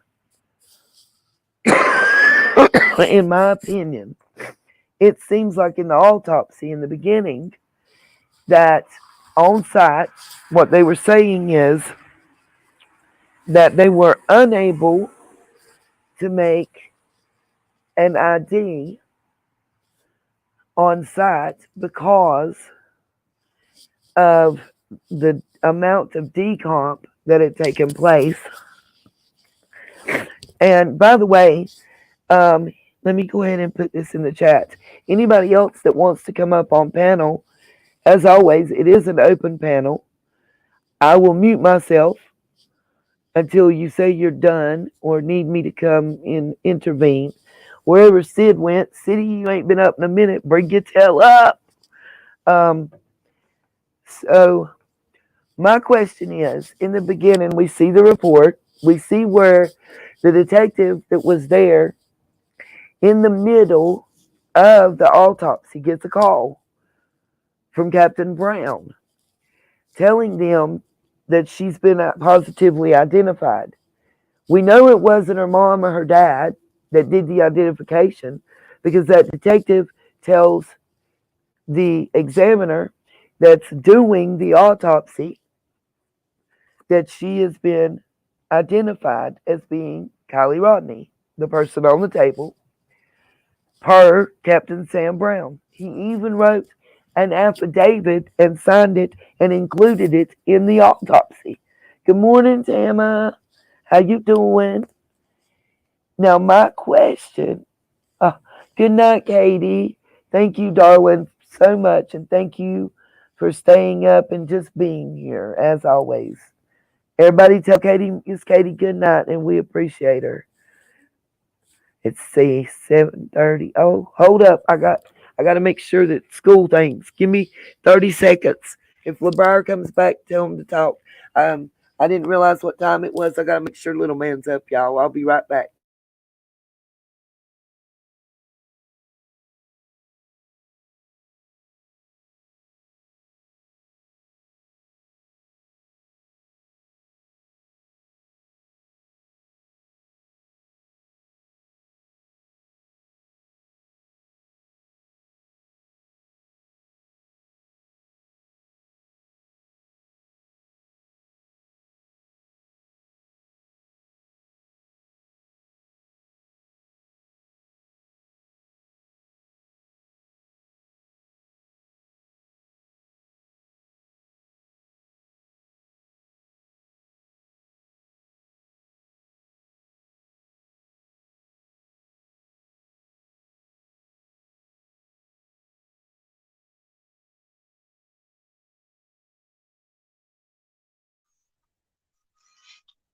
Anita, can you hear me?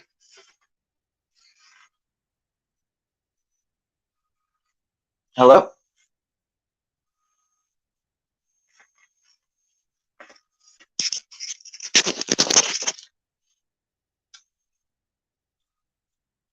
Anita, you there?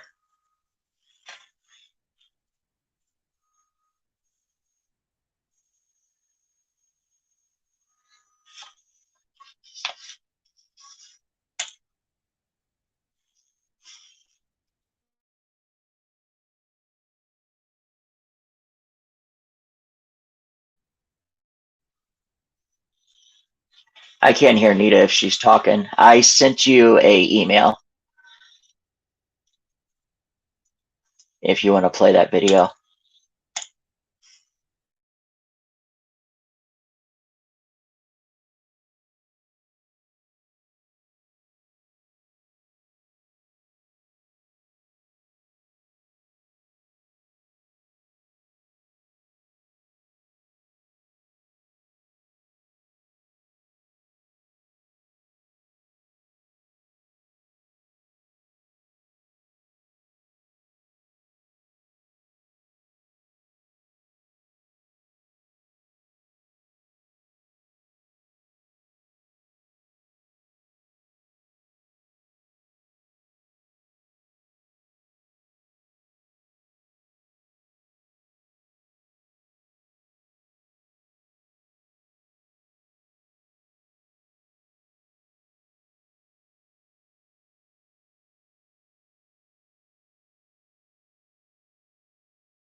Thank you, Emmy. I'm going to look for a couple more things while I'm waiting on her. I'm back. Oh, yeah, okay. Yeah, little man is so freaking cute. I'm sorry to say, I know we're having a serious conversation, but I gotta have a grandma moment, okay? Oh, it's how old is he? Boots. 4. He'll be 5. I missed that age. He got cowboy boots, and he's got his little jeans on. And I told his mama he can't wear that. She said, "Why? It looks really good." I said, "He looks too old." It's like made him look older. I want him to still look like my baby. Oh, okay. So I'm back now and out of grandma mode and back into mode. I don't know if you noticed one thing we were talking about, LeBrier, and it's what I was talking about in the interim. In the autopsy report, I would guess it's the preliminary autopsy because it was what results they were reporting on while they were actually on scene when her car was pulled out of the water. And on body condition and bye, have fun at school, love you. Where they were talking about her condition and everything, they said that they were unable to give a visual identification because of the amount of decomposition, even the skin sloughing that was going on the face. And then 2 days later, and I'll have to look back to see the name of the officer, but the officer from Nevada County that was there for the autopsy at 10:20 a.m. gets a call from Captain Sam Brown telling him, and there is an affidavit signed and sworn to in the autopsy from that officer, stating that he's told by Sam Brown to tell the examiner that she has been identified to be Kiely Rodni, and no explanation of how that occurred is given. There was no DNA done. There was no fingerprints done. There was no dental records. And it wasn't the parents, because the officer tells the examiner, and according to his statement, then proceeds to call Lindsay and Daniel, irrespectively, and let them know that a identification has been made. So how did they identify her? The tattoo hadn't been looked at yet at that point either. The autopsy at 10:20 a.m. that day, as I understand from everything I can find, the autopsy was about to begin. Because she sat in a cooler from the 21st to the 23rd. Like waiting her turn, I guess is how you'd put it. I know it sounds really cold-hearted, but I don't know how else to say it. So, my understanding is LeBaron, as early as I can find, even 2004, once there was any distortion of features or advanced decomposition, a visual ID was not acceptable. So I'm just wondering what you think about that. And now I'm going to mute so you can talk. There's so many things to that. One, yes, you are correct on the lady that was there was clearly FBI, and she was taking a ton of photos. And let's just say that there wasn't an FBI lady there taking photos. What person doing an autopsy isn't going to take photos? That just makes no sense to me. One, right there whatsoever. Two, yeah, they have to. I mean, they have to dental records. They have to come up with some way to identify who the person it is. And if you're telling me from day one that there's no way to recognize, the person because of the face, well, the body's only going to get worse. As soon as it comes out of the water, it does actually start getting worse. The water does preserve the body a lot. They say that it's almost like 1.5 times. It goes into, it stays. The body stays a lot better in water. It doesn't decompose anywhere near at the rate of speed that it does, when it's, in hotter elements or things like that. But cool water is, it's going to keep the body from decomposing. It's going to slow that process down big time. Now, as soon as, and I was trying to find it on the internet here where I had it to get the exact definition, and I'll do that while you're playing it. I'll find it. But it tells you, that as soon as that body does come out of water, that it's going to start the decomposing. Sorry, it's been a long night. Decomposing factor is so much faster, and there's no way that if her body was in water, for those 14 days, and that's fresh water, it's cool. there's no way that her fingernails, all 10 of her fingernails, would have come off or, completely decomposed like they're saying. Yes, can the sludge effect happen and, it actually just peel off like a glove? Yes, but that's skin. That's not your actual nails. Your nails are a lot harder. Those aren't going to decompose in 2 weeks in water. There's absolutely no way. And when I heard that, the first thing that I think of is, what's one of the first things that detectives do when when they're examining a murder victim? They look under the nails to see if the assailant's DNA is under their nails in case they fought bad, things of that nature. Exactly. And all 10 of them are missing. All 10 of them are gone. It's like, come on.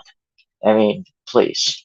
But yeah, I mean, how could, if you couldn't, recognize her on day one, how are you going to do it, later with somebody that doesn't even know her? Oh yeah, that's her. And here's the other thing that, excuse me, I don't understand. My daughter is 19. She stayed home her first year of college. This year she actually she left for college, and it was literally like the week that Kiely went missing. So this case is just, it's got me scared to death, and it hits me, it just hits at home. I've been calling my daughter and texting her every 2 minutes. She thinks I'm crazy, but it's but I'm used to being able to protect her. My brother's protector. It's like she couldn't date. I was like, yeah, you can date, but your uncles and me they're going to be behind you in the cop cars, and I'm going to be here with the shotgun. So yeah, you can date whoever you want. Tell me, come on in. I told mine they could date when they were 35, I was dead, or they were married.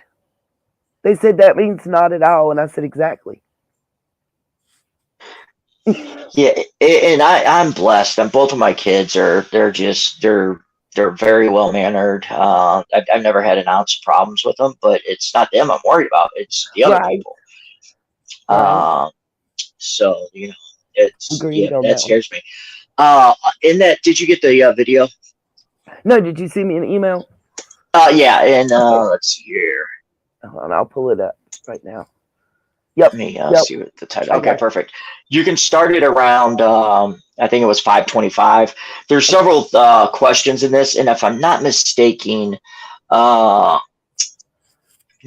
of the questions at the end, somebody I think asked him, something about, how could you have not have found it if the 20,000 hours searched or something? And then I think he says something to the effect of, well, we're not exactly sure that Processor Lake was searched like that.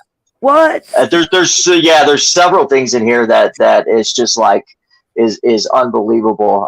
One of the things too, and you'll catch this, I'm sure. They talk about how a lot of the heavy lifting was done by the people behind us that helped AWP on Nowhere to Look. What? Yeah, it's and this is just some stuff So just the because people we're talking about. behind them that Yeah, help behind them, AWP right? Not know where to go. Exactly. Please go anywhere but where she is, AWP. Yeah, and this was just because you were talking about Captain Sam, and yeah, I want to know who he's related to. There's got to be something there somewhere.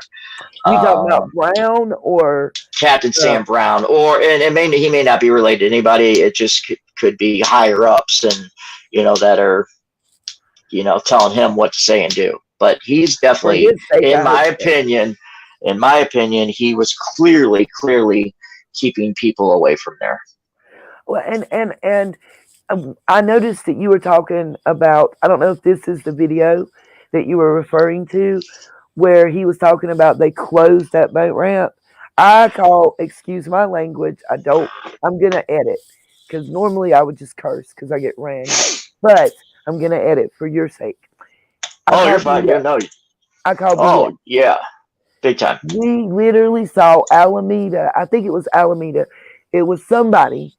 It was either the Placer boat or the Alameda boat was clearly seen at that boat ramp with divers and whatnot on it.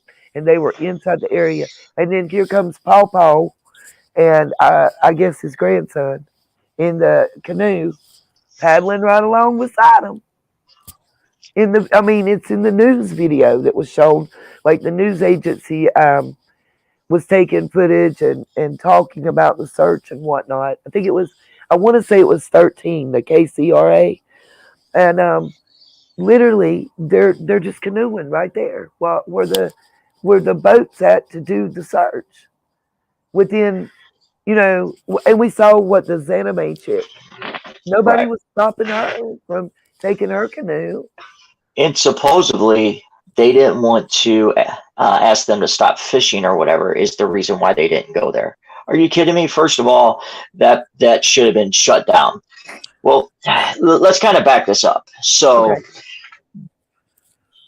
the night of the supposed party and all this stuff, okay, so the party's right there at the reservoir, okay? Yeah. The ping is literally right there at the reservoir to where they can't tell if it's half in the water or half on land. So Yeah. it is right there, okay? And it was a hard shut off at 12:30, Yeah. okay? So that it should tell you, okay, more than likely that she's in there. So before anything, day one on the 7th, there should have been people in Processor Reservoir, and that should have been the first place, not only searched, but the first place cleared in the reservoir, and then around, the campground in case, she hit a tree or whatever. Because the first thing you have to think of there is partying, okay, somebody drank, was drinking it and ended up in the water. That was kind of my first, thinking is, okay, hey, she's in the water. And I even called my brother. I go, this is where he's like, yeah, it's absolutely before you even go anywhere. Now, how instead of doing that, do we have 7 helicopters in the air and it's an abduction case? And I don't want to hear that it wasn't an abduction case because Sammy's talking about it on the 9th. Right. Sammy's talking about it and Megan's talking about it. And I've got some good things that we're going to get into on that. And I don't know if you saw the short, YouTube's big on the shorts here lately. I did a short and I showed it during this live stream earlier, where it's him, Sam Brown saying, well, I don't know that it was ever stated that there was an abduction. It was never put that way or said that way. And then I have him giving an interview. And I believe, again, it was KCRA 13, but it was their written interview, their online, in written format. He is directly quoted as saying they're investigating this as an abduction. And I believe it was the 9th or the 10th. Oh, for sure. For sure. Yeah, They've done nothing but backpedal. But not only that, it's like, you straight up lied. How many things could actually go wrong? You know what I'm saying? It was like, I don't think you could pay somebody to come in and make sure every single thing went wrong like this has. I mean, there hasn't been one thing that has gone right other than AWP finding the vehicle, and I don't think that was part of the plan. So I don't think that was right. Yeah, everybody in the whole freaking town, or 2 counties, was pissed. I can't understand it. I can't understand it from a mom's aspect. Let's start at the parents. Yeah, let's start at the parents. How are you angry? Now, Grandpa and Daddy, Bio Dad, I say Bio Dad, Grandpa and Bio Dad, I didn't take that way. I feel like the Bio Dad is not been there strongly, and he's been pushed away. But from the statements that I can find from him and the grandfather, who is actually Lindsay's father, it's the maternal grandfather. Which that should tell you something, right? Right. The two of those men are thankful to AWP. Yes. And seem to be pissed off at the way things have been handled. While Mom is saying there's honor in silence, but I believe there's some motivation there. And I've stated it before, because. But what can motivate you over your child? Well, if you're not a good person, you've got your Boswells, you've got the Simone case right now, the Wells case. I guess not every person should be a parent. I don't know her mom personally, but trying to look at it without emotion, which is hard. I'm not going to sit here and lie. As a mom and a grandmother, it's hard to take the emotion out. But I have to say, well, what could be the motivation? Of course, you always look for money and power. At least I do. Personally, this world, we live in a capitalist society. So money and power are the motivations at least 50% of the time behind actions. Whether they're a drug addict and they need money to support their habit, or they're trying to climb the ladder into corporate America. It's the same kind of scenario. But there is criminal charge reasons. If you say that Sammy's somewhat guilty because she allegedly, according to her story, was sharing the cup and drink for drink with Kiely, and Kiely was intoxicated. Sammy's 18. She's not a minor. She is an adult legally in this country, Exactly. and that's contributed to delinquency of a minor at the minimal. Well, more than that, At the minimum. yeah, There is contributing to her death as well, in my personal opinion. I'm not sure of the legal charge, but negligent homicide is what it would be. okay. Well, wouldn't the mom be Negligent up for the homicide. same? I don't know, because then you'd have to prove that she actually bought her alcohol. No, You know she what I'm gave saying? her the So keys to the vehicle and allowed her to drive. At at 16 years old, you have to have a parent or legal guardian, a licensed parent or legal guardian in the vehicle with you to drive. And you can't even do that after 10 p.m. So she didn't arrive to the party till 10:30. She yeah, I texted don't mom think at she'd be able to get. 11:30. I don't think they'd be able to get negligent homicide on that though. Where Sammy could definitely qualify on the negligent homicide is because she said she shared drinks with her all night. So her being 18 and Yep. an adult, and Kiely Yep. being 16, a minor, she is then legally Yep. responsible for that Great child story. the entire time to make sure that So she many is people, safe. when I said that, LeBrier, people said, well, she's not 21. She can't drink legally. I said, it's another She's charge. 18. She's 18 as an Yeah. adult.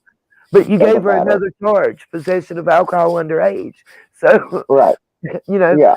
but It, also it, she gave it's her, just like if you allowed people to come in party at your house, yeah, you didn't buy any alcohol or anything like that, but you let them party at your house, and then they leave, they go and get yep, kill somebody, you're yep. responsible. And also, let's not forget, Sammy buried herself even deeper, in my opinion, by saying she realized she was too drunk to drive her home and got another ride because she knows about drunk drivers and stuff. And she says there was strange older dudes at the party, and as much as she's been to the parties and loves them, she was creeped out by them and ready to leave. But yet you Right, left her friend there. but Megan thinks it's okay for a 16-year-old Yes, to stay there because that's what we all do. BS. Uh, this is my opinion only. I think it's she my opinion is. too. I think she's more than just somebody coming in to try and I do that too. they say, hey, I think, and I'll tell you why when we get done with the Sam Brown stuff. So my main thing is, like, on these cases and that I Uh-huh. study forensic. I study the forensic analysis. Okay. So my biggest thing is I'm listening to what they're saying. I'm breaking down their conversations and things of that nature. I try not to get down these crazy rabbit holes because Right. obviously you know how quick they can go, and Yes, I do. most of the time it's so. What I always do, it's like on the Summer Wells case. Okay, you start from the innermost circle on Yeah. everything, the closest people to you. Yeah. So, like on the Wells case, you're starting from inside that house, whoever was with her, the last Yep. person to see her. You know what I'm saying? And that's it. So, like Sandy said it, I don't know how many times. She Yes. was the last person to see her last, but not only that, she slipped up on the one interview. She was wearing a blue shirt. It wasn't the interview with Tony Dodge. I think it She was said, Entertainment Tonight. uh, it was, I have it. I think it's like News Channel 13 or something like that. But she said, I was the last person to know what was happening to Yes. her. Yes. And now it's cut off from that. It says as soon as she said, I was the last person to know what, and they cut it. You can't get it anymore to find the rest of it. Uh, There's so yeah, what another do you think? You were interview the like that last with person Sammy. to know what the last person that, or, you were the last one to know that what was happening to her. Right. Like what? Yeah. So that's and there's some more stuff after you play this. We'll get into that. I'll Okay. pull up some of my notes. Okay. Gotcha. I'm gonna mute so there's no echo while it plays. I am too. Okay. If if you want me to stop it at any point for commentary, just unmute and say pause, and I'll pause it and let you give commentary. And if I see something I want to speak on, I'll do the same. Yeah, please do. Okay. Please do. All right.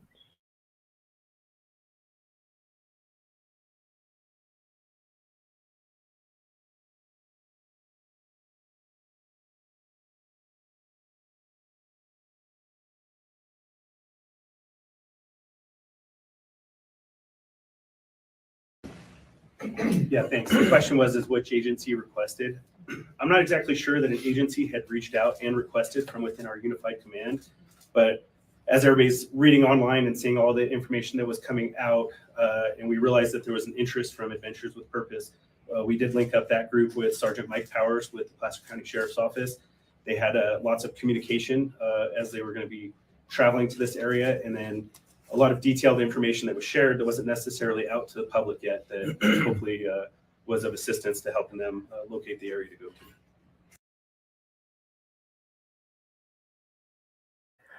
Sorry to stop so quick, but I had a question. Did you ever hear AWP say if they were contacted by law enforcement? I do remember them saying that the Aunt Lori was their contact with the family. And a lot of people missed their clarification, I think, on that. She, just like SF Investigates said, she is not a blood relative. As I understand, Lori is the sister of the stepfather.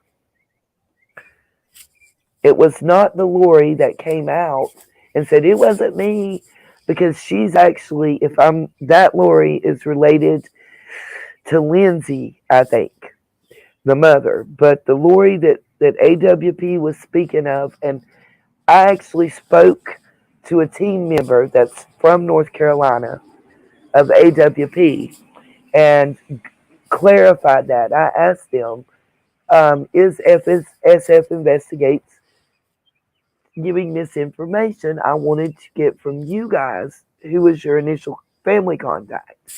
And that's when I was explained that she was related to the stepfather, not the biological father.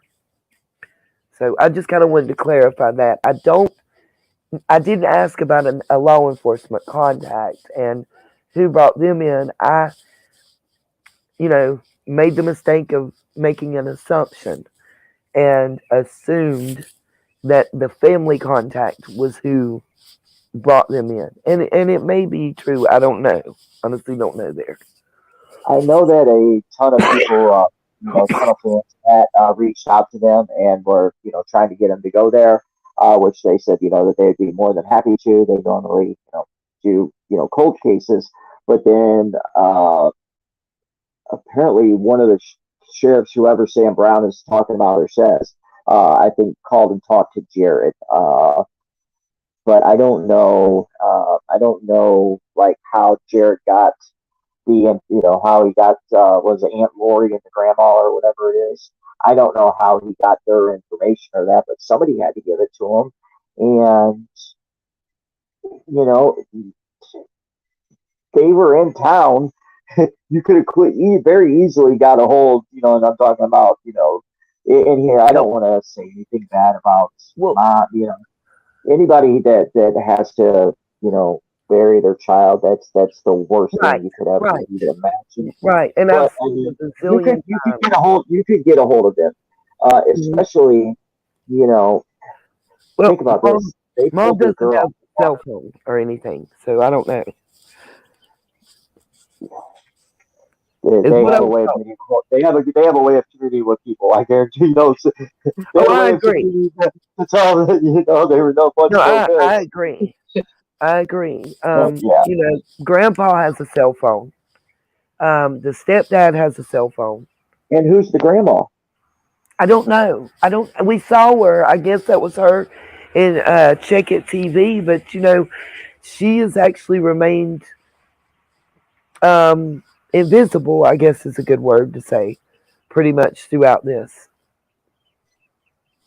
No, It, I understand that, but I mean, like, isn't that? I mean, but I'm saying that Kylie's mom would have to know who the grandma is and oh everything. yeah, yeah, absolutely, absolutely.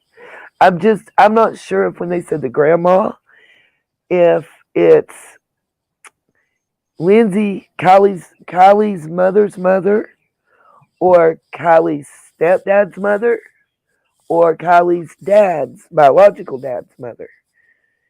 Gotcha.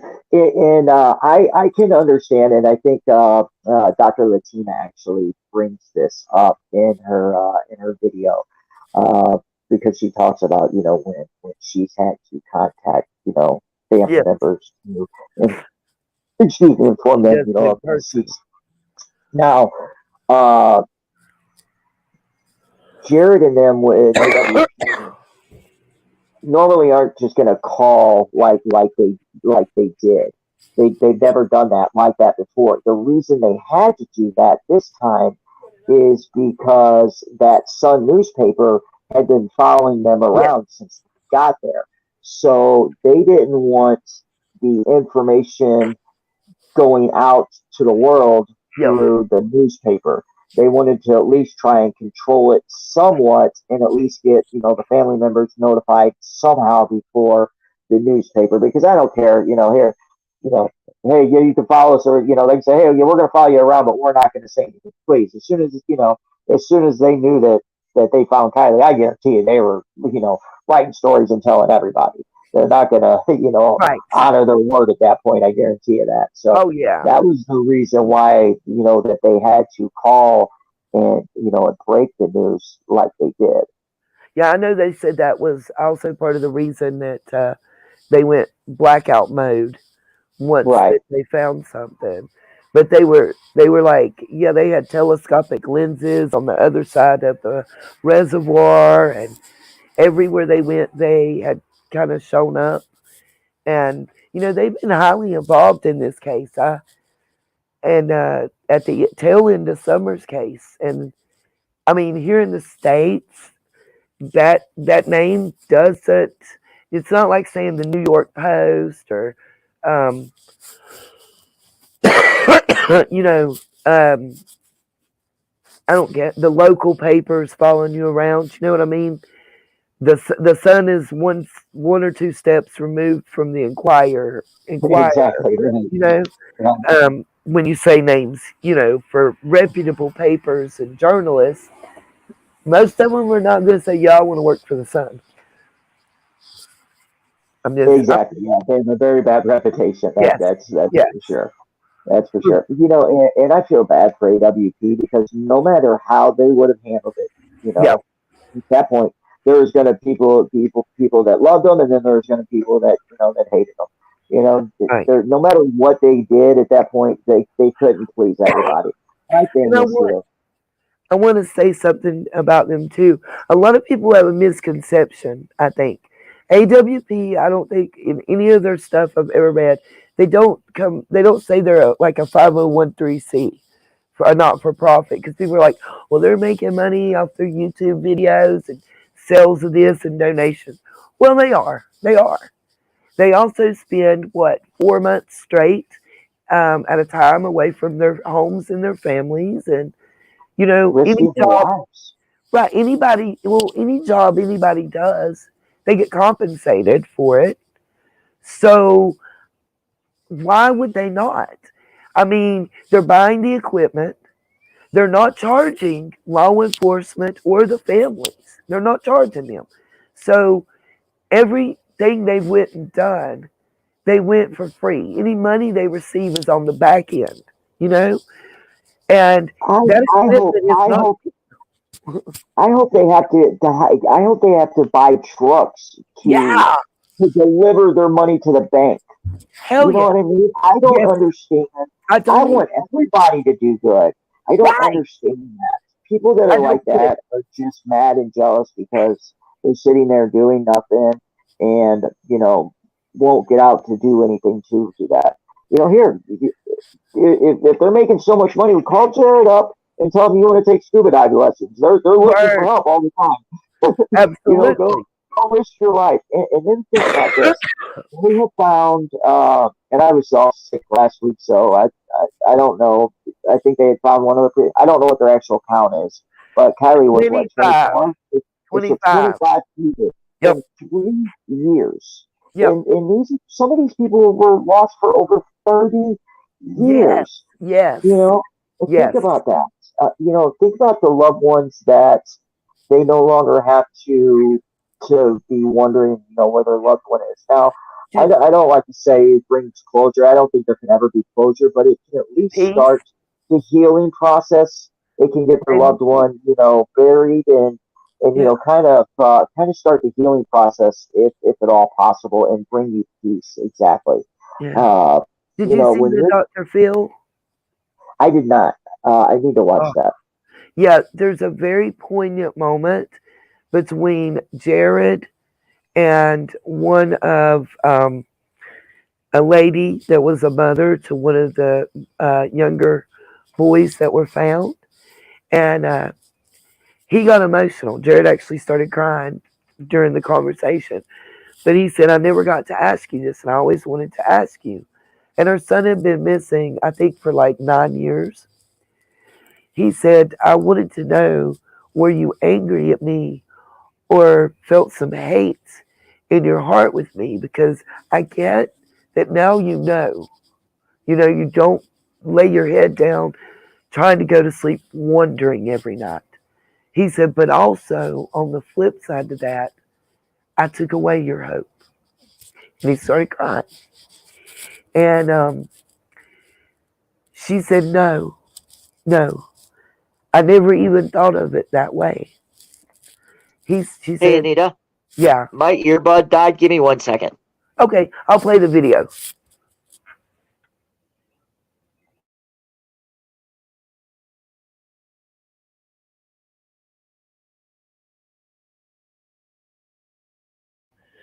By the way, hey everybody in the chat. Just we lost LeBrier. Hopefully he'll come back up.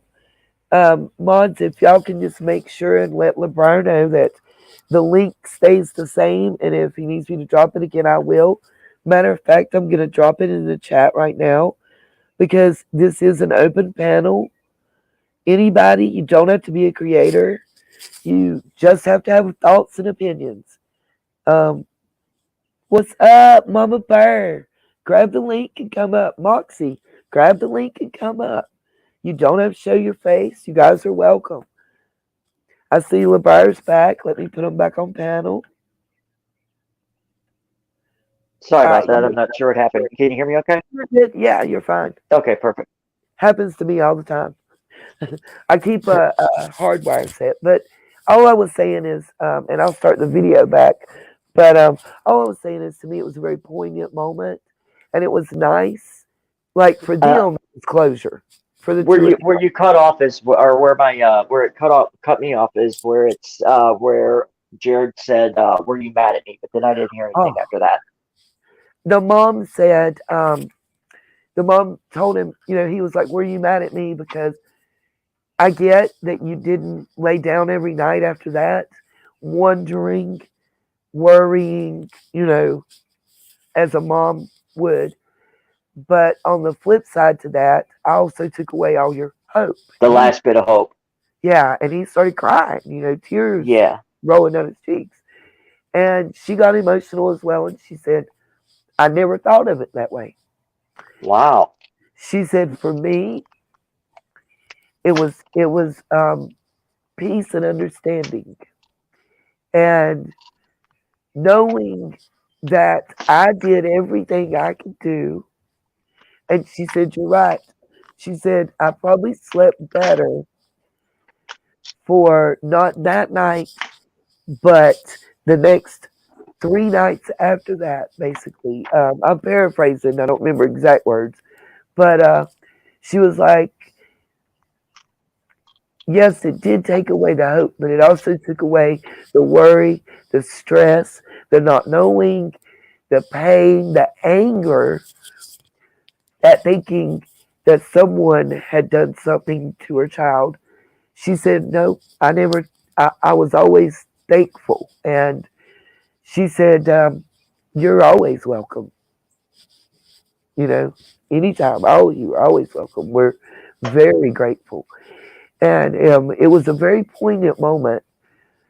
And it touched on, things I never thought of that were, I never thought of that, as a parent, you'd lose all hope. As a parent, I was looking at it like, God, at least I'll know where my child is. I'll know. I won't be looking out the window 24/7, wondering if they're going to come home. I won't be like Asia Degree's parents, 19 years later, just moving, even though they were supposed to close on a house the very next day after she went missing. They waited 19 years to move because they didn't want their child to not know where to come to. Yeah. Things And think like of the that. Summer Wells case. Yeah. Oh Yeah, God. it's just, yeah, that's just, Yeah. but yeah, They. that's, and to the AWP haters out there, think about that. Think about having to go and tell, now Yeah. 25, family members that, yeah, you did find them. And they're not clout chasers. They've never gone to, they've, said they've been called, multiple times on, Yep. like a we're going to throw like a party in remembrance of them. Will you please join? No, that's not our time. That's No. your time. You know what I mean? Yep. They're off to help the next family. And, Yep. and they have to put these things on, YouTube and things like that. That's how they're able to actually do it. Yep. Here, if the Absolutely. government wants to step up and pay for it all that, I'm sure they'd rather do it like that than have to do it this way. Right. It's, and I think they're getting a lot of backlash here. To me, I think Jared and them are selfless. I truly think Yeah. they're selfless. What Yep. they're doing, just, I mean, I couldn't even imagine if that was my daughter, and, Yeah. it just, I don't Yeah. understand, how people could even, remotely say one bad thing about them. I Yeah. don't, the other thing people have to realize too is they have to work with law enforcement every single day. Now, this is their first, Actually. active case, and now there's, people are starting to call them on more active cases. So let's just say let's just say they know what's happening, they know some Right. things and come out and tell everybody. How do you think that's going to go moving forward Exactly. with all the other law enforcement agencies? Exactly. And And not only that, we don't know everything. We don't know what they know. I It have could a be, hey, neighbor. wait until this comes out. They may, hopefully, and this is me holding out some hope. They may really be working on, behind the scenes on some things. You got to remember, law enforcement is allowed to lie to people. You're allowed to say you're Yes. clear, this and this and this, Yes. waiting for somebody to slip up. Yes. I say Waiting for that somebody to take all their the guard down. time. I Yes. tell I tell my folks that all the time. My sunshines. It's one thing I drum in, and it again a perfect example is the presser where they said it's never been, oh God, I went blank, but she's never been investigated as an abduction. There was never an abduction, stated or investigated as, and they lied to us.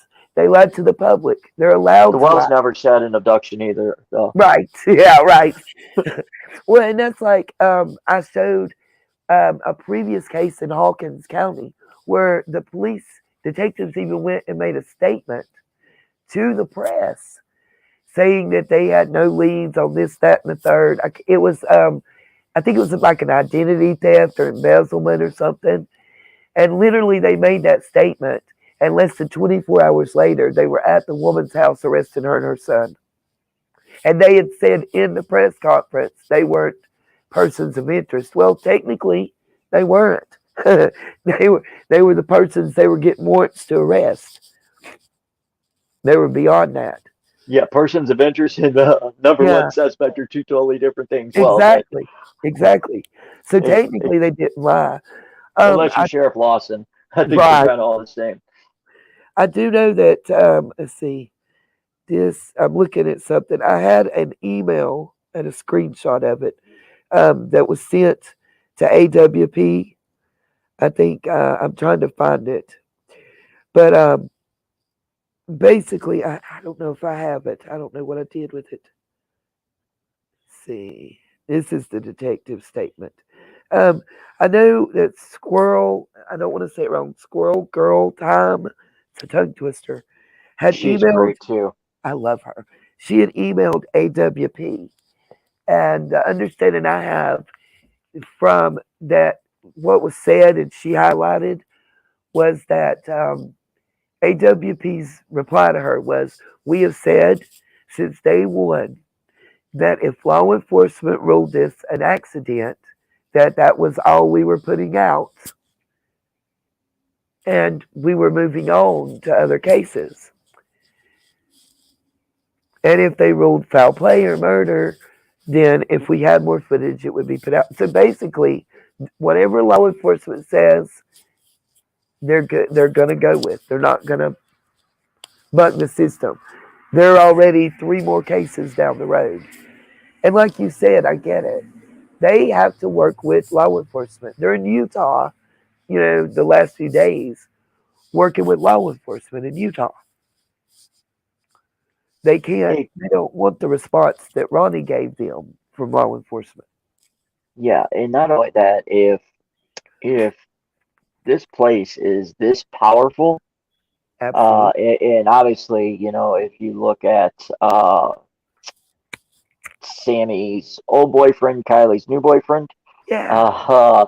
that family, the Yeah. Humbrucks, they Yeah. are beyond. They're more than powerful. If you look at, they're they they're the Rockefeller. ones dishing out the money. Yes, exactly. Yeah. Uh, yeah, Bilderberg. exactly. It's Yeah, I have looked into. That's why I know. yeah, yeah. So Yeah. and Jared and them, they have families. They have to look Exactly. out. For Exactly. that. And Exactly. then you also have to say, okay, hey, if the parents aren't going to do anything, why should I step up and risk my family if you're not going to? Like me, Check It True. TV would have been knocked out day one. As soon as he went down, I mean, beyond, yeah, I mean, we would have been fighting I'm for with it. you. I'm It with wouldn't you. even have been a fight. I mean, because, He would well, run when you say boo. But I was on panel with, who was oh, it? It was Up Church. We were on, which panel were we on? But it was right when Check It TV was, finding the laptop, and I put that in air quotes. And I said, does anybody not find it suspicious yeah. that he's saying that he's a true crime channel, yet if you go and look, his videos were from 4 years ago, up Yeah. And they until were Kiely like Ronnie's case, and then first there's aid one from 9 months CPR. ago, right? So how is he all of a sudden now he's true crime? Anybody that just all of a sudden pops up and inserts themselves in things, you have to ask why. Right. And then not only that, now he's finding, the laptop and things of that nature, and it's like, wait a second. And then if you are true crime, I'm sorry, but a 5-year-old, I guarantee your grandson would know not to go and touch evidence, No. because it literally ruins it. Now, my thinking is okay, why are you going and touching that stuff? One, now it gives reason for your fingerprints or your DNA to be Bingo. on there. Why are you doing that? Anybody would know that you do not touch that. And apparently he didn't even call Nope. the police. He didn't call 911 like he said. Nope. I Uh, have the dispatch records. and let's say he did. If you're taking it upon yourself to find these things, then you need to take it upon yourself to sit Yes. there, whether it be 1 hour or Thank you. 20 hours until law enforcement gets there. You need to sit Yep. there and watch it to make sure that stuff doesn't Agreed. get touched, because you're Agreed. clearly not there for Kiely. You're there Right. for another reason. I felt so sorry for that grandpa. He was almost in tears, holding that laptop, hands shaking on the corner, talking about, can I? Is it okay? He even knew. Right. Grandpa even knew that it shouldn't have been touched. And the cops looking like, well, hell, there ain't no point in worrying about it now. Dumb Dora, the explorer. It made Yeah. me angry because Oh, but yeah, that's why I said like he would have been knocked out quick. I mean, it wouldn't even have been. There's, why would you do that? What's going on here? Because there's something, and then next thing you yeah, know, him and SF Investigates are friends and they know each other.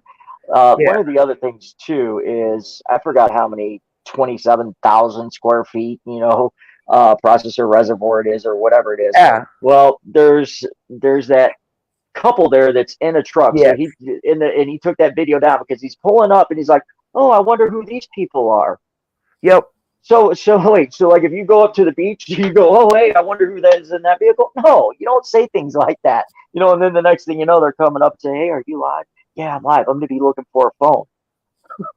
But yet you don't know these Wink, people. It's wink, like, come nod, on. nod. Yeah, right. It's And they told. Just like the Verna lady, she's at it again.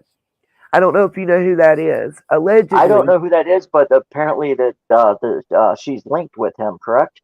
yes, allegedly, I think she's either the neighbor, and I don't understand if it's a duplex that like is top and bottom or side to side or just apartments or houses, but she's like the next door neighbor to him, allegedly. Allegedly, that's Allegedly, yeah. she said that in one of her many voluminous comments in creators comment section. It was during actually on my external hard drive have screenshots of that comment, and I believe it's the one that he took down, the video he took down, the Austins of I think Tahoe or Truckee or Austin to Boston. yeah, they've been like three different names. Right. The one they were commenting on and saying they knew him before and everything. I have screenshots of that too. I'm Yeah. a screenshotter. I have Yeah, well, no, screenshots and of that too. you have to now. Yeah, You have to screenshot and you have to record, yeah, the videos. yeah. I'm learning that. And see, Uh, I have one issue. I have a Chromebook, and I don't know. I can't get it to screen record. I have a first generation Acer Chromebook, so I have to say that you don't have F keys, you don't have a delete key. It doesn't have a drive, but it works great. I love it. It was a gift, so I can't complain. I feel blessed. My cell phone is an Android, and Dazed and Confused actually did a thing on how you can screen record with Android. I tried it. The option isn't there on mine, so I have a cheap Android. It was like $30. So yeah, yeah, I need to learn how to do more of that. My thing is like I don't, and this is I'm sure you're gonna laugh. Like I don't have Facebook, Snapchat, Twitter. I don't like any of those things. But so like when Facebook first, came out, my kids were young, and yeah, it scared me. I was at work all the time. I didn't want them on there. I didn't, I don't yeah, trust people. Not only that, like I said, my brothers are in law enforcement, and they tell me, that TikTok is one of the biggest pedophile, things oh yeah, around. And so when my kids were young, I didn't want them. So like I never did any of the Facebook, and people told me, oh well, you can, you know, you build, reach out to more people. And I'm like, my clients, they have my cell phone number. If they need me, they call me. I don't need to send somebody, a picture of my cheeseburger and, have somebody do duck lips next to it. If they want to call me, they call me. They have my phone number, well, So, no, and don't get me wrong. I was wrong on the fact that, you see well what now some of these people do. They become millionaires by I off just of, within the last 3 weeks got TikTok and Twitter, so Yeah, so And I now only have business TikTok. I have to call my daughter, and say, can you teach me how to use this? No, I'm gonna have to eat some crow. And I still don't have my personal. I think I have a personal Instagram, but I've never like used it. I have a business Facebook with the channel. I have Facebook, Instagram, Twitter, and TikTok. The Twitter and TikTok have been added within the past 3 weeks. I didn't have them before. And the Instagram and Facebook were created after the YouTube channel. So Yeah, yeah. I have a Facebook account, but that was because when my son played Skylanders, the only the way to get one of the characters was you had to do it through Facebook. So, but like I don't even. The only thing I know how to do is the Facebook Messenger. I don't nothing else. And then I just did a Twitter account because I was trying to figure out how to message Sloopy, but I just said, I'll wait until somebody gets a hold of her for me. Scuba Diva in my chat is a diver, a scuba diver. I'm reading the chat. I just happened to see it. What's up, Smiley? So scuba, I don't know if you ever have any crime scene training, but with open windows in a vehicle that's upside down, and this is for everybody in the chat, LeBrier, you as well. It's a question I've had.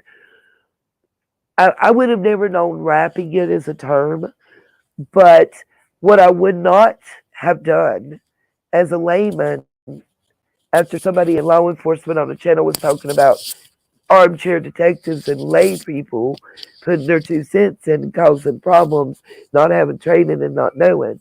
Well, my layman's thoughts are I would not have turned that car right side up. I would have brought it out on its roof because you're disturbing the crime scene if there was a crime. You're disturbing your ability to differentiate if there was a crime or not. Is I get because it's got body position and stuff. Well, the layman people knew that, but apparently all the different 18, 19 different agencies that were there didn't. I mean, I wouldn't have thought of wrapping it. I'm saying that straightforward. I would not have thought of that. I've never seen any water recoveries, never been involved in any. I have, however, been on multiple fire and crime scenes. My father, growing up, was a volunteer firefighter, a first responder, and a dispatcher for the EMS. So, I've seen a decapitation on the highway, house fires with burned victims, shooting, stabbings, uh, accidental falls, heart attacks, stroke. I mean, I've been on those scenes. Some were crime scenes, some were not. So, you know, I would have not disturbed the scene. Like that's something I know because of that. You know what I'm? That was every meeting that they had in the auxiliary for the first responders and whatnot, and the rescue squad was one of the first three things that they said after the minutes and stuff was, please, for all the newbies, remember, if you have a doubt, don't touch it, don't move it. Only if it's life threatening. In other words, you move the person if something's about to explode or if you need to do a treatment or whatever and get that individual. But you don't touch that box of cigars or that shoe over here or that gun over. You don't touch anything and move it that can be a part of a crime scene if there is one. And it just made me quit. I'm watching it and I'm like, when did they flip the car? Why did they flip the car? Because it's got to change where her body was. It's got to change where's the phone and stuff, This is kind of what I was talking about earlier. How could so many things go absolutely 100% wrong? First of all, after not finding the vehicle for 14 days, if it was in there the entire time again, because I'm still have my doubts on that. Right. But then it's like maybe I have my doubts on it because I was thinking there's absolutely no way that they could have missed that for that long. You Right. know what I'm saying? So when it was there, I'm like, my jaw dropped. I'm like, so do my brothers. And again, he's a detective. He's like, I said, could that? He goes, I wouldn't have a job. If we missed out something like that, Right. there's absolutely no way. And again, when Sorry. did they actually even start, really, diving for that, in that, in the reservoir there? And I'm going to go into a couple things on that. And then you're going to hear Sam, talking about it. Well, we can't necessarily say that we cleared it. Another thing that they went and did is they said, right before they were talking about, pulling back operations, we cleared processor, reservoir. Well, that's one thing you never hear law enforcement tell you is where they cleared, because they don't want somebody going back and dumping a Yes. body or dumping evidence or anything like that. They never say Exactly. places that they cleared. When they did that, I'm like, what? So I'm thinking, at that point, when you have so many people saying, how could you have not have found that vehicle, and AWP's trying to cover for them, first, if you notice it, the first thing was, well, their equipment is so expensive. Well, I'm sorry, Yeah. but you can go and get a Garmin Live Scope like they have for $3,500. I mean, $3,500 is a lot of money, but it's not a lot of money to these agencies. In that, it's not In that 20,000 area, man hours. especially. It's not 20,000 man hours Right. that I guarantee is over, $1 or $2 million. And in that area, there's not. Right. It's And not again, well, Hopkins County. here's the other thing too. They're always talking about all the, recreations and stuff that they have going on in that area. You would Right. think that they have the best of the best. The best Absolutely. of the best searchers, the best of the best equipment, and I'm sure that they probably do. And then in this video, too, now they're volunteers. You'll hear them say that these people are. I'm like, these people Yeah. aren't volunteers. So These are your dive teams. right. So if they're volunteers, how did they get overtime pay? Exactly. I mean that's just a question, but Well, you yeah. know, I mean, AWP didn't get the. Why didn't they get the reward too? That's what I don't yeah, understand. that shit's got me. That's yeah. That there's something really wrong there too. But not. It's thinking, okay, after that vehicle, and you have everybody saying, how could you have not have found it? Yeah. You would have thought from there moving forward that every single T would have been crossed, every single Yes. I would have been dotted, that there wouldn't have been another mistake. And I then next thing expected you that. know, you're going to go and, send her vehicle, on a damn Ferris wheel, flipping it upside down and everything Yeah. else. It's like, what? And then if, You and miss I these don't, cameras I, and those I don't, windows, and they get found by a YouTuber. well, yeah, and that's what, well, and the thing with But that what is okay, YouTuber found them? you have Captain Sam Brown saying, well, you only get one shot at it because, the Yeah. dirt and everything. Well, if the dirt and that comes up now, why wouldn't you go back and check it the next day? You would think that you would have that roped off. You would have it closed down to Agreed. where after it was pulled out, everything was pulled out. Yeah, so things are going to get disturbed in, especially the way you're flipping a vehicle upside down. So yeah, I'm sure the mud in that, the dirt is going to come up from that point. So there are going to things that could possibly come out, especially if you didn't wrap it. So why would you not have law enforcement there overnight, making sure nobody could get in that water, and then you have divers in there in the morning when it's clear again, searching it, making sure absolutely not one thing was Thank missed. you. Thank you. And It's like they are intentionally making sure there's absolutely not one piece of evidence that can come back if it yes, does have to be going okay, to it's not an court. accident. Well, let's look at the amount of plausible deniability when it goes to court. Yes. If this did turn out to be ruled a criminal case for what, and whoever was charged, look at the ability. A decent defense attorney would shred it. Well, here's what I'm hoping Kylie's dad is listening, and Grandpa, I don't think the mom's going to do anything. And maybe this will be something to where they actually do have to say that, yes, it was a accident, or wasn't an accident, there's foul play, and we're looking into it. Okay, if they just say it was an accident, I hope they go and they sue Truckee for everything they had, because the last person that was known to see Kiely alive, that should be a suspect. That should not be a person that is now interviewing everybody and running evidence through them. Where And to say So that she brought her own microphone when they were standing outside, she didn't bring her own microphone when they were in the meeting, when mom comes the up and hugs community her from meeting. behind, Yeah, yeah, yes, thank you. Exactly. So yes, I would be suing the crap out of them saying, how could you have the last person that said that she was with my daughter, got her drunk, and then left her there? The last person to yeah, say she's seen her alive, and the last person that talked to her at 12:36 absolutely. when her phone last pinged at 12:30, and now you're saying that you have video evidence of a vehicle going in at 12:33. How was the call made at 12:36? And then you also, the police, Have you're in the middle. Elsa and all that stuff, Yeah, and then and we'll get into that too after we do okay, this and there's start an getting into the. interview. Speaking of missing interviews, I saw it very early on in the case. It's where Sammy and Elsa are side by side, like outside and searching. They have their white t-shirts Elsa on. or Jane Doe too. No, both, because we all know it's the same person. She might be the only one that don't know, but they're sitting there, and I remember it because I kept calling her the girl with the silver and purple hair.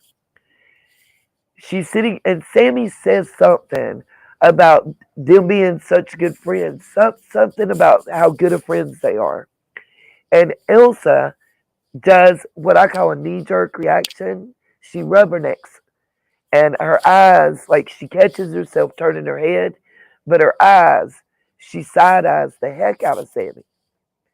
It's just the facial expression and that gut reaction. It Right, disappeared. I but searched the, and searched and could not find it. but then what made Elsa come and as Jane Doe too after that? That's what I'm trying to figure out, because the things she said, like I knew within 10 seconds, 30 seconds, or whatever it is. Yep. Well, actually, Sleuthie's video that she put up on it is saying something like, "Why won't Hmm. her friends come forward?" I think it was the seventh word, the sixth or seventh word, that I Uh-huh. knew something was wrong, and I'll tell you why from like the forensic training when we get into that.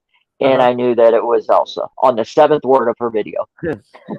Yeah, if you listen, the things that Elsa says, it is things exactly as Sammy said, but then with just a couple little twists to try and get Sammy from not being in trouble. Oh, They're throwing glow sticks and this and that. I mean, yeah. it's yeah. On the why aren't people coming forward? I have an opinion, and it's just two quick things. My thoughts, my personal opinion. I'm stating that out front. It's nothing untoward or against anybody. One is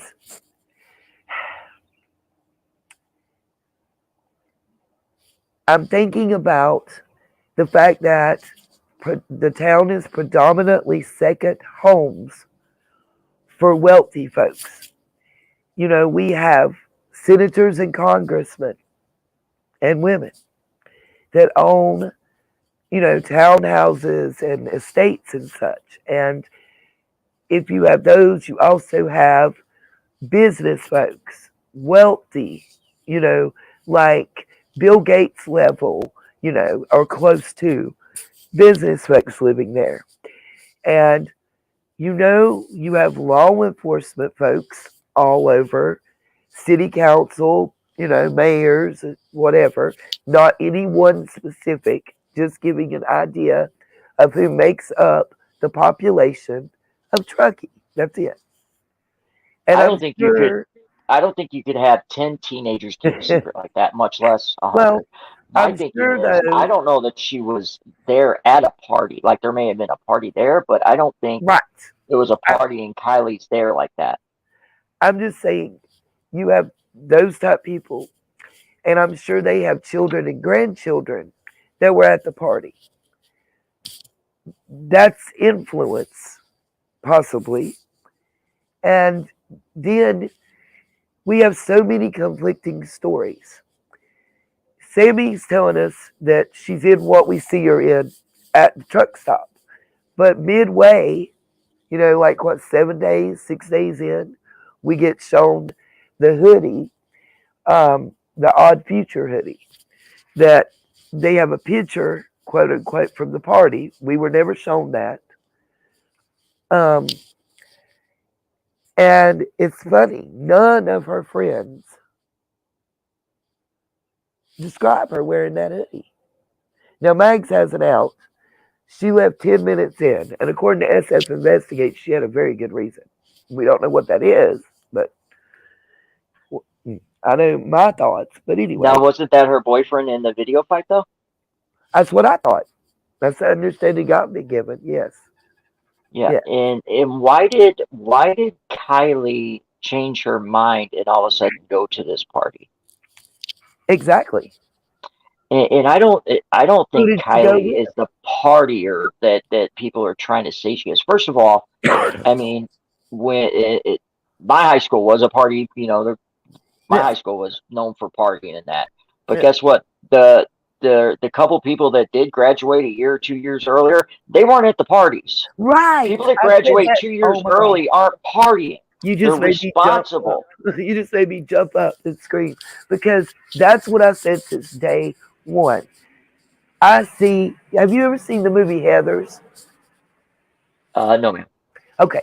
You need check it out and you'll understand kind of where my mindset is since day one. Heather's HEA. Yes. Yes. Okay. It's oh my gosh, I can't think of her name right now. I went blank. Shannon Doherty is the lead in it. You may or may not know her. She was in Charmed and some Yeah, 90210. She's the lead I'm character. older than you are, Oh, she's the hon. lead character, and she's the popular one that everybody wants to be like, but is also afraid of. Yeah, I gotcha. So, It's Sammy, aka little Jody Sue. yeah, yes, and I found a similar video. Hold on, just I'm gonna let this video play and handle a family Okay. issue Yeah, right do what you quick. gotta do. Okay, I'm gonna play.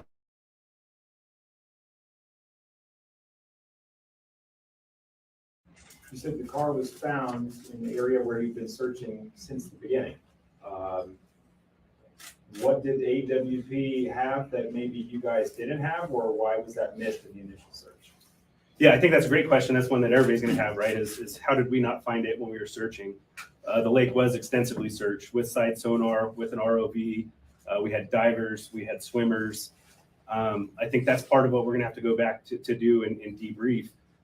When peace officers are out in the field and volunteers and searchers, it doesn't mean that they're experts in the field, right? These are sometimes ancillary duties, and we're calling from other agencies to try to jump in. And tracking underwater is an extremely difficult thing to do.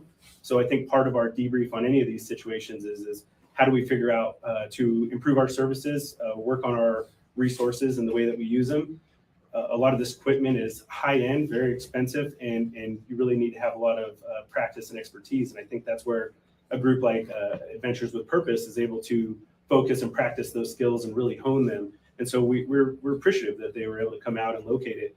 I also don't want to take away, though, from anything from our volunteers, as well as law enforcement that have been out there. I mean, we literally had people swimming in the water looking down so that we didn't disturb the ground initially.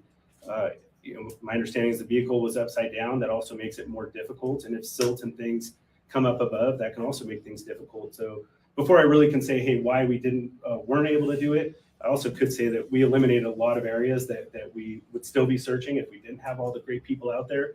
And that helped give them some guidance as well, I think. But clearly their expertise in diving and their equipment that they brought to the table assisted us, and we appreciate that. Did they specifically have any specific technology that all of these 16 law enforcement agencies didn't have? I'll have to debrief with them before I'd have the answer to that question. I believe we're going to try to do that today. Adventures with a Purpose has referenced red tape a couple times, saying they don't have the red tape that maybe your assisting agencies have. What is that red tape, and why might it be easier for a private organization to do this? I don't know exactly what we're talking about in regards to red tape. I think that from the very beginning, we never deterred anybody other than certain scenes that we closed off at times that became areas of interest and we wanted to protect for evidence. So I don't know that there was any red tape ever put on this. I mean, if you look at the amount of man hours that went into it, it was like over 15,000. And I know it's even higher than that now. I don't think there was ever red tape. There were maps created for civilians to be out.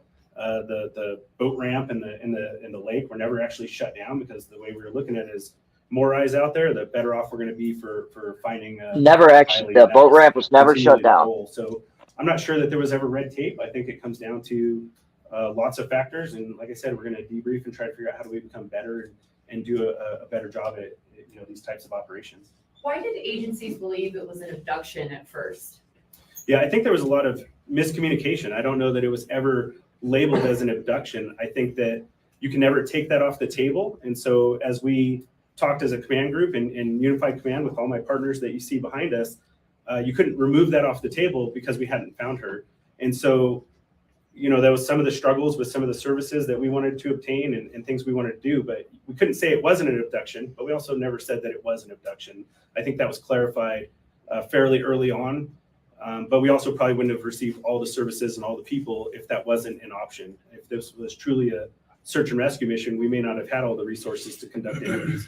I think they identified over 400 juveniles, and to be able to interview all those folks and provide feedback off of all that, it takes an army of people. And I think we were lucky to be able to put that together between my partners and agencies that are right behind me. Did any of the juveniles, anybody mention a car going over the side, a car in the water, of all those? I don't believe that statement was made, not to my knowledge. Was there any indication that this was an accident or foul play? That's still being investigated. If we'd like, we could turn it over for CHP can give some information. They are conducting the accident investigation utilizing their mate team. Good morning, Josh Ellers, Assistant Chief with CHP Valley Division based in Sacramento, which Truckey's a part of. I can confirm that our department is conducting a fatality traffic collision investigation. We're harnessing all of our resources, working with all of our partners here. As you see, we're utilizing our MATE team, our multidisciplinary accident investigation team, to harness more data from the vehicle that was recovered. Also, we've utilized all of our air resources to map and video and take photographs of the area in question. And that's currently ongoing, so I can't comment on the nature and details of that investigation, but I certainly appreciate all the partnership that we have here with our local county and state partners. We'll continue to assist in any overarching way that we can as an agency. Do we know how close the vehicle was to the actual party site? I don't have the exact location in terms of.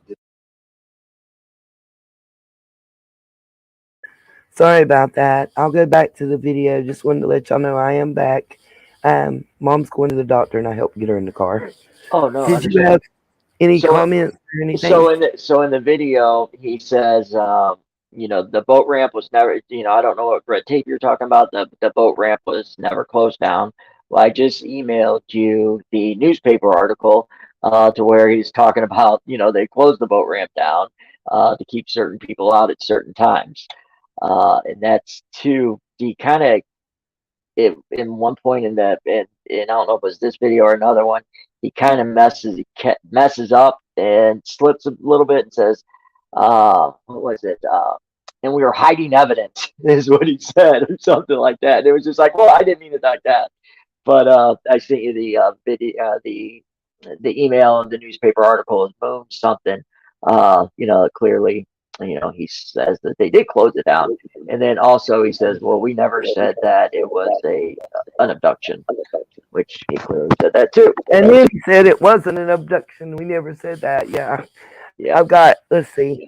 I got them the articles. I already was. I was opening them as soon as you said you sent the email. I went to them, so I got those keyed up. Let's see. One is the Daily Mail, and then the other one is still loading. But it's the Moonshine Inc. Moonshine, yep, exactly. That's the one where he talks about that. I sent you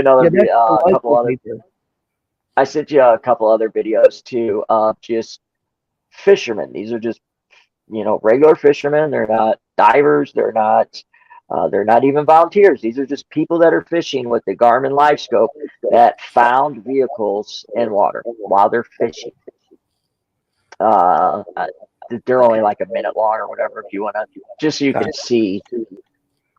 I'm opening now. And again, the reservoir is a man-made reservoir with clean, clear water. It's not like it's the Mississippi River or anything like that.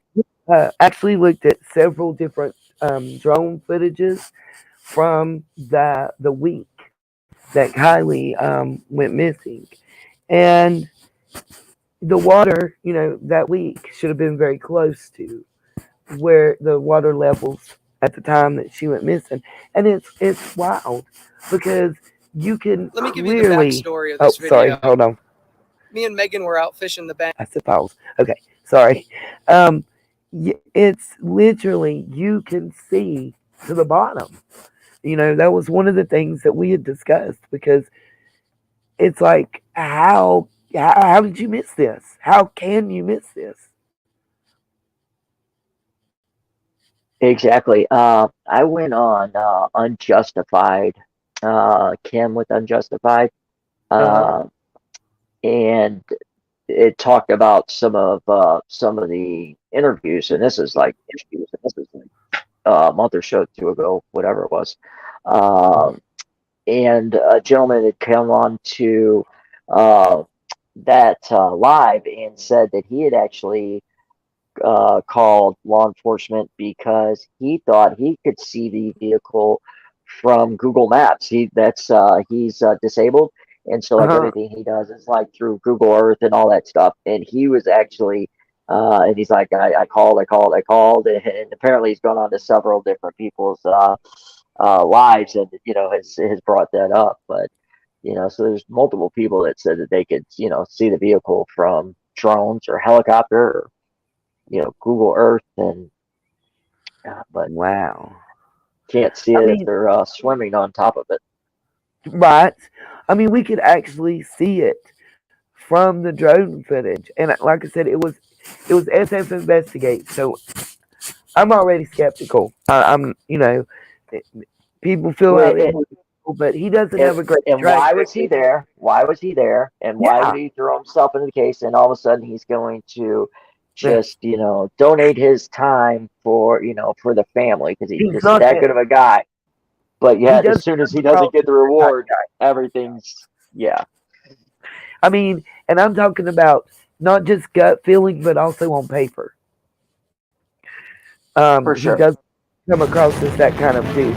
Sorry, I'm loading the videos. But he, you know, I go back and I look at the history, and he's proud that he's a photographer. He's proud that he's a Playboy photographer. I look at interviews, sitting in the same desk, same spot, same room, and the picture over his left shoulder changes. His clothes are the same, but the picture changes in the background. And some of the ones that he's claimed and put his byline on, apparently, allegedly, are in dispute. Someone else, I think, is trying to claim them. Yeah, And Living Like Time has done some things on him. I like Casey. He's I love hilarious. him. He's the same Yeah, age as my children. So, yeah. it's Remember I was telling you about, I guess it was about a month or so ago, and when I was telling you about him. So yeah, I'm so glad that I seen you on his panel the other night. yeah, I love him. I Yeah, he's a good guy. really turned me on to him. I started What's watching that? when you told me that. I started Yeah, watching yeah, it, yeah. He's and a I've good been guy. watching it ever since. I love his Yep. sense of humor, and yeah, he's very vocal and open about the fact that he is a Christian, and but he still has a sense of humor, you know. And he did a really, I don't know, a lot of people I don't think watched it. I've noticed certain kinds of videos, even by popular creators, don't get a lot of views. He did a video interview with her last name is Kaur, Kaur, and it was on the history of the Singh name, Singh, like the Celicia Singh, like Yeah, the I haven't got family to watch that war. yet.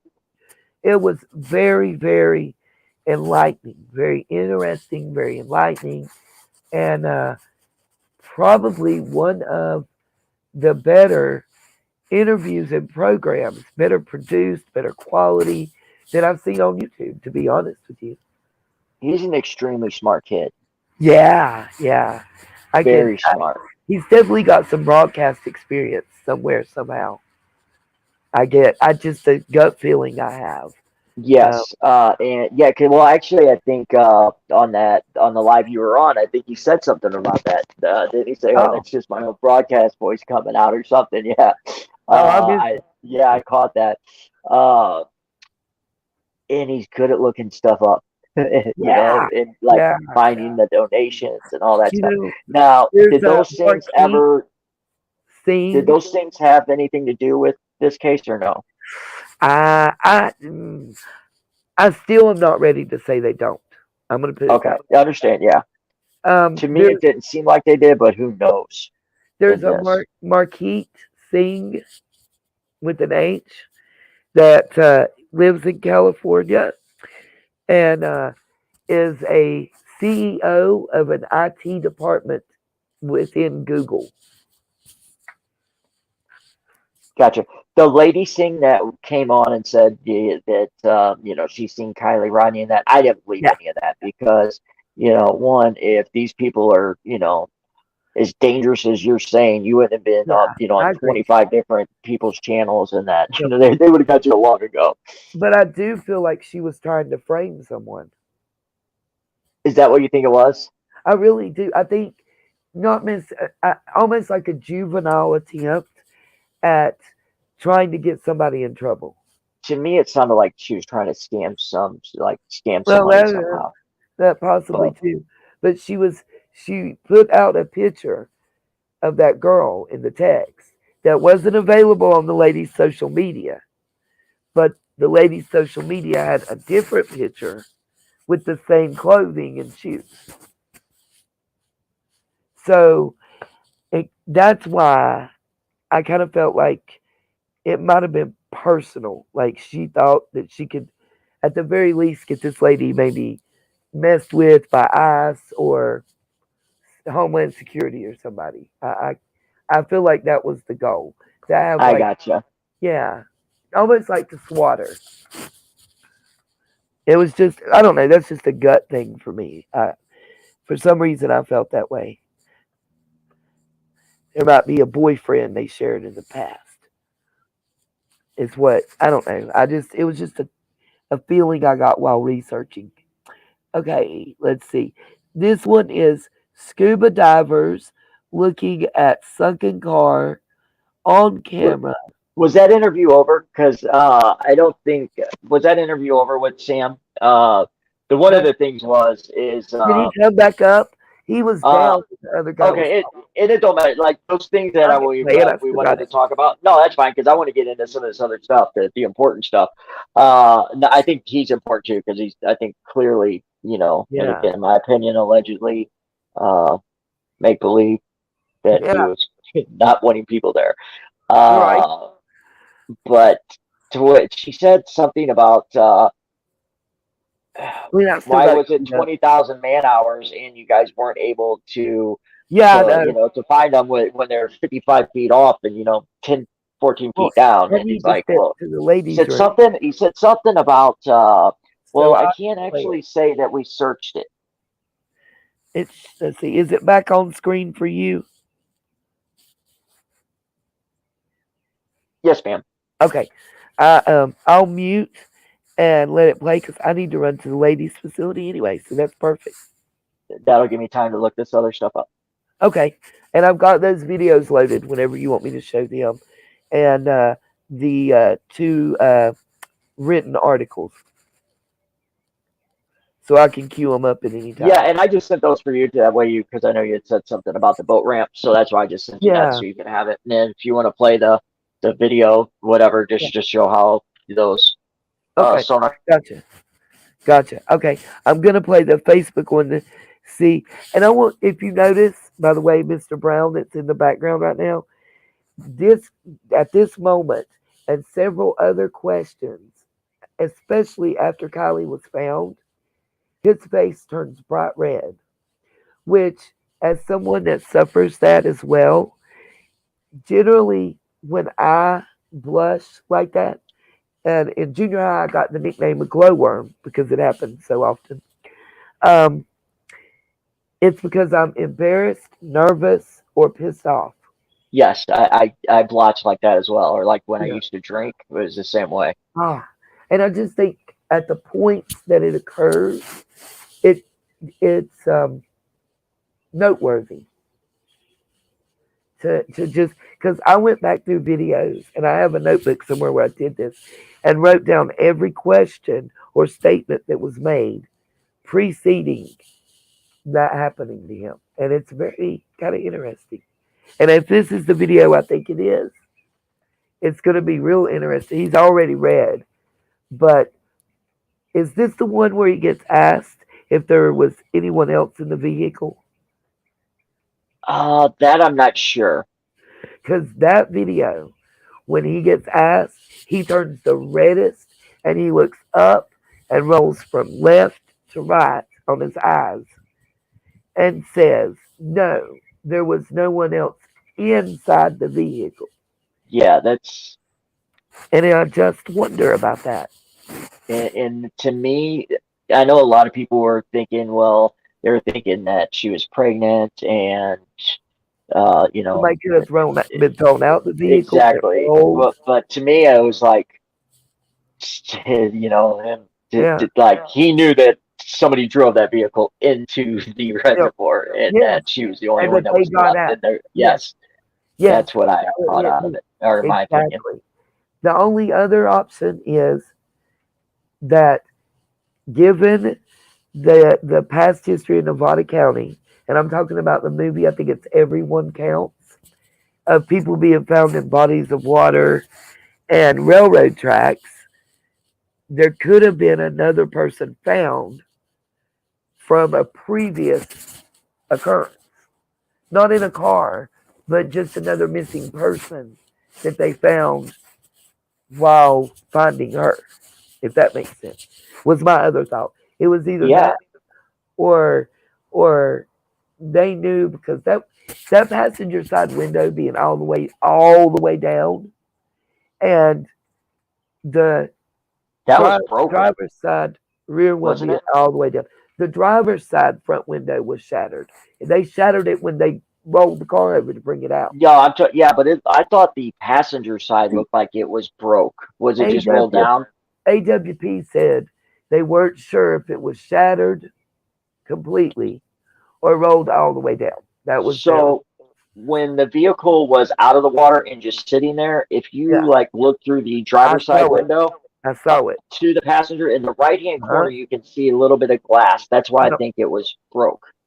I said that in the beginning, and people came at me all over. But I'm old and blind, so I don't know. Well, no, I saw the same thing you saw. Even the spider webbing, because it was, you know, that the glass is made to, even when it's designed for that. Yes. Together.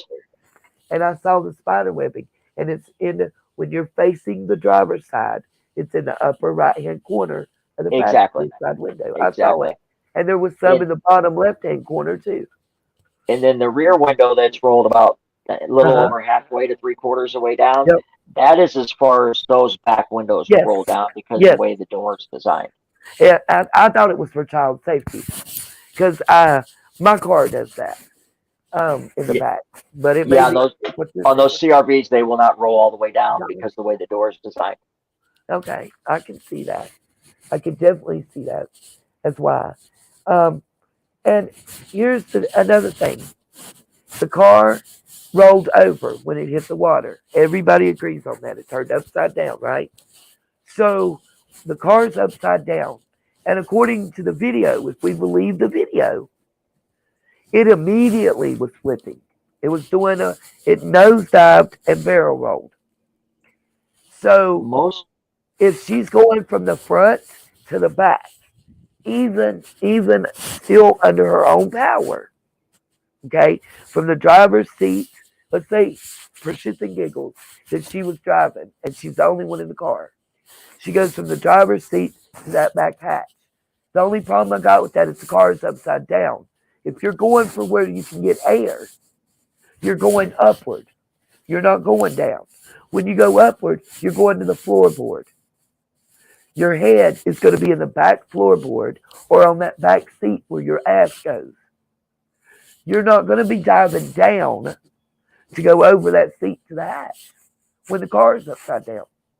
Exactly. And if you floated what are the odds that she's going to float vertically, and then when she gets to the hatch, her body turns horizontally to where it can fit back there? Exactly. You know what I'm saying? Exactly. Because yeah. Deceased.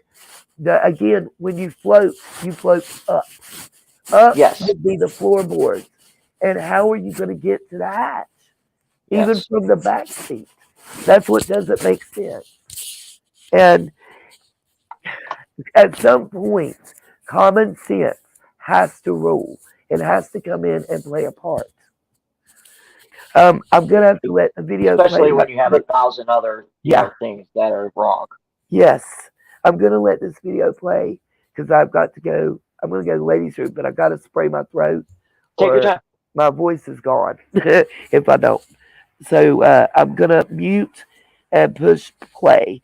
When it gets to the end, it should just stop if you want to unmute and talk if I'm not back, but I should be back. Sounds good. Okay. Mute.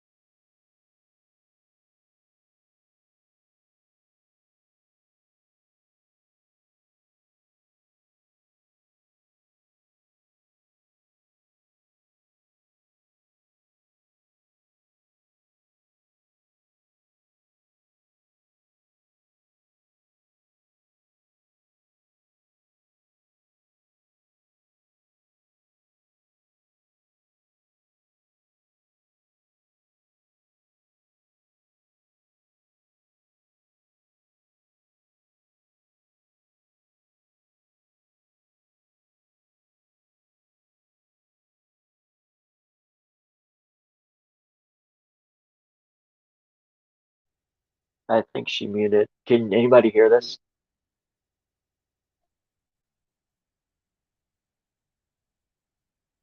I think she muted.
Were calling from other agencies to try and jump in. Can you guys hear it if I play it like this? For a while, yeah, come up with other backgrounds. Can you guys hear it if I play it like this? Before I really can say, hey, why we weren't able to do it, I also could say that we eliminated a lot of areas that we would still be searching if we didn't have all the great people out there, and that helped give them some guidance as well.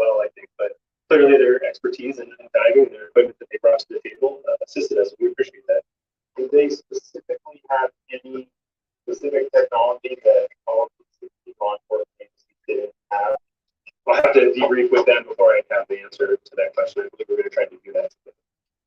Vendors with a Purpose has referenced red tape a couple times, saying they don't have the red tape that maybe your assisting agencies have. What is that red tape, and why might it be easier for a private organization to do this? I don't know exactly what we're talking about in regards to red tape. I think that from the very beginning, we never deterred anybody other than certain scenes that we closed off at times that became areas of interest and we wanted to protect for evidence.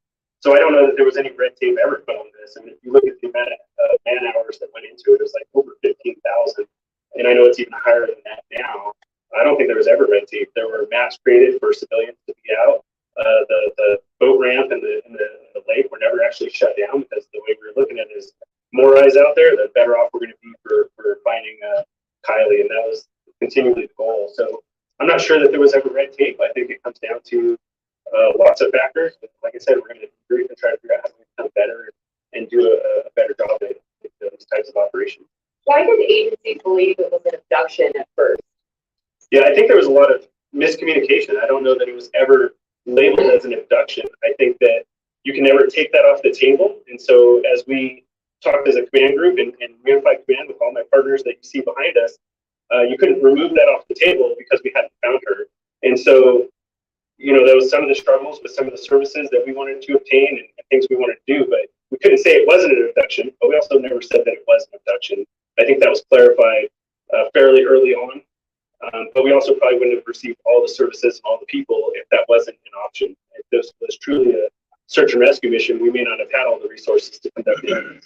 I think they identified over 400 juveniles, and to be able to interview all those folks and provide feedback off of all that, it takes an army of people, and I think we were lucky to be able to put that together between my partners and agencies that are right behind me. Did any of the juveniles, anybody mention a car going over the side, a car on the water?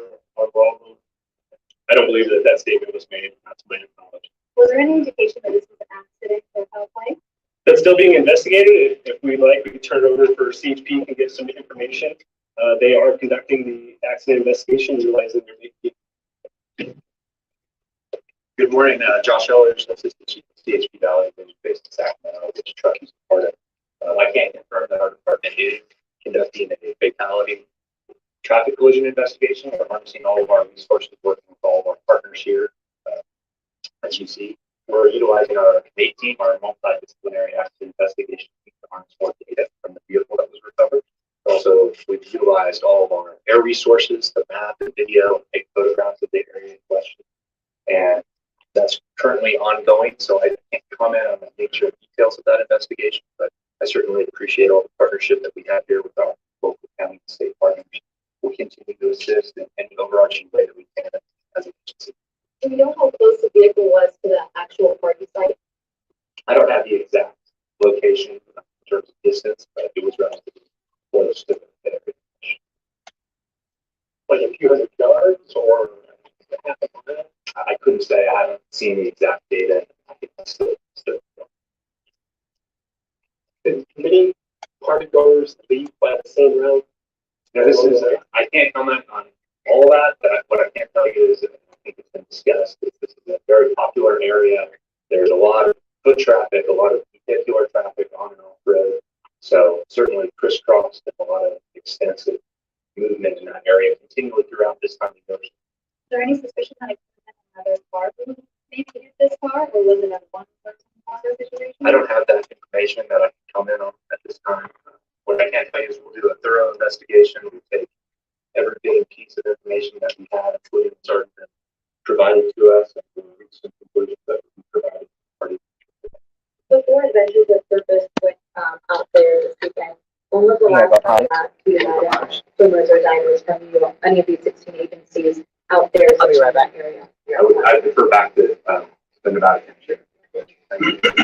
Yeah, I would say that we actually had divers, not necessarily in Prosser, but in lots of bodies of water up until even the days that they were there. There were many ponds they were following up on Coldstream, as well as other bodies of water. So I don't know that dive teams ever discontinued. It was more of trying to still follow up on all of those things. And I believe Adventures with Purpose also had been diving at other lakes as well within the area.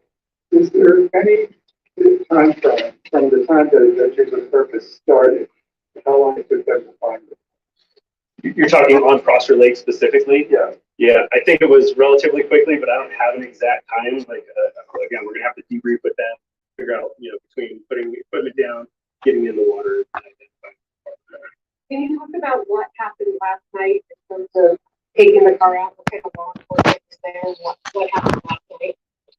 Yeah, I mean, I think most of the law enforcement partners you see behind me were present during that time, trying to do the best they could for ensuring that everything was done correctly, and also trying to add some levels of privacy to the best of the ability, and worrying about the family and ensuring that they were covered as well. But I mean, beyond that, I don't know what your specific question is asking. Specifically, how do you get a car out that's offshore? How does that happen, and then where does the car go? What happens? What happens from last night to when you arrived to today? Yeah, so once the car was located, dive teams were assembled. I believe Placer County was probably still the primary dive team. They have to use lots of devices to lift the car, turn it over, and then use of tow trucks was what made it possible for pulling the vehicle out of the water. And the vehicle is taken down. The FBI has offered up assistance and are going to be helping to conduct an investigation regarding the vehicle itself, and making sure that we don't miss something that may be in there that we're not aware of. Because often the car was in water since the night of the party. I have no reason to believe that it wasn't, but until we have those answers, I wouldn't know the answer to it.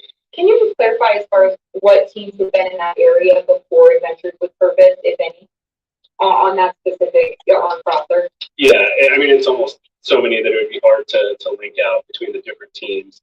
There were numerous boats: Yuba County, Alameda, Nevada County, Placer County. Swimmers came from Washoe County. We had divers from every single one of those agencies and then some. I mean, it was a vast amount of people. And I would just say, unless you conducted these types of searches and try to do it, it does take a level of expertise, and nothing's perfect. When you fly a helicopter over the air trying to identify if something is there, most places give that less than a 5% probability of detection, meaning if you flew over, you only have a 5% chance of seeing something.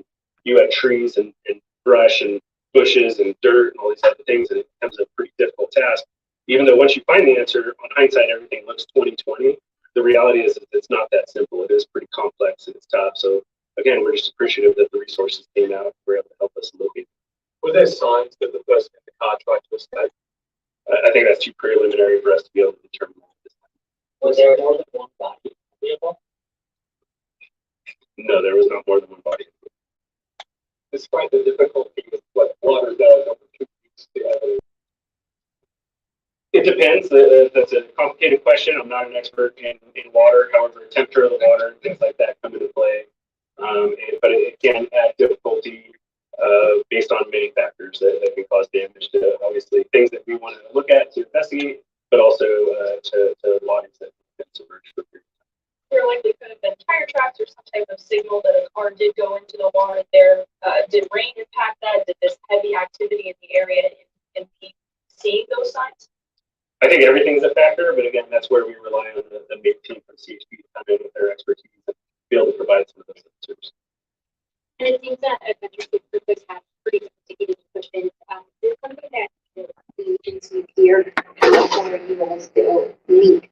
Yeah, I'll have to debrief with them to figure out what equipment exactly they use to see if it's items that we have or if it's a matter of training with the items that we have. So until we talk to them and know exactly what they used and how they went about it, I wouldn't be able to answer that correctly.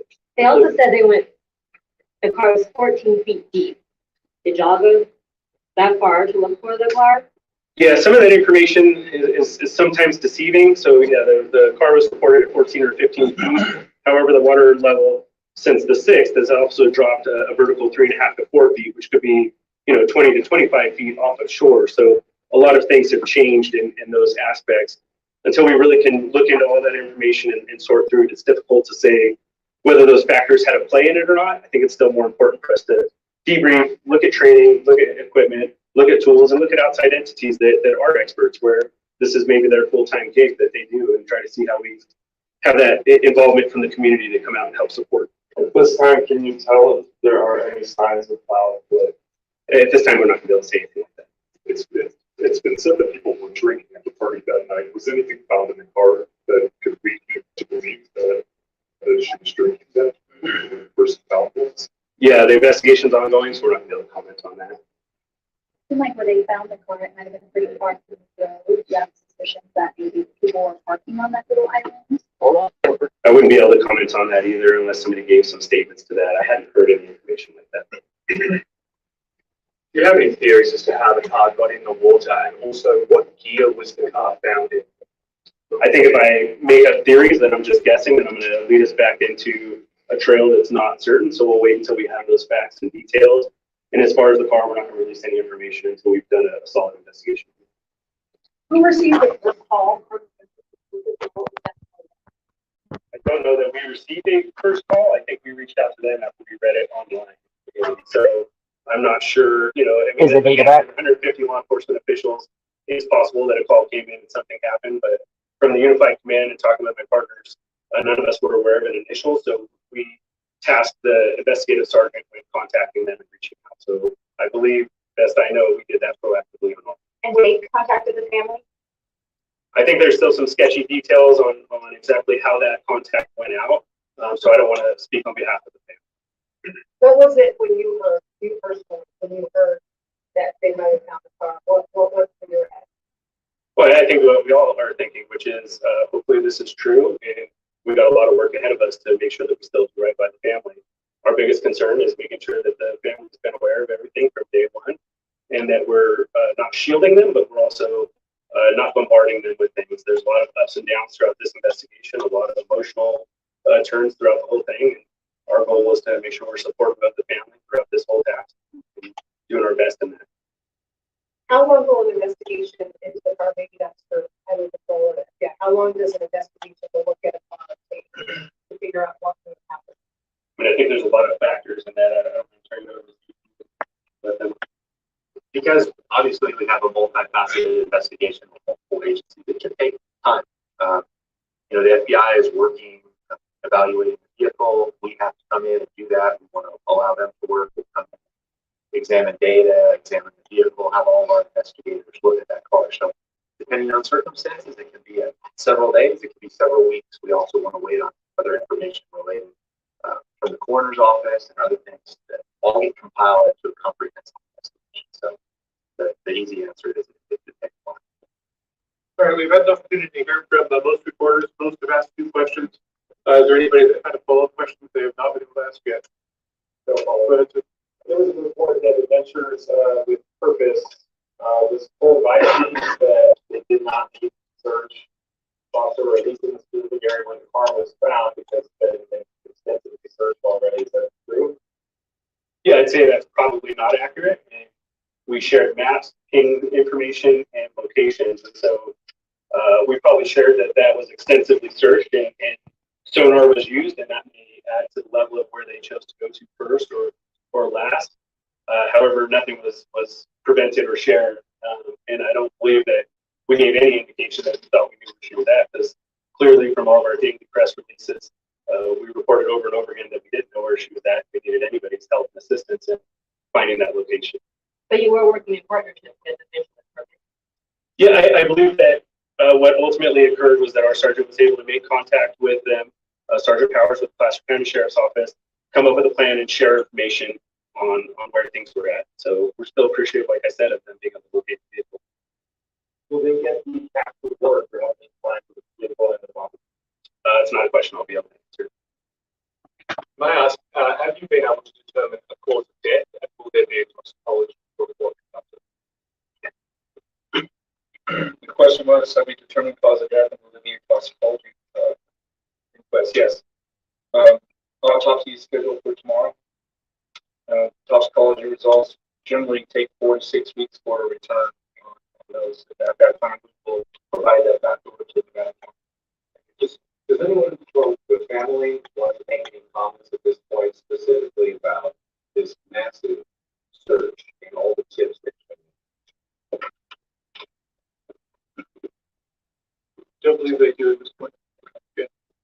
So with that, we'll go ahead and wrap up the press conference. Thank you all for coming here today.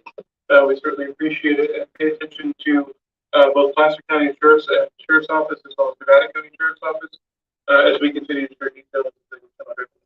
Thank you.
LeBron, are you still there? Yes, ma'am. Okay. Did you? I got a question. I'm in a unique position. I just got the phone on. Okay, maybe you can hear me better.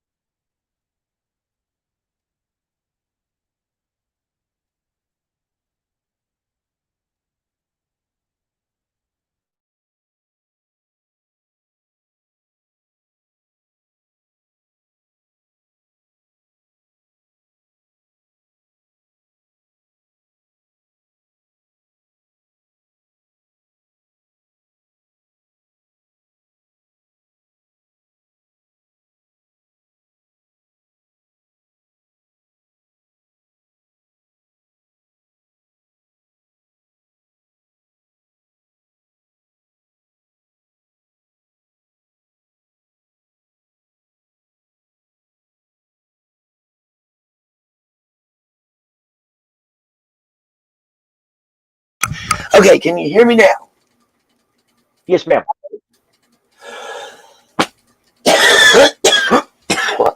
What the heck? I can hear you. Okay, so you've been able to hear me? Okay. Just whichever you would prefer to do. Could you hear what I was saying? No, I just when you said, "Can you hear me now?" That's it. I just got an emergency phone call, and they stopped at the store right up the street, and the car won't crank back. Mom going to the doctor, and apparently they've been trying to get a hold of me, but I left the phone outside. I just need to run up the street and jump the car off. Shouldn't take more than about 15 minutes. Do what you got to do. I'm going to email you my phone number. You can call me or text me when you're back, and then I'll just jump right back on with you. That'll give me some time to get a couple of these things ready. Okay, do email me, and what we'll do is we'll get together, and we'll get a time together and come back up. I also I need everybody in here to brainstorm. When we come back with this live stream, I also need you to help me with the True Crime, first annual True Crime Award Show category. I don't need the award, already. I just think it's, everything we do in True Crime is so, I'm getting dressed while I'm talking to y'all, by the way. So I'm not leaving them sitting and not doing it. Anyway, it's always so emotional and stressful and serious, There's a lot of anger and hurt and pain. And I think it's hard, you can't, it's kind of hard. Casey does it well. Casey finds a way. I'm envious of that, by the way. I will own that. he has a way that he turns the pain around, and it's not disrespectful, and that's a fine line, It's not that is so not easy to do, and I'm envious of him for that. And I was thinking, if we did these true crime awards, it's kind of similar. We're not going to be doing. It will be tasteful. There's not going to be any award for anything to do with any of the families, or missing persons or anything of that nature. Like best true crime outfit, or um, uh, best looking, or best researcher, or best villain in true crime, most angelic in true crime, funny things. Absolutely, Smiley. No hate, no hate, no hate in within the thought process whatsoever. If your head's there, you will be booted. We ain't playing that. Yeah. Now I'm sure that Benny Keys, I'll bump my head and be insane, and I'm sure Benny knows, in all in good humor, that he's probably going to be one of the most hated, but the most reformed. He could have multiple categories like any other YouTuber can, and the whole idea is to nominate like 3 or 4, just like they do on award shows. So I want to get it done soon, so you guys can vote. I'll tell you. High school yearbook, most likely to succeed type stuff. Class clown, fun categories. I'll tell you, when I first started researching the Summer Wells case, it was when she was saying that her ex beat her, and that's why she lost the kids and all that. And I knew it wasn't true just by the way she was talking. So I went and pulled the court documents and things of that nature. And I sent about 5 different YouTubers emails, asking to come on panel and share it. And Benny was the only one who let me come up, and he was nothing but a gentleman to me, and has been nothing but extremely nice to me the entire time. We talked multiple times. I think he gets a bad rap. I think he's grown up a lot. He's never done anything to me personally. I don't have beef with Benny, just straight up. Benny has, the only thing Benny ever did to me, Chase, 423 Chase, used to threaten me with Benny.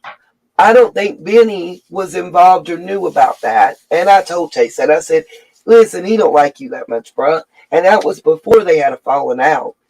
I never had a problem with him, But again, I don't try to pick fights with other creators. I really don't want that. I don't want, listen, I ain't scared. Don't get it twisted. And I'm not a keyboard warrior.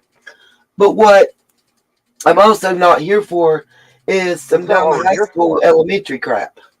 Yeah, it's like to me, it's like you should be able to, even when you don't agree with somebody, you should still be able to talk with them without getting upset. And to be honest with you, I like when somebody doesn't agree. I'm guilty of that. I think I learn more when somebody doesn't agree with me, because I listen to what they have to say and I break it down and be like, okay, Me, my thing is I, and I'm bad for it. One, through the text medium, I misinterpret stuff.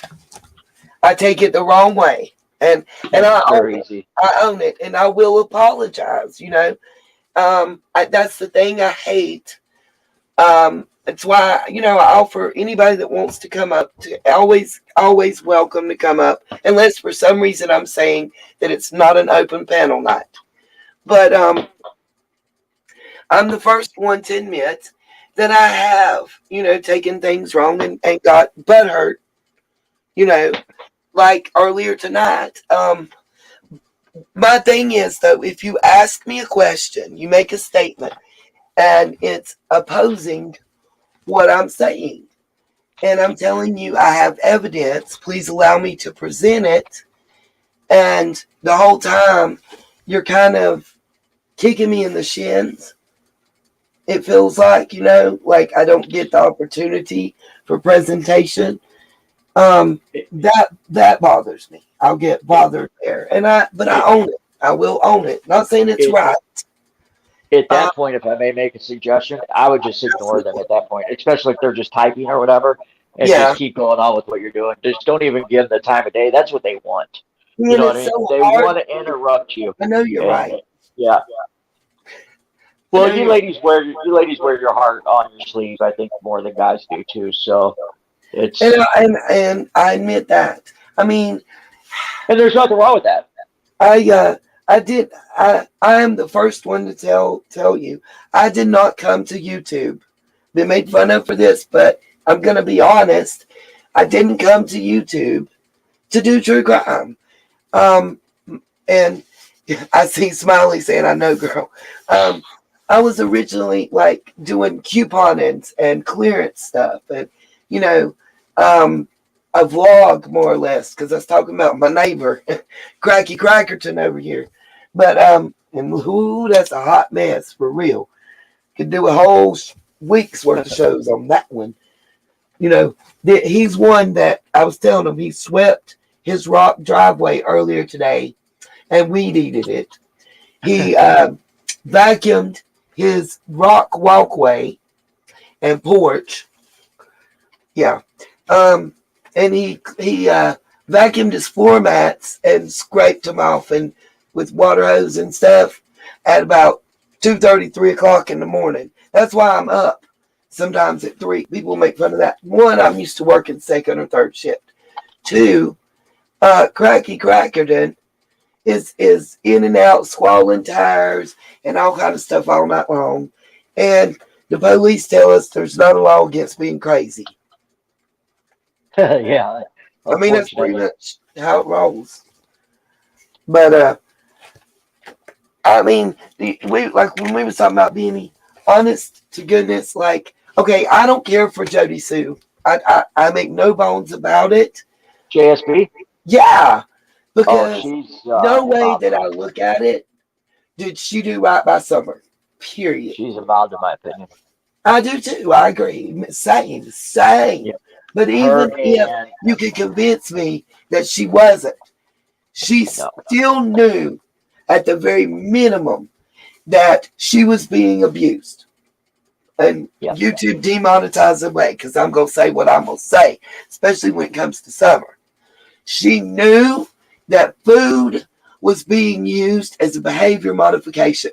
She knew that physical punishment to the point it left bruises and marks was being used. She knew that there was at least I'll be kind, a 20% chance that there was SA occurring in that household. That's the minimum she knew, in my opinion. She tried to say that her and Candace weren't friends and they didn't hang out. But isn't it funny that, like, all the different times that when she's bringing something up, she's, they texting back and forth. One of the best was when she was all, in my opinion, what I think is fentanyl. That's, I think, because from her cancer and that, or methadone. She started off with being able to hide her opioid addiction through her cancer and that, and it just progressively got worse. And now, because she probably can't get the opioids like she used to, and because you can't buy them like you used to, she's probably getting fentanyl. And or you never know how Suboxone much. is what I heard at one time. No, that's fentanyl to me, because how it changes from like time to time. One, you don't know how strong it is or how much there is. Well, when she did that 20-hour live the other night, and she was like literally. I didn't know she did a 20 hour live. It was a 20-hour live, Dude, and she's I did a 12 and a half hour live and thought I was gonna die. She's reading a text from 5 years ago. What? And it took 20 hours? In her mind, it was going on right then. That's how messed up she was. But it was a text from Candace saying that Candace thought somebody was in the Candace thought somebody was in the shed So or 5 whatever years area ago? from 5 years ago. Summer was a baby. And Well, she's talking about how I can't. That girl. she couldn't go and help her because she was there with her too, and that that she was abused, that she's abused, Candace is abused, and if you notice that Yeah. her abuse was kind of just like Candace, they both have that same. But it's like, okay, so you don't know each other, but yet you have a text from 5 years ago, and Right. she's literally in her mind. You Still. could tell it was happening right then. That's how messed up she was. But still, how many phones does the average individual go through? Cell phones in 5 years. Yeah, and you still have that text yeah, exactly. at your fingertips. And many, many, many more. Yeah, I think she was waiting. I think she was waiting for It sounds like Candace something and been Grandis planned for a to long get time. back. I think she was waiting for Candace and Grandis to get back from the opioid run that day. That's why they went to the emergency room. Oh yeah, absolutely. She was gonna get her dope on or whatever you call it. And think about this. To me, it's Jody dope. Sue trying to blame it on what's his name? Andy, the husband. No, that was that bought the little piece of land. Oh, Jackie Dobbs. That Jackie man Dobbs, didn't thank do you. shit. No, he got a whole hilltop coming at his ass. Right, Because but no, she tried and to who say, knows what the hell she told people to get them to run like that, you know? well, with the police, she said there's some crazy guy that was on the land. Right, She but knew I'm that it talking was the about the person people that that live bought it, there. but she had law enforcement chasing this guy down, from the very beginning. So why would you knowing that Jackie Dobbs has nothing to do with it, why would you divert police from actually looking for Because you needed them Summer not there. and to get them away from her? Right, exactly, abduction case. But And here's another all the other question. different things she did. Here's another question for you that rises to my mind. How was someone with the record that her and her old man got able to get the police to do the shit they want them to do when they want them to do it? Why do you think? Because they're getting that money too. Thank you. You know what I'm saying? Thank you. Yep. Or they're still confidential informants. It has to be. You're somehow or another, one hand is greasing another hand. Yeah. There's there's money. Yeah. It's all about money. It always is. Exactly. In my opinion, just from the jump, Ronnie Lawson or anybody there should not have been able to investigate that case just from conflict of interest because of the way the family lands are passed down from generation to generation, and everybody's either related either by first cousin, second cousin, or kissing cousins. You know what I mean? They're all related one way or another. Yes. We're not talking about 100 years even. No, exactly. Seriously. It's when it's in contracts, you can't sell the land unless proven and still documented. Over 250 documented years. Right. To me, that's a lot. When you add that there's like concurrent documentation, that means more. And when I say that, yes, some of it is churches because that was the way it was done everywhere at that time. I mean, it was here at that time. Like my grandfather, because he didn't have a middle name. He didn't have a middle name because my granddaddy, my grandfather's daddy, is who turned it in. And I guess, his wife didn't tell him middle name, so he said, no middle name. So my grandfather's middle name on paperwork, official paperwork, was capital N, capital M, capital N. No middle name. I was probably like 13 when I found that out and figured it out. My dad was, this how, when I say where I grew up is so much like where Summer grew up. Here's another example. My father, let's see, trying to think when he was born.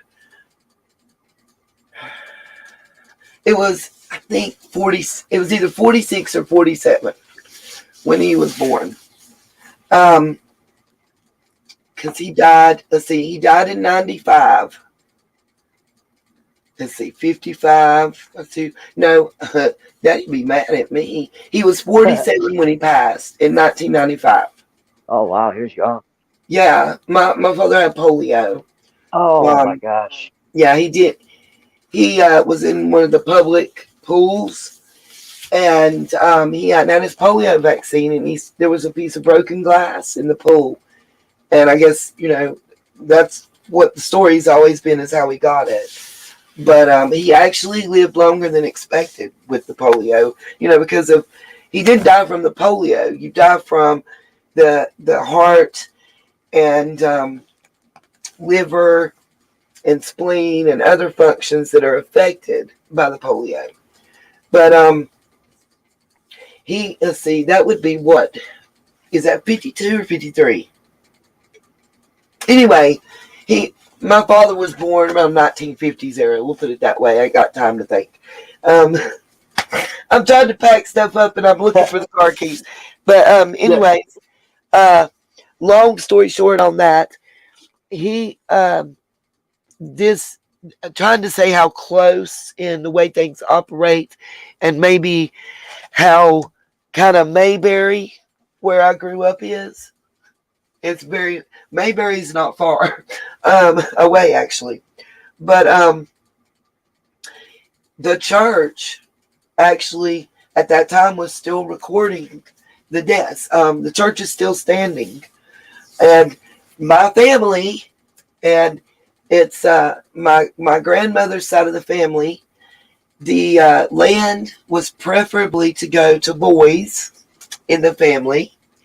So that surname was kept alive, and the land, in other words, if Jim Bob passed away and he didn't have a son, then his brother or his brother's son was who was supposed to get land. That's the way it was, and that's what they're talking about, like in Hawkins County with the thing with Don and the land, that Candace can't get it because of the trust. Nowadays you have to have it's called a trust and stuff drawn up. But anyway, they let that part fall to the wayside, in our family. But as I digress. When my father was born, his birth was reported to the church. The lady wrote his name down wrong. They went like every Monday and recorded all the births from the last Monday at the old Grace Hospital. And then they reported them to the register of deeds. But my dad's middle name actually still he had to petition and change his middle name. They put his middle name as Samuel. I won't go with the whole other name and what he changed it to out of respect and whatnot. But I'm just saying, if you knew the other name, it's like they wrote down his name was Villanova and he put Smith.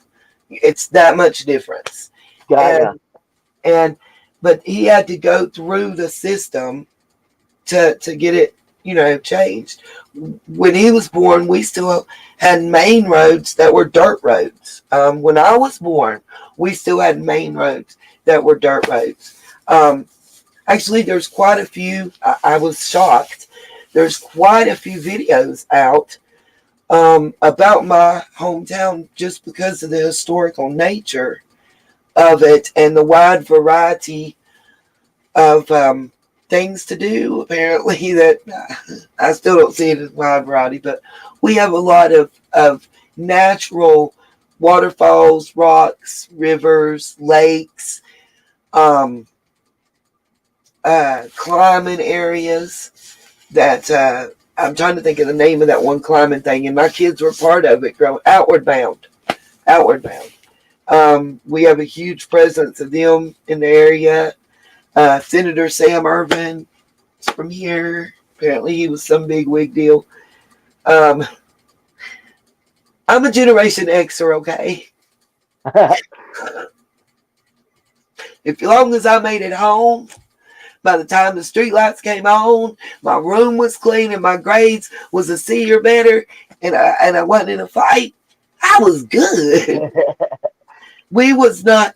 I say all the time, and people think, I'm trying to be funny, and I am to a point. I got jokes or whatever, but reality is, I feel like my generation was kind of the forgotten generation.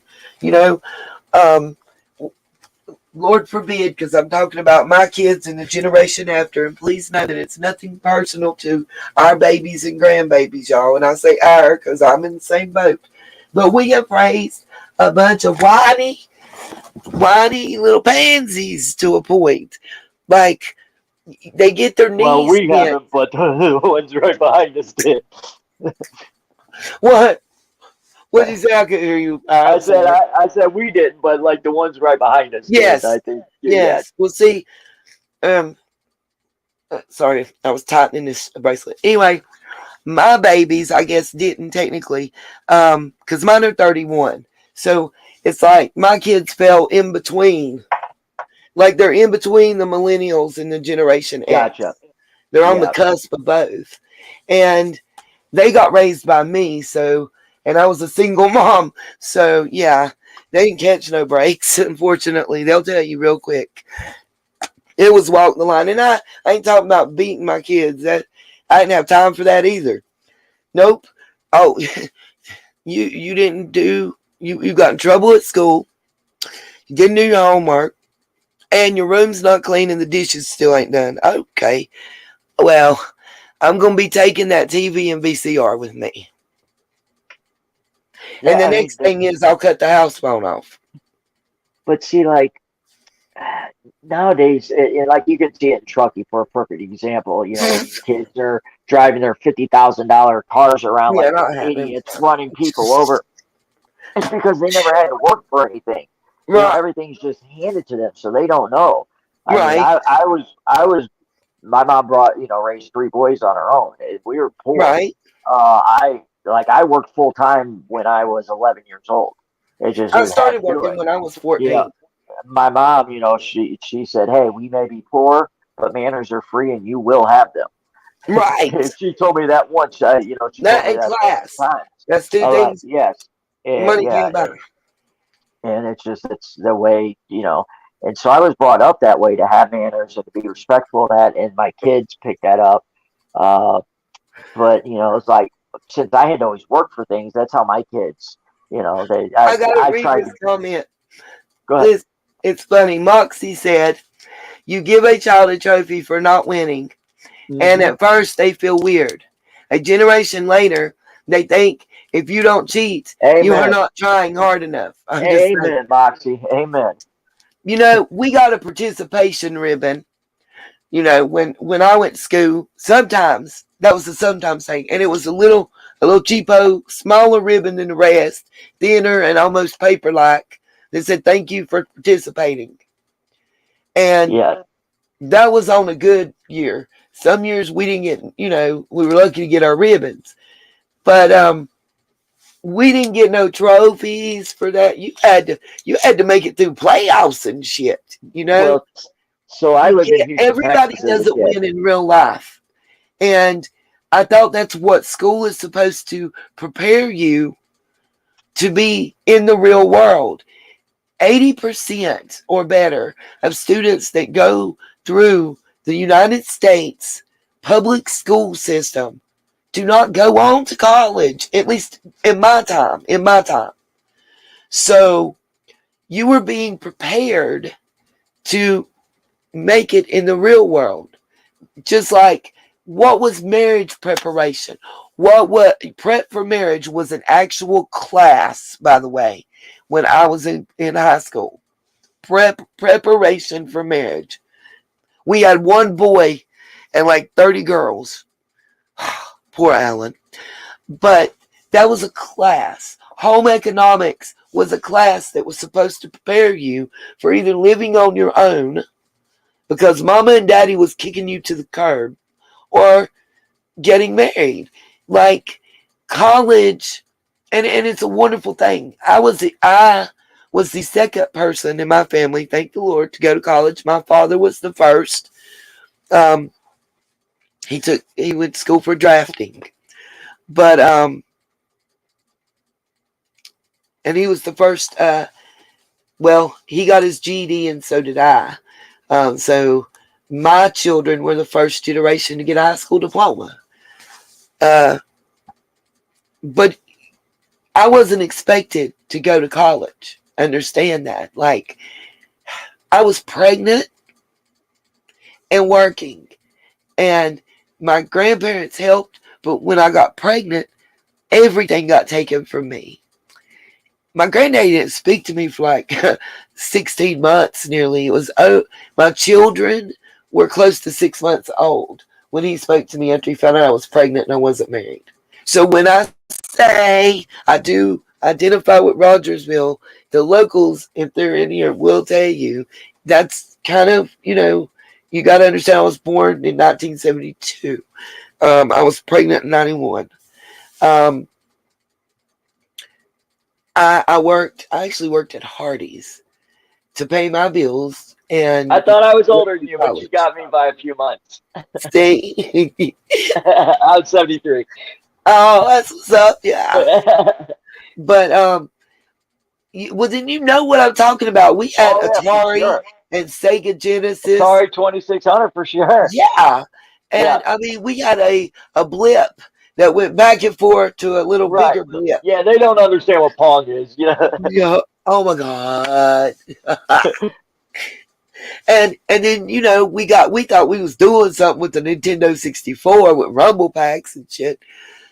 And the graphics today compared to is like night and day. Yeah, it's crazy. We were waiting in line at the CD store. I mean, I know I was. I was a music person though, but yeah. Yep. I had stuff on order at Tape Town and Best Buy and places that are out of business and Circuit City don't exist anymore. Like Radio Shack doesn't exist anymore. So with what you were talking about with the participation of ribbon or whatever, when I was a kid, I grew up in Houston, Texas. Okay. And they don't play there. So Little League, first grade Little League, like you had to try out and make the team. Luckily, I was very good at baseball. But if you didn't just, your mom and dad or whatever just didn't sign you up, you literally had to try out. And if you didn't make the team, you didn't make the team. I mean, they're serious about their sports. Yeah. I played basketball and volleyball. Gotcha. Yeah, I was hockey, football, and baseball. And let me tell you, football around here in the South, bruh, serious. Now, they got one or two more high schools, so I think they're either a 2A or a 3A. Right. But when I was in high school here, we were a 4A high school. So going to the playoffs or the championship was a big thing. And Friday night, places closed down. I mean, the town closed down. Yeah, for sure. When we played the other local high school, it was called Fat Friday. And there were places that did wings for 5 cents and for football players and cheerleaders and Spirit Club, you could get 20 wings for $3. And I mean, it was crazy stuff that they would do before Fat Friday, the week leading up to it. We would the stuff you see on TV about kidnapping statues and mascots. We did that. That's what we went cow tipping. I've been cow tipping. I've been snipe hunting. And nope, I did not hold the bag. Sorry, I didn't mean to. You're fine. I thought it was muted. That's how I grew up. And we were in the country. So everybody that says why did you get on Summer's case? What drew you to her case? I was Summer. You see that little girl barefoot dancing in the mud and the rain? That was me swinging on the swing, except my swing was like a rope swing like that, but we didn't have the seat part. It was just the big ass knot. And you grabbed it and swung across the lake near the spillway and let go and went swimming. We jumped off the rocks and stuff and off the spillway. You can't do that anymore because they done come in and made it pay to play, basically, But that's how I grew up. So when I'm looking at this little girl, I see myself, and having a daughter, it's like yeah, what got me. And then when Candace is on there saying how oh, she was abused and this and that, and I'm like, as again, when you've been around that and you've seen that, you know what that looks like. yes, And neither one of them on the hill is that. I can promise you that. abuser. And, yeah, exactly. They're more the abuser than the abused. And I say that being a survivor myself, and Yes. it's very much something I have And wrestled that with has to throughout the aggravate process. you bad Yeah, because yes. that's how they get their sympathy. And the people That's what that makes have, it harder for yes, those of us that exactly. really have been abused. That's why we're Exactly. afraid to tell our story. That's why we're afraid to ask for help. It's because it's Exactly. the same thing with SA victims and RAPE victims. You're afraid to tell your story because you've got these dumbass bitches, excuse my French, that's out here lying, and then we get looked at, those of us that are real get looked at like we're a liar, just like Sammy Bob over here is, and then what did it for me, I just got to say this, and then I'm gonna have to get off here because I've Yeah, got to you get go to, before they yeah, you get to, get killed. But the thing that did it for me in Summer's case, and then I made my first video and it flipped my switch, and it's probably my biggest video. Like, it's probably close to, I swear, I think it was close to 10,000 views. I may be wrong. It was either like 9 or 10. It was the most. But anyway, it flipped my switch and just pissed me off.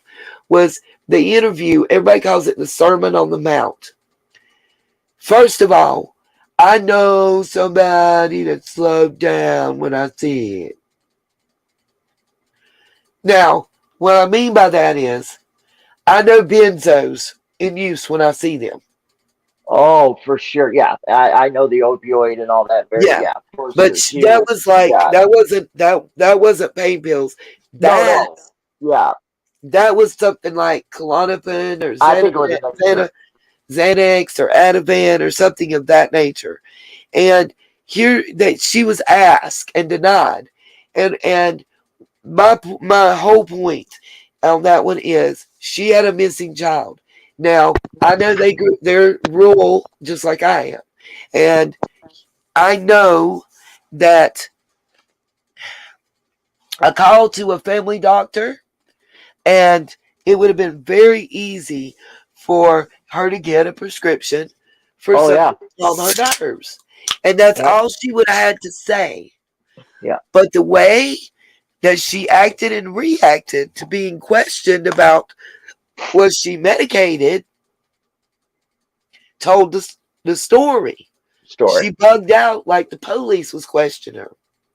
When you do that, when you act like you're guilty or you act like you have something to hide, it's because you do. Yep. Well, just everything about them. That's one of the other things too. Like, so when I'm Yeah. like doing these cases, like, I'm not saying I like look from, the innermost circle, Uh-huh. and you stay there until you have to move out. You know what I mean? Yep. And then I also, I listen to everything that they're saying and break those down, Uh-huh. So and then I watch what they do from I day got a one, how question. they act all the way through. I got Uh-huh. a behavior question for you. Yes, ma'am. Are you familiar with the Cal City Boys? No. The Trezell West, and are you familiar with that case? Just even a little bit? Not at all. Not at all. The reason I was asking is there's the one interview that the adoptive parents did, the West did. I call him Thumbs because all I could focus on the way he had his arms. He had his arms crossed across his chest, and the way he had it done, he had his hands like on the inside, and his thumbs were right right at the bottom of his shoulder and top of his bicep. And he's got extra long, big hands and thumbs. But it was the body language. He was standing in a stance, kind of knees bent, feet about a foot apart, turned a little outward, and the arms crossed across the chest, that defensive, stance. And she was very much hands in the pockets, stone stance. Something about, there was like several comments that they made during their one and only interview where news media was there and such. Like, similar to Don and Candace, why didn't you leave and go search while the police were there, or like while Candace and them was sitting there texting and not moving or whatever. Well, and when the person that supposedly wasn't there, Don Wells, when he's the only one talking and answering questions, there's issues. It makes you wonder: is he the creator of the narrative, or is he he's definitely the fall guy, the dude? Right. I mean, that's the only two options that come to mind. I know my opinion. I think there's co-creators. I don't think. I think it all had to do with starting school and with DFS going there the next day, and stuff was about to be found out. And then the DCFS and starting school. Remember, she's the only one in the household under the age of 8. And what does it mean in Tennessee? That's motive. In my opinion, that's motive. Well, and then when you find out, what he used to do too is right. That's what I'm saying. Yeah, exactly. You get motive because most of the time pedophiles like that, their stripes don't change. Right. They get better at hiding them. And even if, let's say, we don't make any of those assumptions or allegations, here's one for you. We know, based on criminal background history and records, statements from friends, family, and Candace herself in the statement that she made to her oldest daughter, Candace Floodden, that methamphetamines was at least one of their drug of choice. And when used in the residence, if, as I understand, smoked or made, it kind of falls down and settles. And anybody in the house within a certain amount of time where it was used, it's in your hair, it gets on your skin and in your bloodstream and in your system. So if CPS, DFS, I'm not sure what the Tennessee term is on that one, but if Department of Human Services comes in and they do a drug screen, there's a good chance that those kids are going to test positive. All of them. But they don't have a reason to test the boys. They've not had no claim made. Right. Just her. And with Candace, like what made me start looking at her was, like I said, she was saying that, she was abused, yada yada, and that's why she lost kids. When I pulled their records, the Wisconsin records, all the physical abuse was all her. I know, I did too. Yeah, I pulled him too, and he had a rap sheet longer than her, but none of his was violence. His was just him being, an idiot, Yeah, a dumbass. Yeah. Bad checks, DWI, yada yada, but not one thing physical. It was he didn't have assault charges. He didn't have DV charges. He didn't have SA charges. None of that. And let me clarify something. I only know this to be true from my communication with the eldest daughter, Candace Floodden, that she had with Andrew. And then there's Andrew Jr. Right.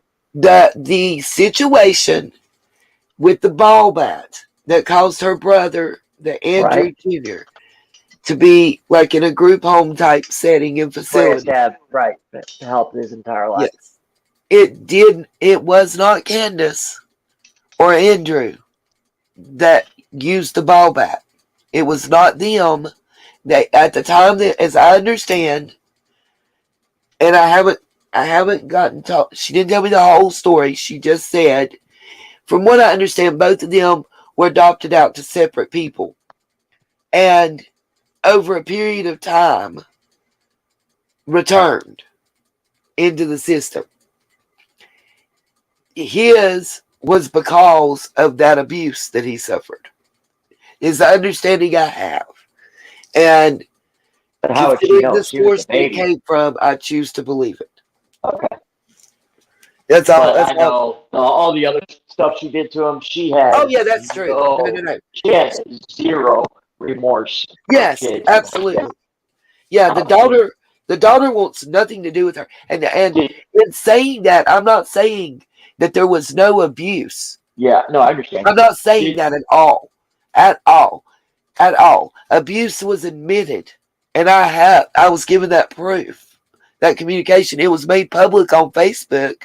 So everybody had the opportunity to get that.